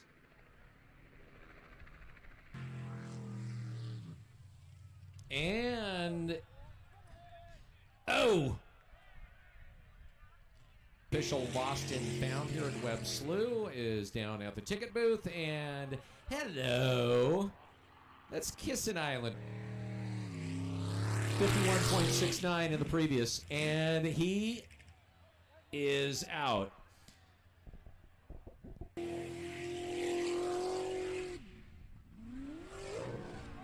Hang on to it, Rick! Ow! Give yourself... ooh, that was quite a... ow! All right. Flips. And they're off.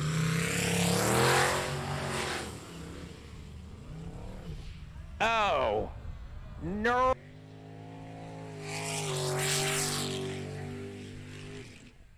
Oh! Oh, 6-6 taking to the course.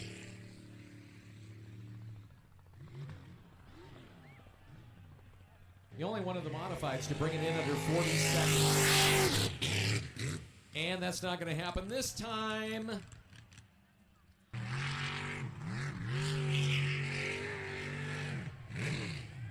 Oh! And he parks it.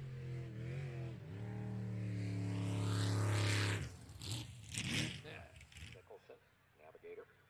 Followed by boat 29A, Hammer Time, Rick Phillips, Jen McClellan, who's wearing her TikTok leggings. Boat 86B, Juggernaut. That's a tag team boat with Kelly Stevenson and Tracy Montgomery. And right after they run, the owner of the boat, Jason Christ, and wife Samantha, will take Juggernaut for a spin. 146A will follow them. That is Jolly Rogers with Eric Werner and Tina Huff. Followed by boat 623, Fear Not, Clint Birch, Terry Lovell. These are all modified boats, by the way. 29B, that is Hammer Time. Dennis Hughes, the driver, and Jen McClellan navigating again. So she's getting plenty of seat time today, so to speak. 208, it is Dustin Springer and Don Davis in Jolly Rogers 208. So that will be the order of the modifieds when we get racing underway here in just a little bit. Still waiting for our safety crews, island hoppers, to get back out to the islands. This is the official call to make the way back out. I think most of them are out there. And we'll start seeing the boats pulling up, hopefully, pretty soon to get racing underway. The money rounds, it's go fast or go home. The elimination rounds, again, 8 boats will start. 4 fastest boats will continue into the 4 cut. The 4 slowest boats, they get to watch. And then of those 4 boats, the fastest 2 move into the finals. The slower of the 2 boats for the 4 cut, they get to sit and watch. And after the finals, the fastest boat will take the checkered flag for a ride around the track, and second place gets to sit and watch. And nobody wants to sit and watch.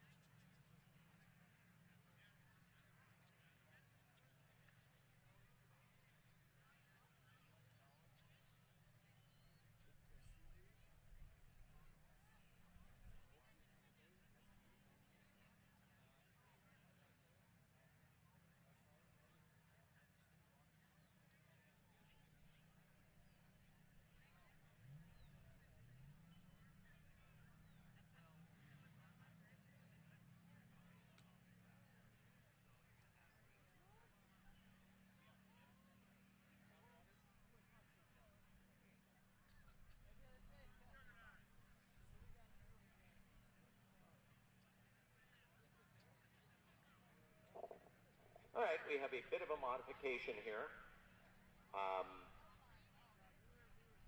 86B and 86A would be running back-to-back.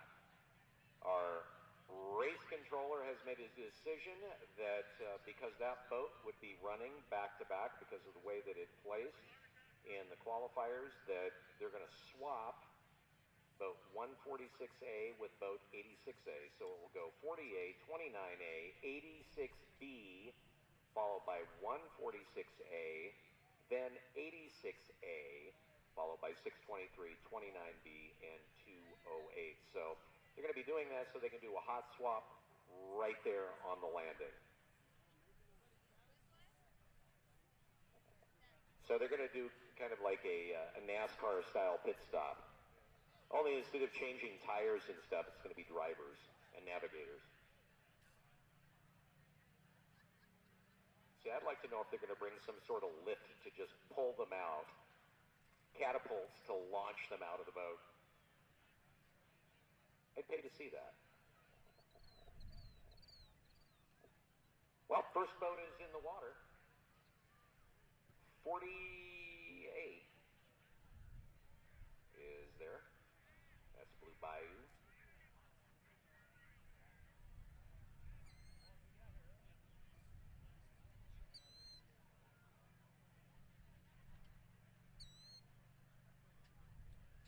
Don't forget, if you're going to be over in the beer garden enjoying some of the fine carbonated adult beverages, make sure that you've got a designated driver that's going to get you home tonight if you're not staying at the track. That is because law enforcement will be out in force looking for people that had too much to drink and decided to get behind the wheel. And that would be a really lousy way to end a great day. So if you're going to, have a couple too many of the adult beverages, make sure you've got somebody to take you home, or figure out a way that you can just sleep in your car tonight. Just don't get out there if you've been drinking and driving. This is an APBA sanctioned event, the American Power Boat Association. We want to thank them for being out here. You may see some of the APBA officials. They will be wearing APBA shirts, hats, and other official APBA gear. If you see them, say, "We salute you, APBA." And maybe give them a little salute or a thumbs up. Ooh, I hear a motor starting. Racing to get underway shortly. Again, the 8 Cut the Money rounds coming up. If you're hanging out there over on Bender Road, now would be a good time to get back to your umbrella or your canopy, your chair, whatever. A reminder, please stay away from the fence. If you are going to be down in the pits, make sure that first off, no pets in the pits, no smoking in the pits, and if you have a child in the pits, make sure that you keep them close to you. There's a lot of activity, those boats moving around, and you've got golf carts and you name it, 4x4, all sorts of stuff over there. Keep your kids in tow, and that's for their safety, because it is really busy and people are scrambling. Thank you.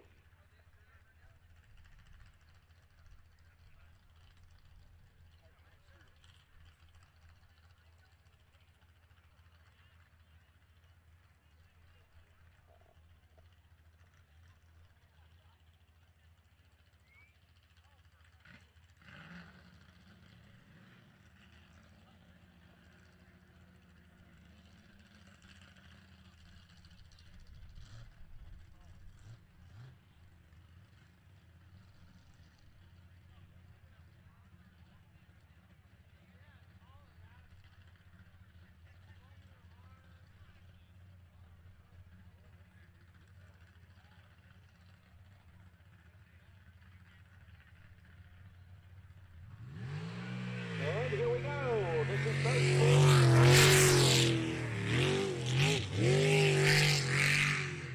and a DNF right away. So you might say that he is a marksmanship expert for hitting his foot. And he gets the DNF on the wrong turn. So, goodbye. 29A then coming up. Hammer time, Rick Phillips, Jen McClellan.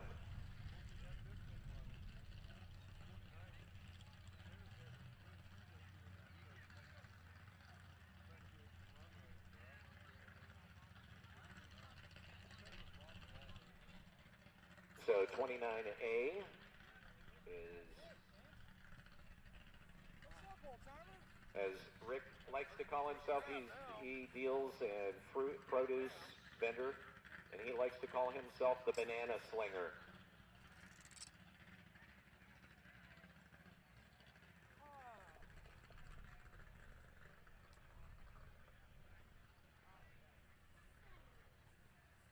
The boat is hammer time.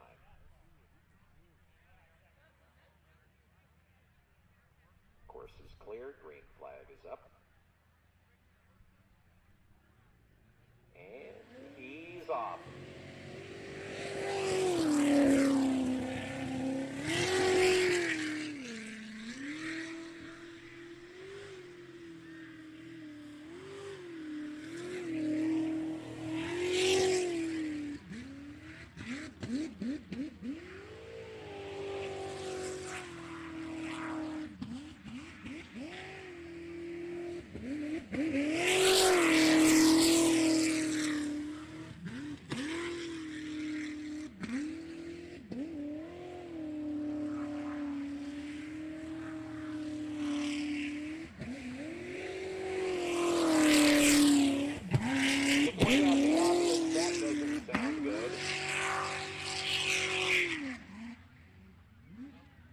But he still gets the clean run. 48.07.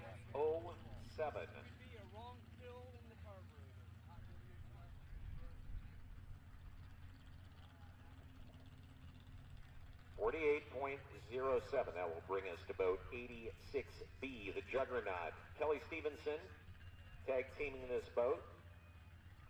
Tracy Montgomery, the navigator for the Juggernaut. His best time was a 44.19 in the fourth and final qualifying run.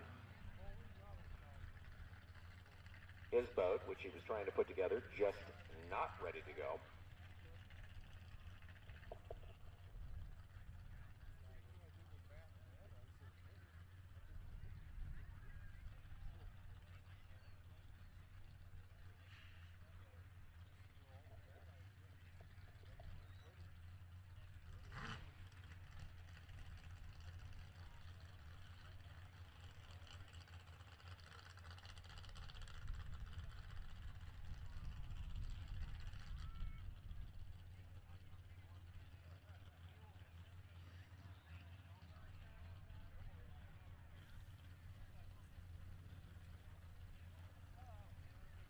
All right, folks, we're back. I got the announcer back turned on.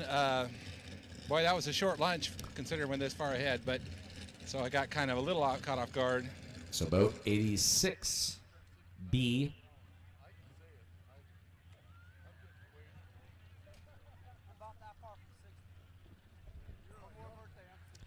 finally moving off the trailer.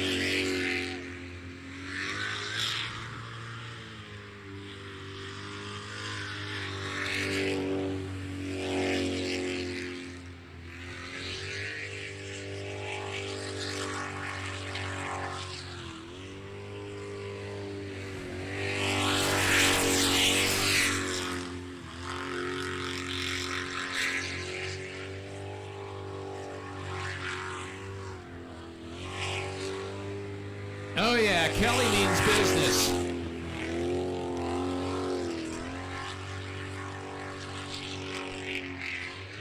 Boom. Clean run. And his fastest run of the day, 43.02.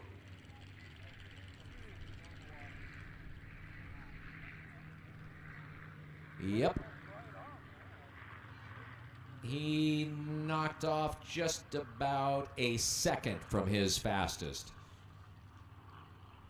So definitely getting aggressive. So that boat is going to go up on the trailer. Kelly and his navigator, Tracy, are going to hop out. And then we're going to see Jason and Samantha Christ hop in. And in between that, boat 146A, which is Jolly Rogers with Eric Werner and Tina Huff, they're going to come in and throw it down. Eric's best run was a 41.85.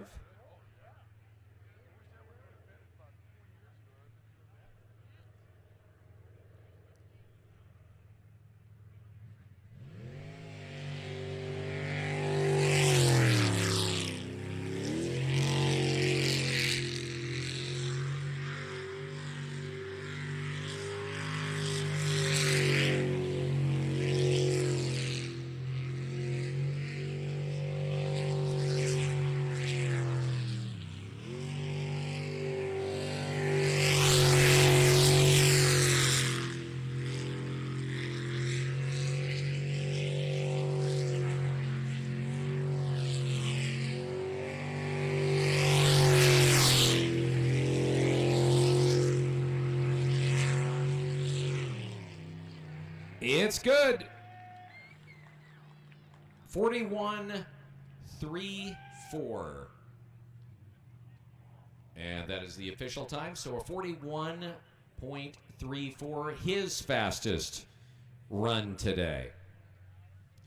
And that will bring us to 86A. The Juggernaut boat getting a workout. So boat 86A, driven by Jason, Christ, Samantha. She's the navigator. His best run was a 42.11.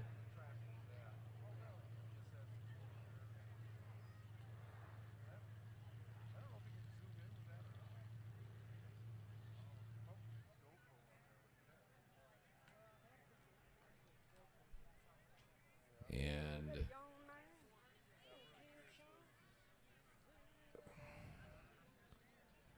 apparently they're still trying to get them strapped in.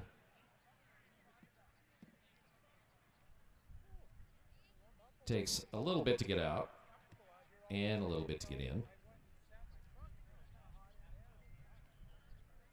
And you don't want to cut any corners on the safety issues, making sure everybody's strapped in. One of the things most folks don't know is that there are actually hand constraints. I know, as weird as that sounds, there's hand constraints. For instance, the navigator, his or her right arm is literally strapped down inside of the boat so that if that boat rolls over, their right hand, arm does not come out of the boat. So they're going to bust, crush, or otherwise destroy that right arm. A certain amount of tethering as well, my understanding for the drivers, would be their left arm for the same reason. So the main thing is keep them safe. Got the 5-point harnesses. Some of them have Hans devices, which protects their heads in an accident so their heads are not snapping around, although their helmets, as they're wearing them, are kind of, those seats are set so they kind of slide back in these, I don't know, kind of embraces their head, these wings, if you will, that come around their head, so their head's not moving much side to side, if at all.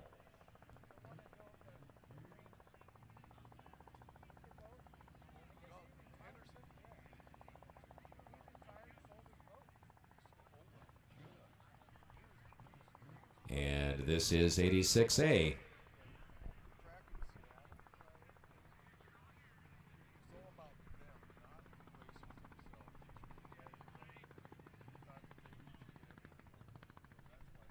We've already had one boat eliminated just through driver error.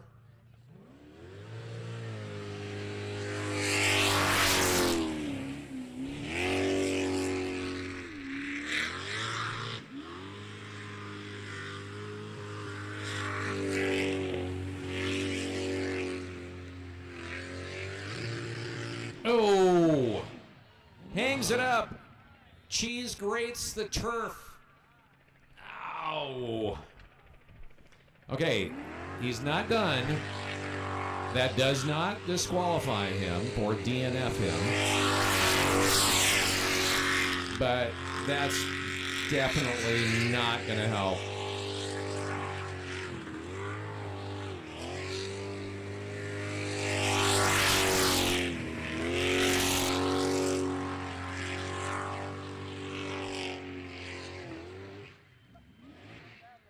So the run is clean in a dirty, ugly sort of way.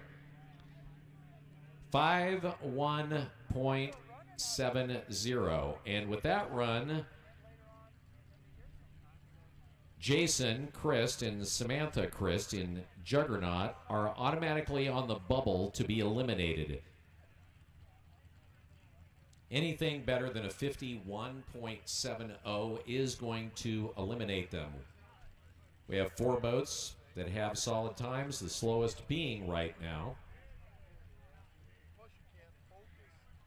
Jason Christ, which in a lot of ways, I think boat 29A is, which would be Rick Phillips and Jen McClellan, the hammer time, kind of gives them a buffer because up until that point, they were the slowest boat. 6:23 coming out. Clint Birch, Terry Lovell, Fear Not.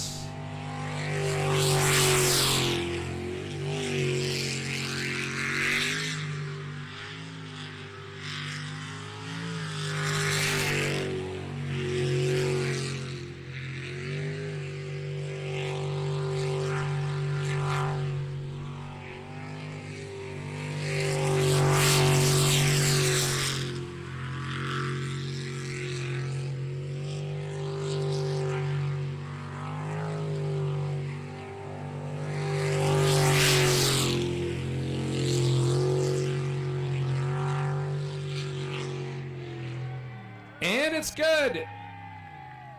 Clean run.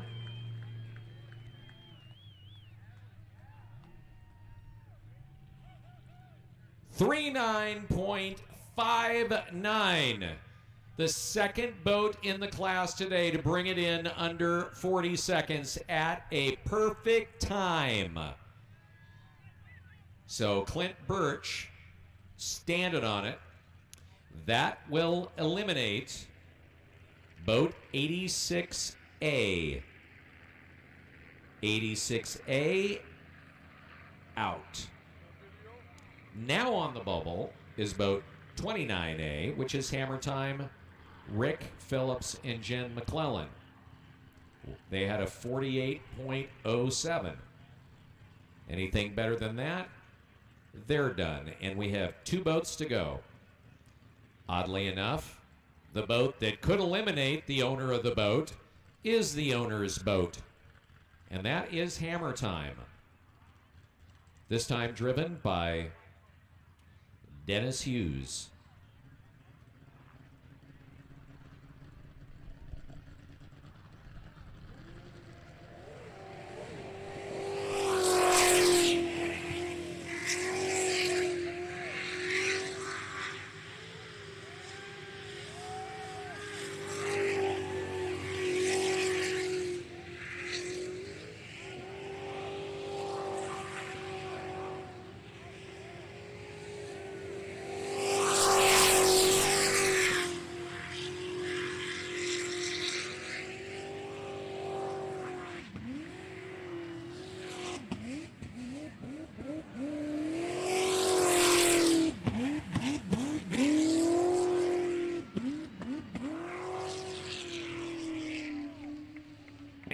And it's a clean run with a 42.44.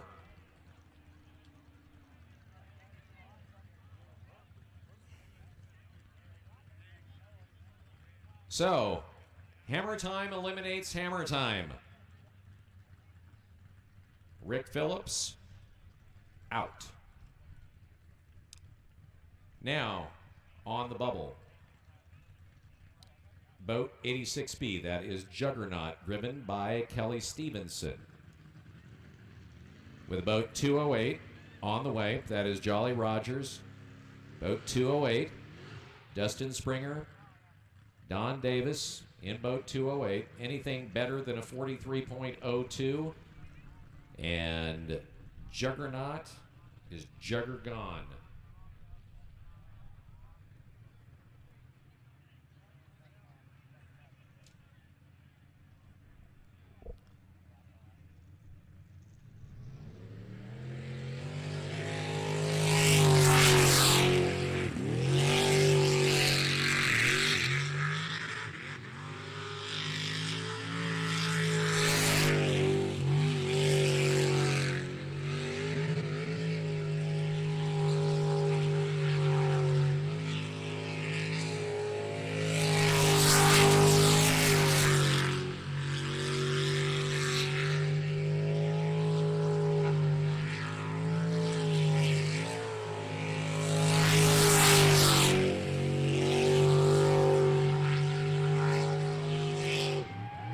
And it's good.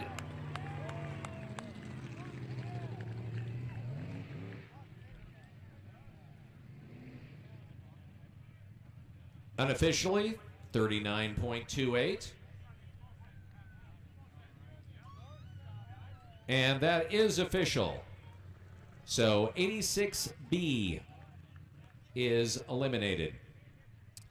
So coming up in the forecut, you've got boat 29B, followed by 146A, then boat 623 and boat 208. So A400's boat 39 on the way. That is Mike Hilt, Nick Sibley in Mr. Madrin.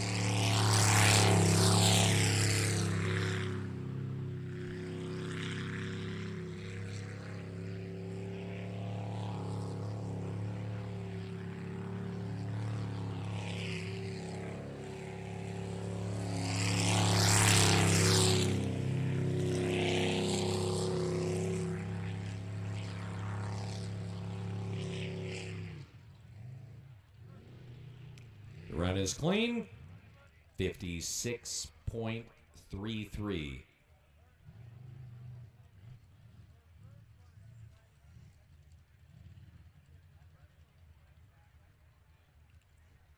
Boat 2 live wire. Making it over from the Olympic Peninsula, Squim. On trap. Matt Denson, the navigator. His best time was a 46.48 earlier today.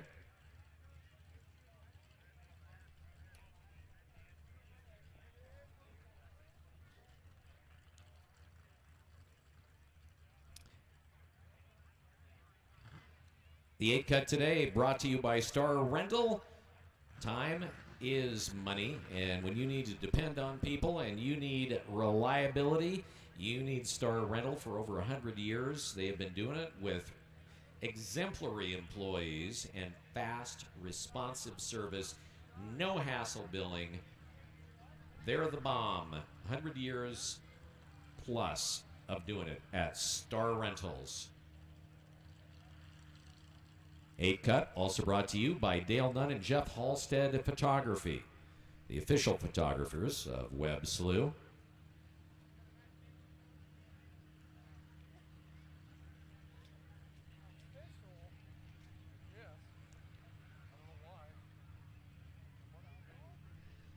All right. Live.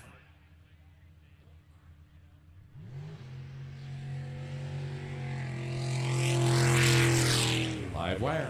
Off and running, and scrapes the island as he keeps it in. And can he keep going?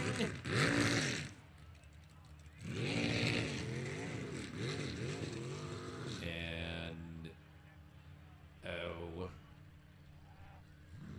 technically, anything can happen with this few amount of boats. So he hangs on to it. He's still in it.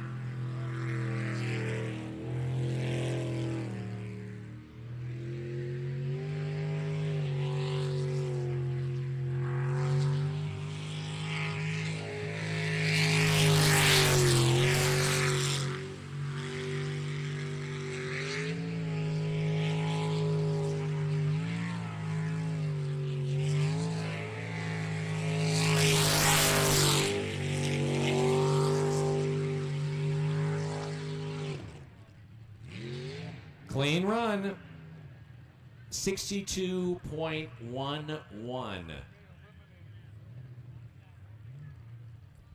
Unless a lot of bad happens coming up here, that's not going to be enough probably to get him into the forecut, but anything could happen with boat 42 on the way. Dan Hatch, Wendy Manthe straight sideways. A couple of rookies.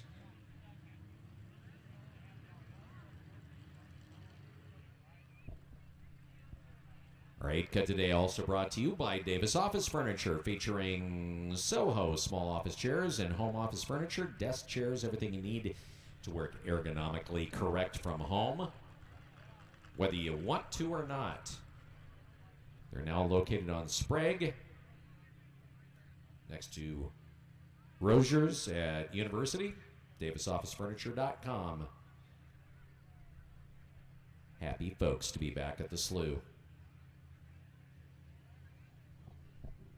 Boat 42 on the way, straight sideways. And that's going to end badly.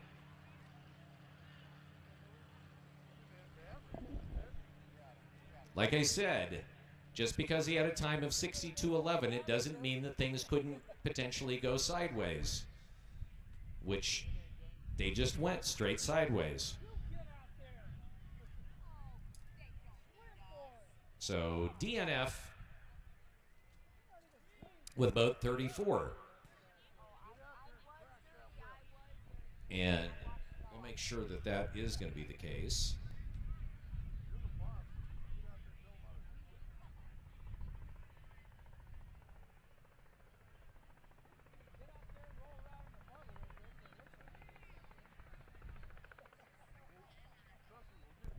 Our next boat up is boat 34, which maybe arguably had one of the more wrecks today. That, of course, is Skylar Smith and Marshall Bafus.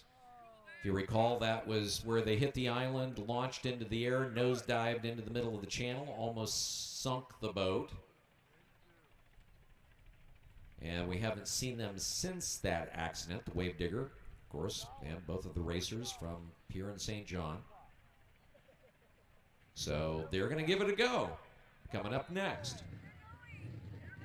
And straight sideways, gets off under their own power.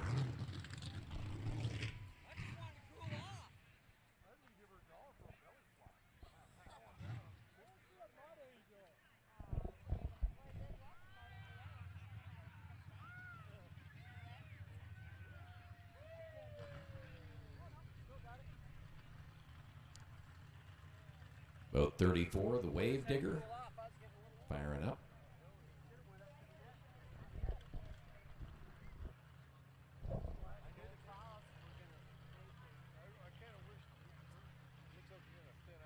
Hey, Beer Garden, you still doing okay over there? You're not as loud as you were before. That's better. Not Beer Garden people, you doing okay? Yeah, you folks in the Beer Garden are just not trying. You're just not trying. Okay, that was better. That was good.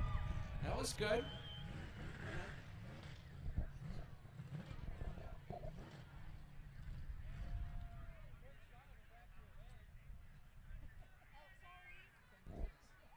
All right, Wave Digger, trying to keep it started. This could be an interesting run.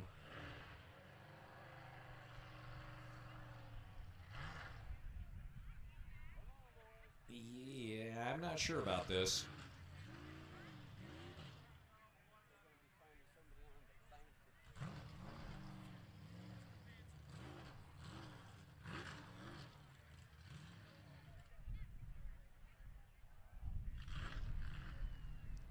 By the way, this is the only U.Go powered boat. Yeah, he's going back to the trailer. So he does have an option to wave off, but usually that is only if you've got a clogged jet.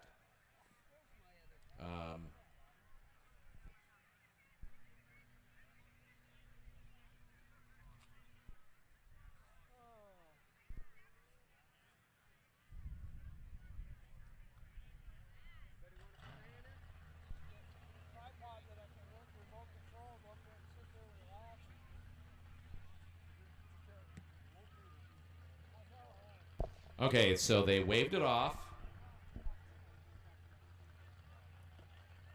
which they're allowed to do.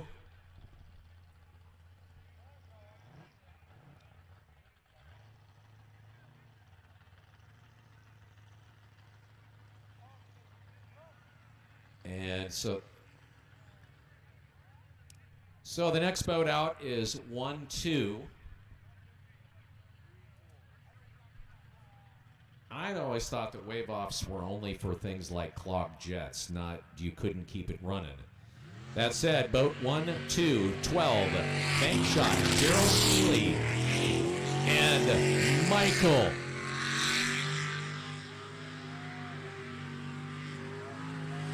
Michael, the Beast Navigator.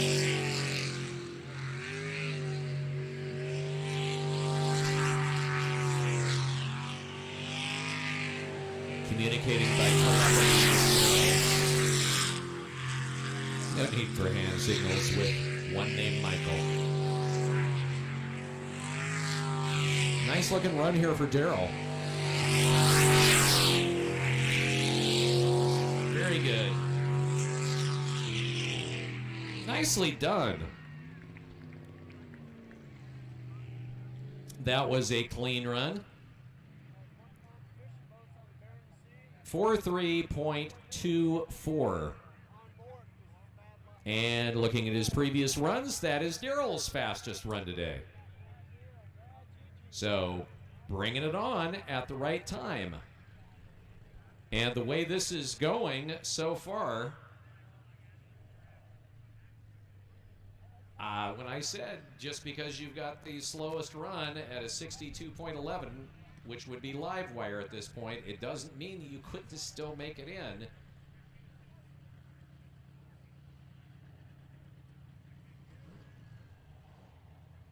.34 is a question whether it's going to make it out. We've already had 42 DNF.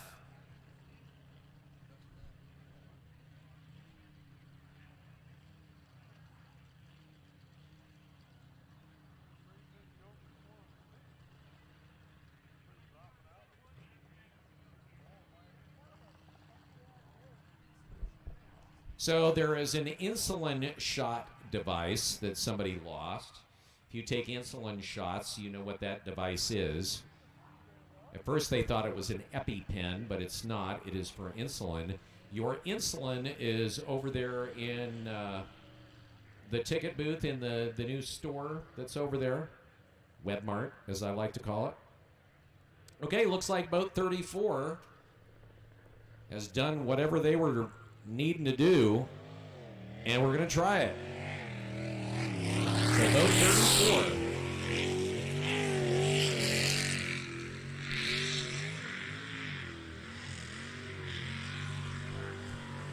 Wow, they're all over the place.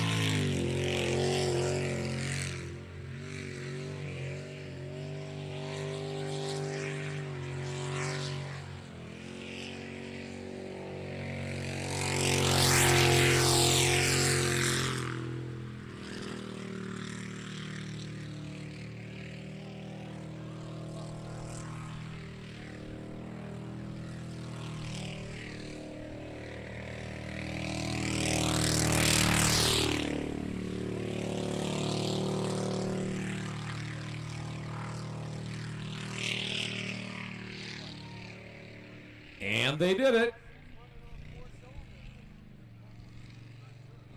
52.37. And that puts live wire boat 02 officially on the bubble. Anything better than a 62.11 is going to do that. With boat 156, the Bad Influence boat, Stephen Church, the driver, coming up from Cheshire, Oregon. And Lisa Bowman from Ontario, Oregon. He is navigator in Bad Influence. 156. Ron DeMoe, the guy that kind of started the Bad Influence thing, turning the reins over to Stephen a few years ago. He's got a very cool antique John Deere generator that's sitting on a truck over in the pits if you have a chance to see it. Very cool. All right, here we go.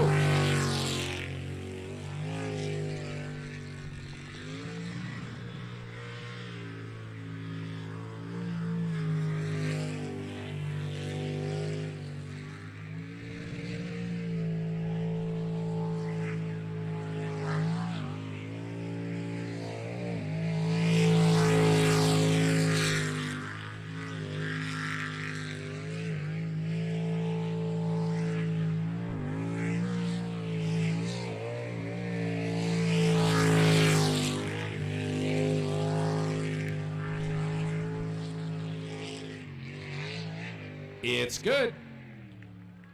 41.58 unofficially. And that is certified as an official time. So, boat 02 live wire done for the day.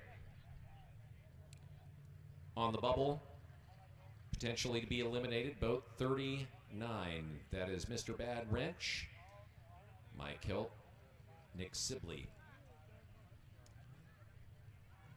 Anything better than a 56.33, and they're done. Boat 47 is Gold Rush, part of Team Bandit Racing, which essentially has led everybody from the Q2 on. and the only one of the 400 boats to bring in a time under 40 seconds. A 39.34 and a 39.88.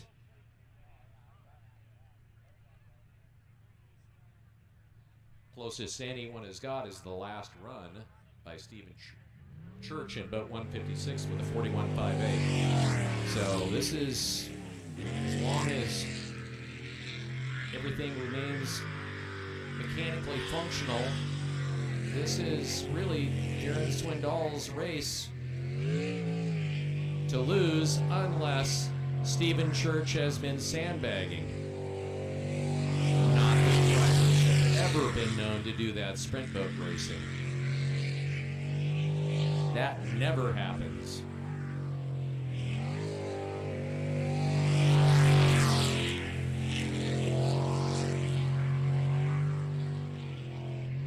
Nicely done. 40.10 unofficially.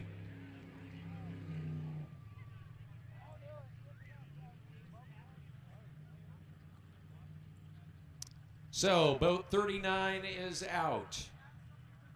When we get back to the 400s and the 4-cut, it will be boat 34 coming out first, then boat 12, 156, and 47.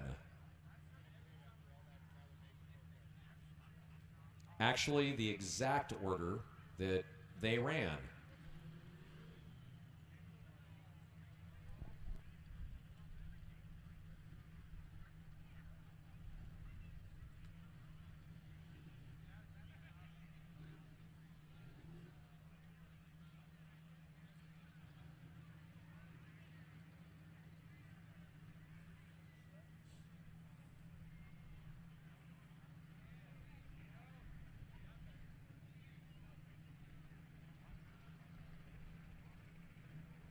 All right. This is Rum Runner. Boat 15M. His best time was a 49.22. And having a variety of mechanical issues that have kept him from really unloading like that. And there's your beauty shot of the day. Go ahead and clip a photo there. That's your beauty shot. Hi, it's my glamour shot. Presley even did her hair.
All right, so in the unlimited class here,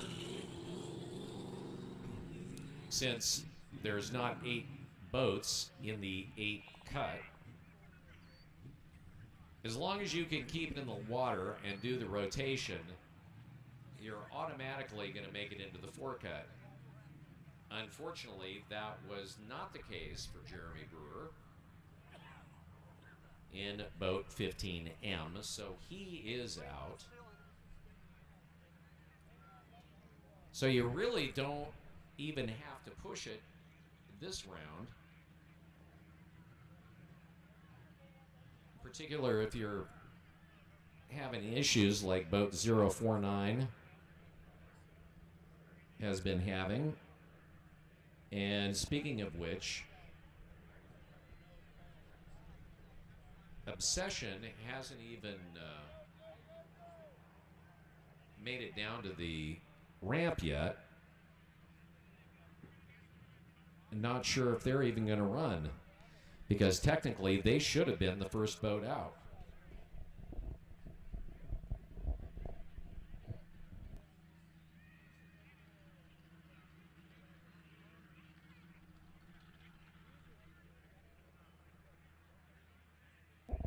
And just getting word that boat 049, Obsession, is done for the day. So really, it's between boat 411 and boat 69. Boat 69 is on the course.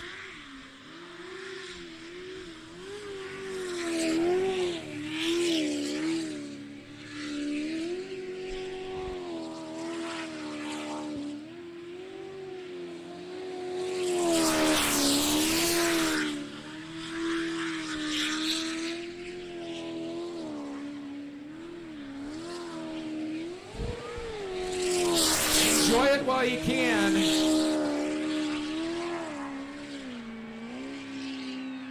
Great run, and Dennis Hughes is the unlimited champion. I'm going to explain that in a second. 37.46. So here's what happened. Boat 49 couldn't get running. They scratched. Boat 15M, and there they are. A big round of applause as Dennis and his daughter Samantha do the traditional cookie.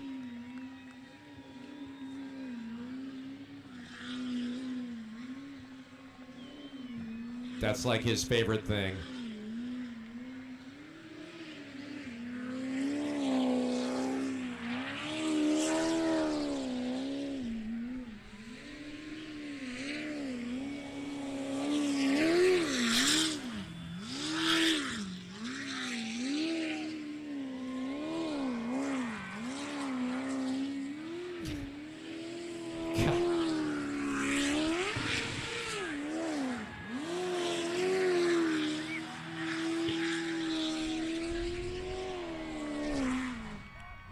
There you go. A little show. A little show. I love it. Okay, so here's what happened. Here's why Dennis automatically won. Boat 49, they couldn't get it started. That's the Ford. It was a scratch. Boat 15 came out, 15M, and as you saw, biffed and parked right in the middle of the bank here. 411 having mechanical problems and couldn't make it in. So even if Dennis DNF'd there, he would have won. But of course he didn't, so he wins, and congratulations to boat 69, Dennis Hughes.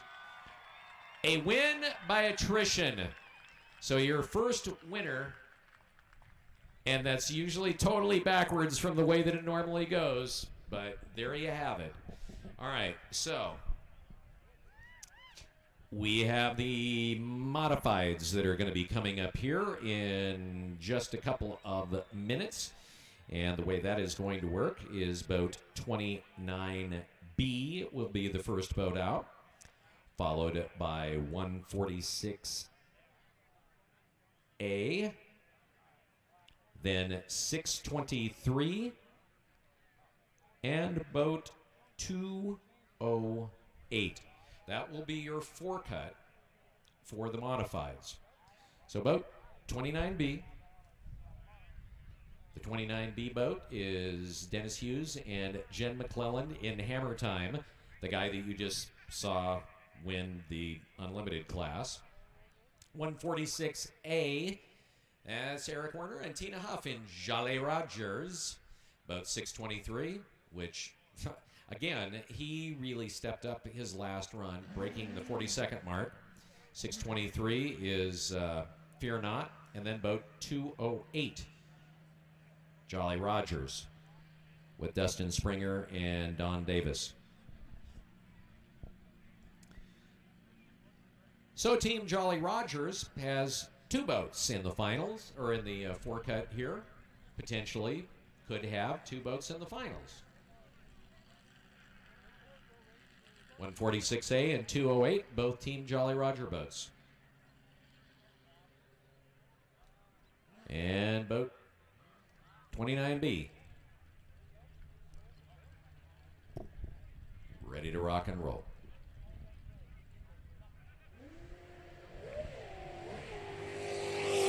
Dennis is so much more aggressive than Rick is driving that boat. I don't know, notice when he hits it at the starting line, the boat almost comes completely out of the water. Whereas Rick tries to feather it through so it doesn't jump like that.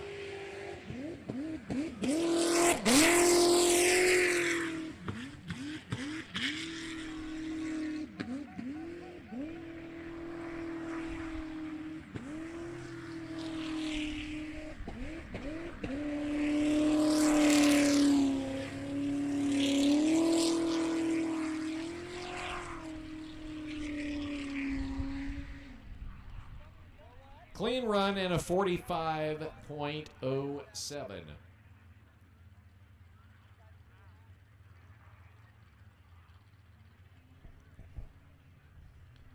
(146A) getting ready to come up. Garco Construction has been building excellence since 1978. They're a general contractor. They design, build, and construct and do everything. Management services for construction. You name it.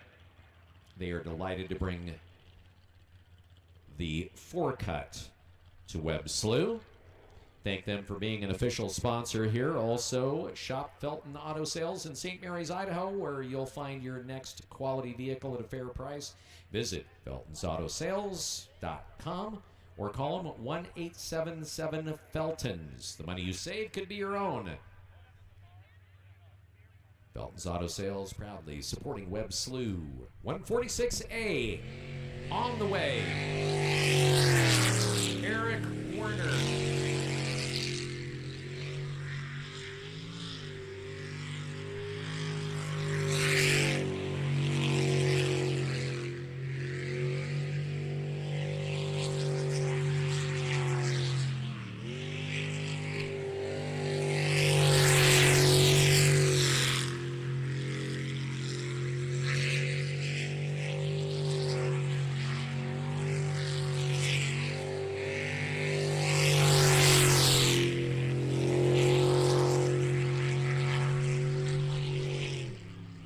Call it good.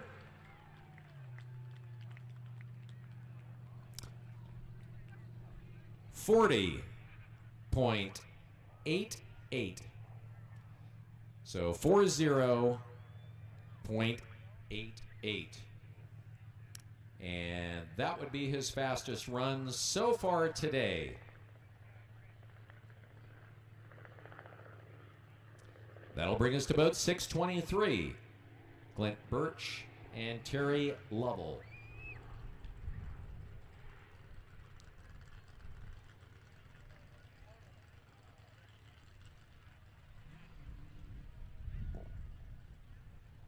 Our beer distributor, Odom, invites you over to the beer gardens for all sorts of great brews, including a nice frosty Coors. Make sure that if you are going to be imbibing, that you don't be driving. Here is 623.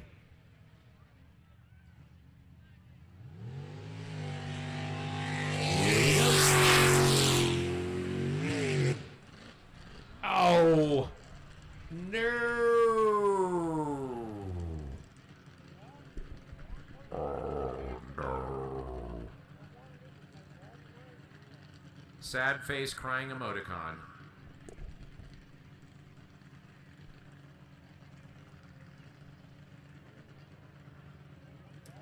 What a horrible way to end the day of racing.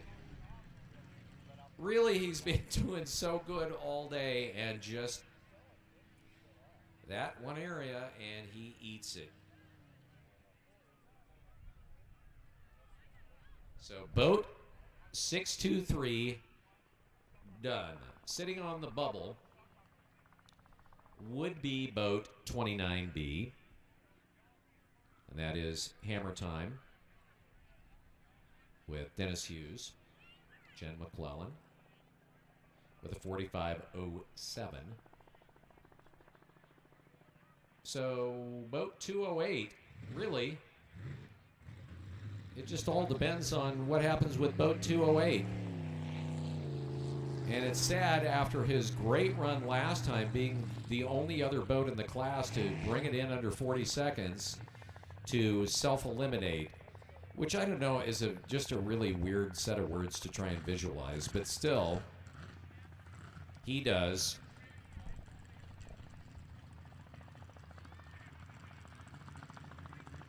No.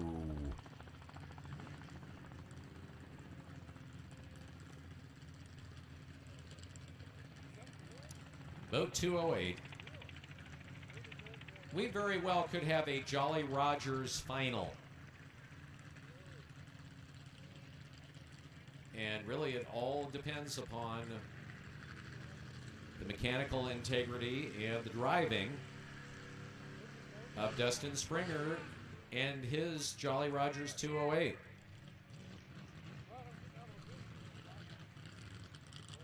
Could easily be seeing a Jolly Rogers final. And I'm trying to think back if we've ever had that happen here, and I don't think so.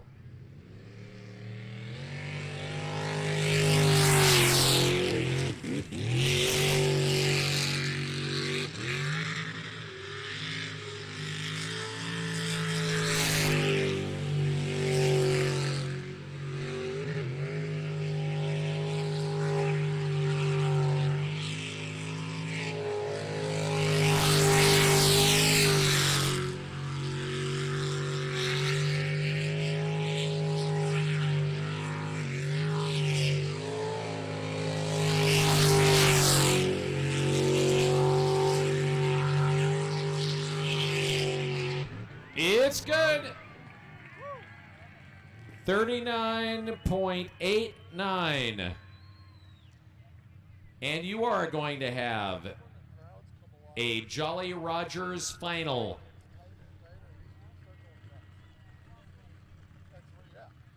It will be Jolly Rogers taking themselves on boat 29B, Hammer Time, done for the day. So Eric Werner and boat 146A will take on Jolly Rogers 208. And looking at the times, 1 1/100ths of a second separate them. All right, we're back into the 400s. This is boat 34.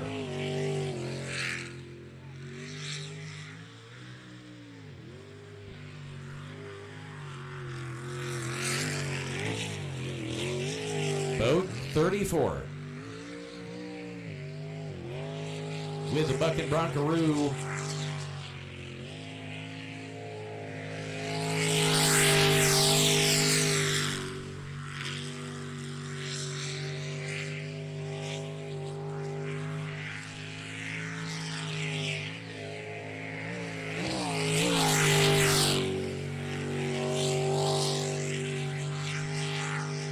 Good job. Clean run. 46.23.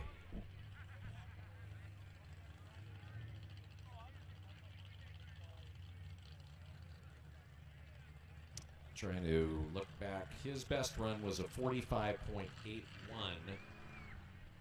in the first qualifier.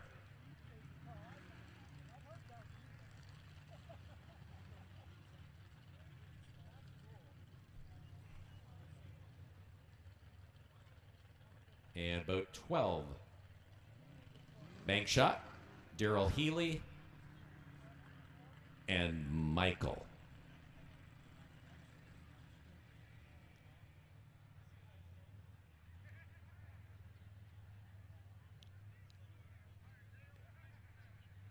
Daryl Healy has shaved off time, starting with his first qualifying run in every qualifier and the 8 cut. And whether he can do that again.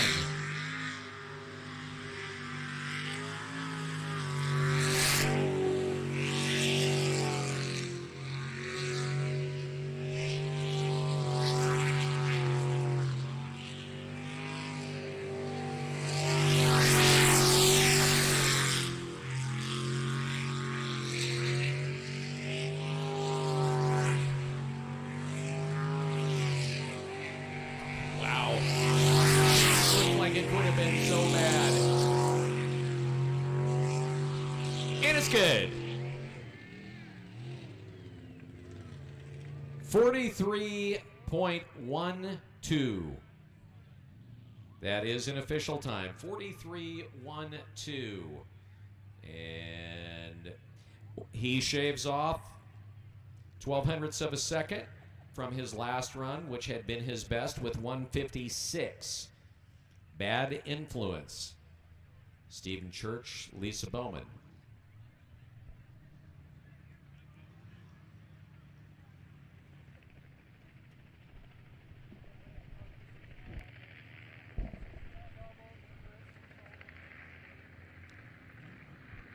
Forecut brought to you by Wilbur Ellis, supporting the Web Slough in the St. John community, your premier agricultural product and service business.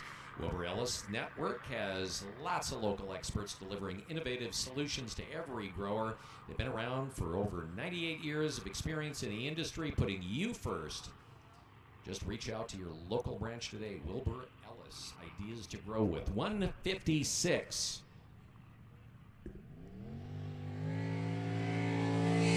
Vote 156.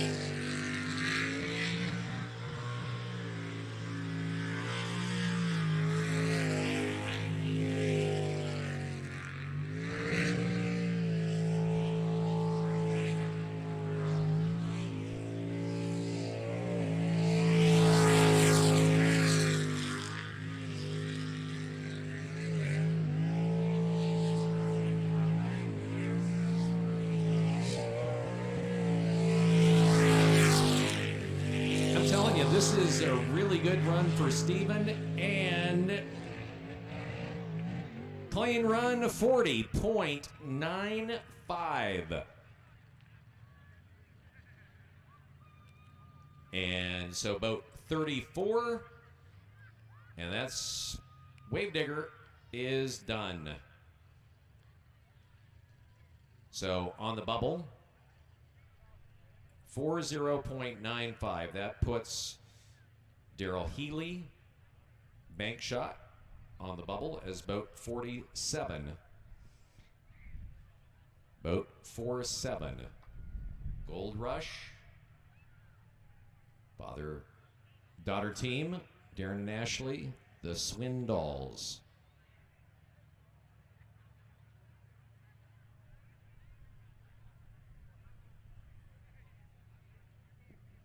His best time was a 39.34 back in Q3. And here we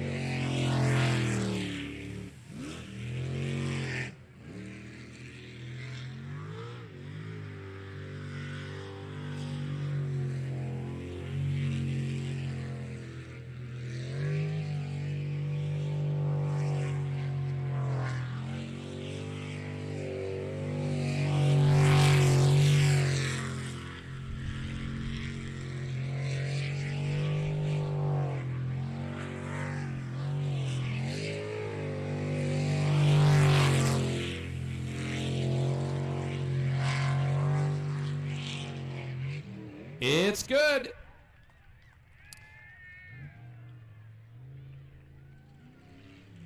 .31. At least unofficially.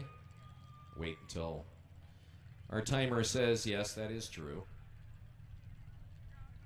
But it looks like our final will be between boat 156 and boat 47.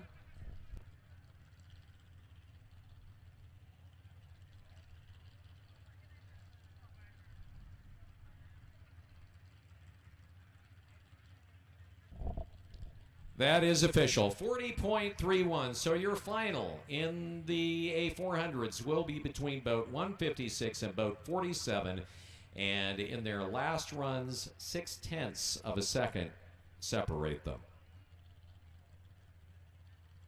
So we will have a fun final.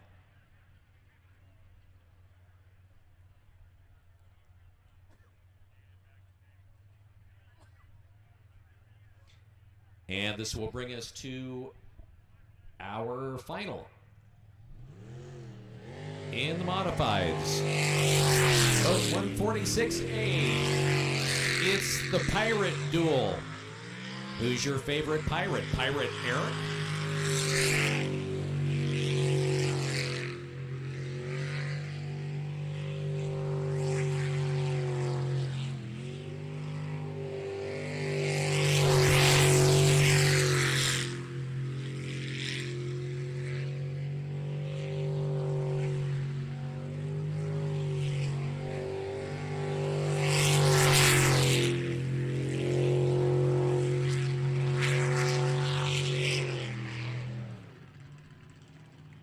Clean run. 40.64. 40.64. And that would be his best time today. Had a 40.88 in his last, a 40.64 here. So now Pirate Dustin.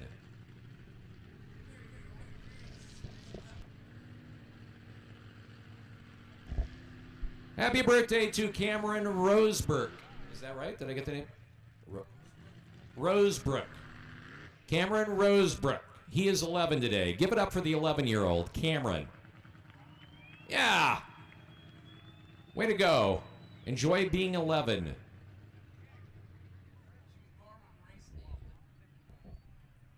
Born on race day, 11 years ago. Okay, here we go. Boat 208. Dustin Springer, Don Davis. Pirate Dustin.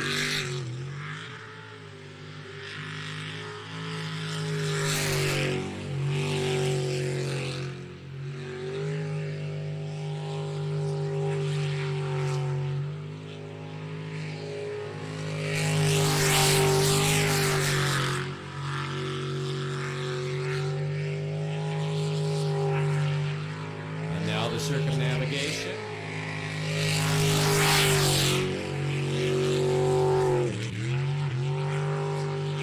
Clean run. 39.59.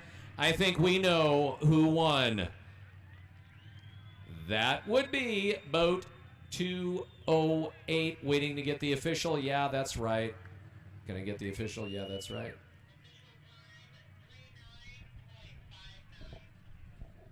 That is right, 39.59. Congratulations going out to Dustin Springer and Don Davis.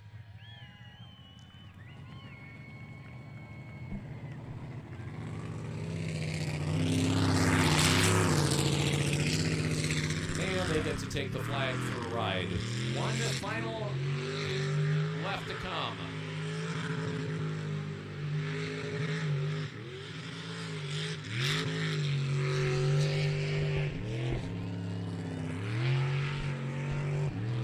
Hey, you know, I'm not bagging on Dustin.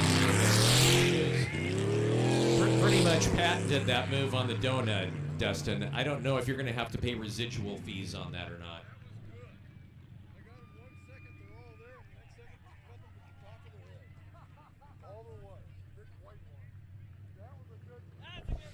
Again, your finals, a Jolly Rogers final. Pirate Dustin beating Pirate Eric. Pirate Eric hobbling off on his peg leg to drown his sorrow in grog. And one final coming your way, and that will be between boat 156 in the 400 class and boat 47. So one final left to go, and those boats making their way down.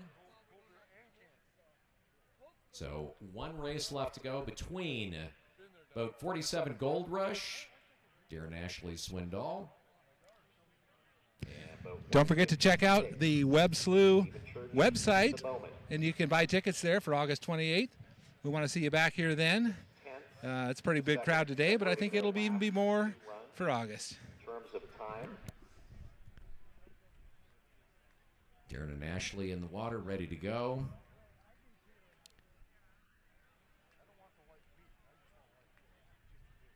And if we see Stephen Church put down some sort of crazy time like 38, 37 seconds, you'll know he's been sandbagging all day.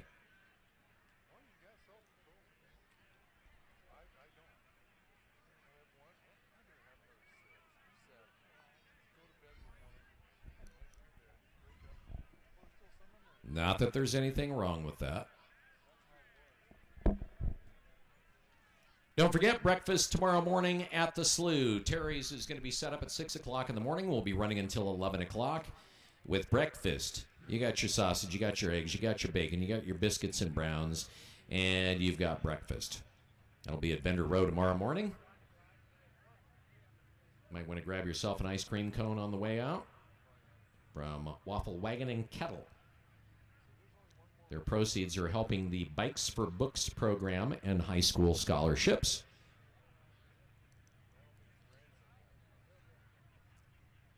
And remember, your Boy Scouts that are emptying the garbage, they're doing this as a fundraiser to make sure they can go to camp this year. If you see a Boy Scout, hand him a fin.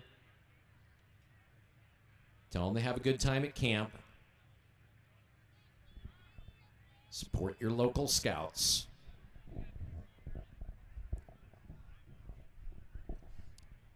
One final left to go, and it will be boat 156. All right, he is off the trailer. He is in the water. Boat 156, Stephen Church.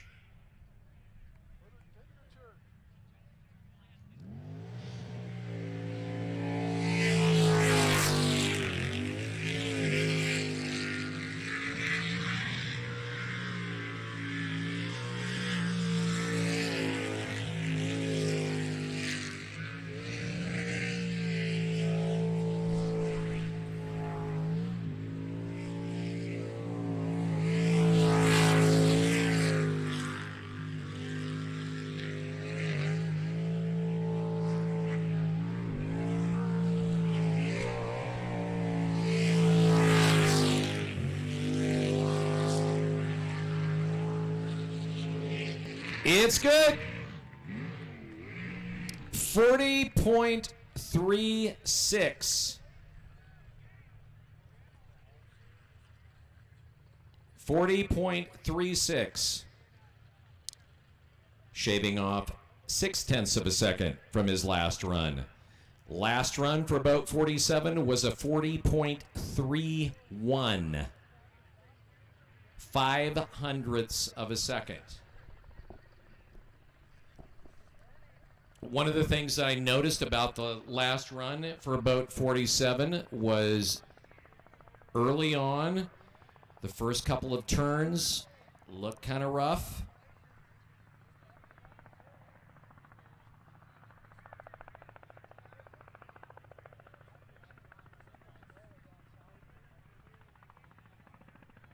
Obviously, he can get below 40 seconds. He's proven that a couple of times today. Of course, it's gotten warmer. Water viscosity has changed, gotten thicker because of just the sediment. Here we go. It is your final. 400 class.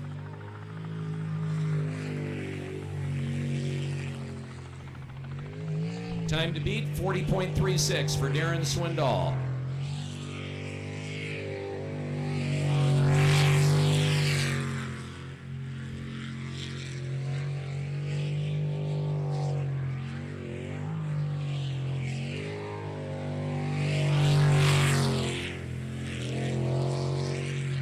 Can he beat 40.36?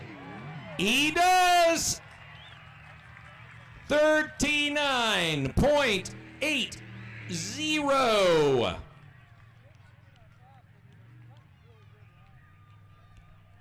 And that is official. Congratulations to Team Bandit Racing. That's the kind of final you like to see. That's fun. Thank you once again for making your way to Web Slew as we get back to normal, and that is playing on the weekends. By the way, fathers, happy Father's Day. Nobody applauds for dads. Where's the applause for dad? There we go.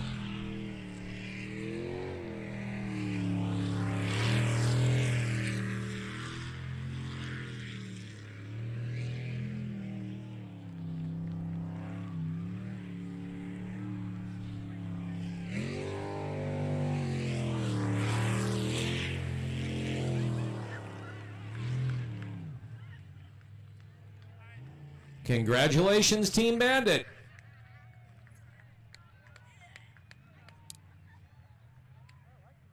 And again, thank you for making your way out to Web Slew. All right, folks, thank you for staying with us all day. 86 people still on YouTube live, and probably about 120 some last time I looked on Facebook. So it's been a very successful day of racing. I'm looking at my computer, 0 frames dropped for the entire race broadcast, which has been over 6 hours long. Kind of short for Web Slew, actually. We're usually pushing the 8-hour envelope. But nonetheless, we're going to try one more time to quickly play through all our crash replays before we go. So we're going to click on that now, all crash replays, and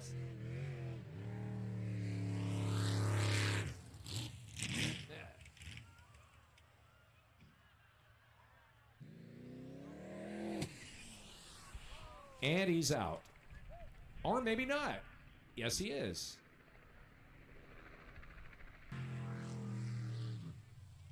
And oh, official lost and found here at Web Slew is down at the ticket booth. And hello, that's Kissin Island. 51.69 in the previous, and he is out.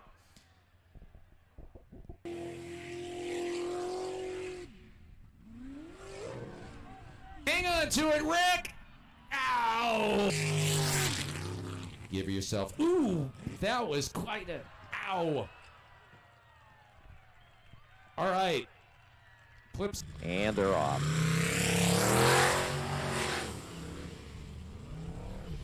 Oh, no.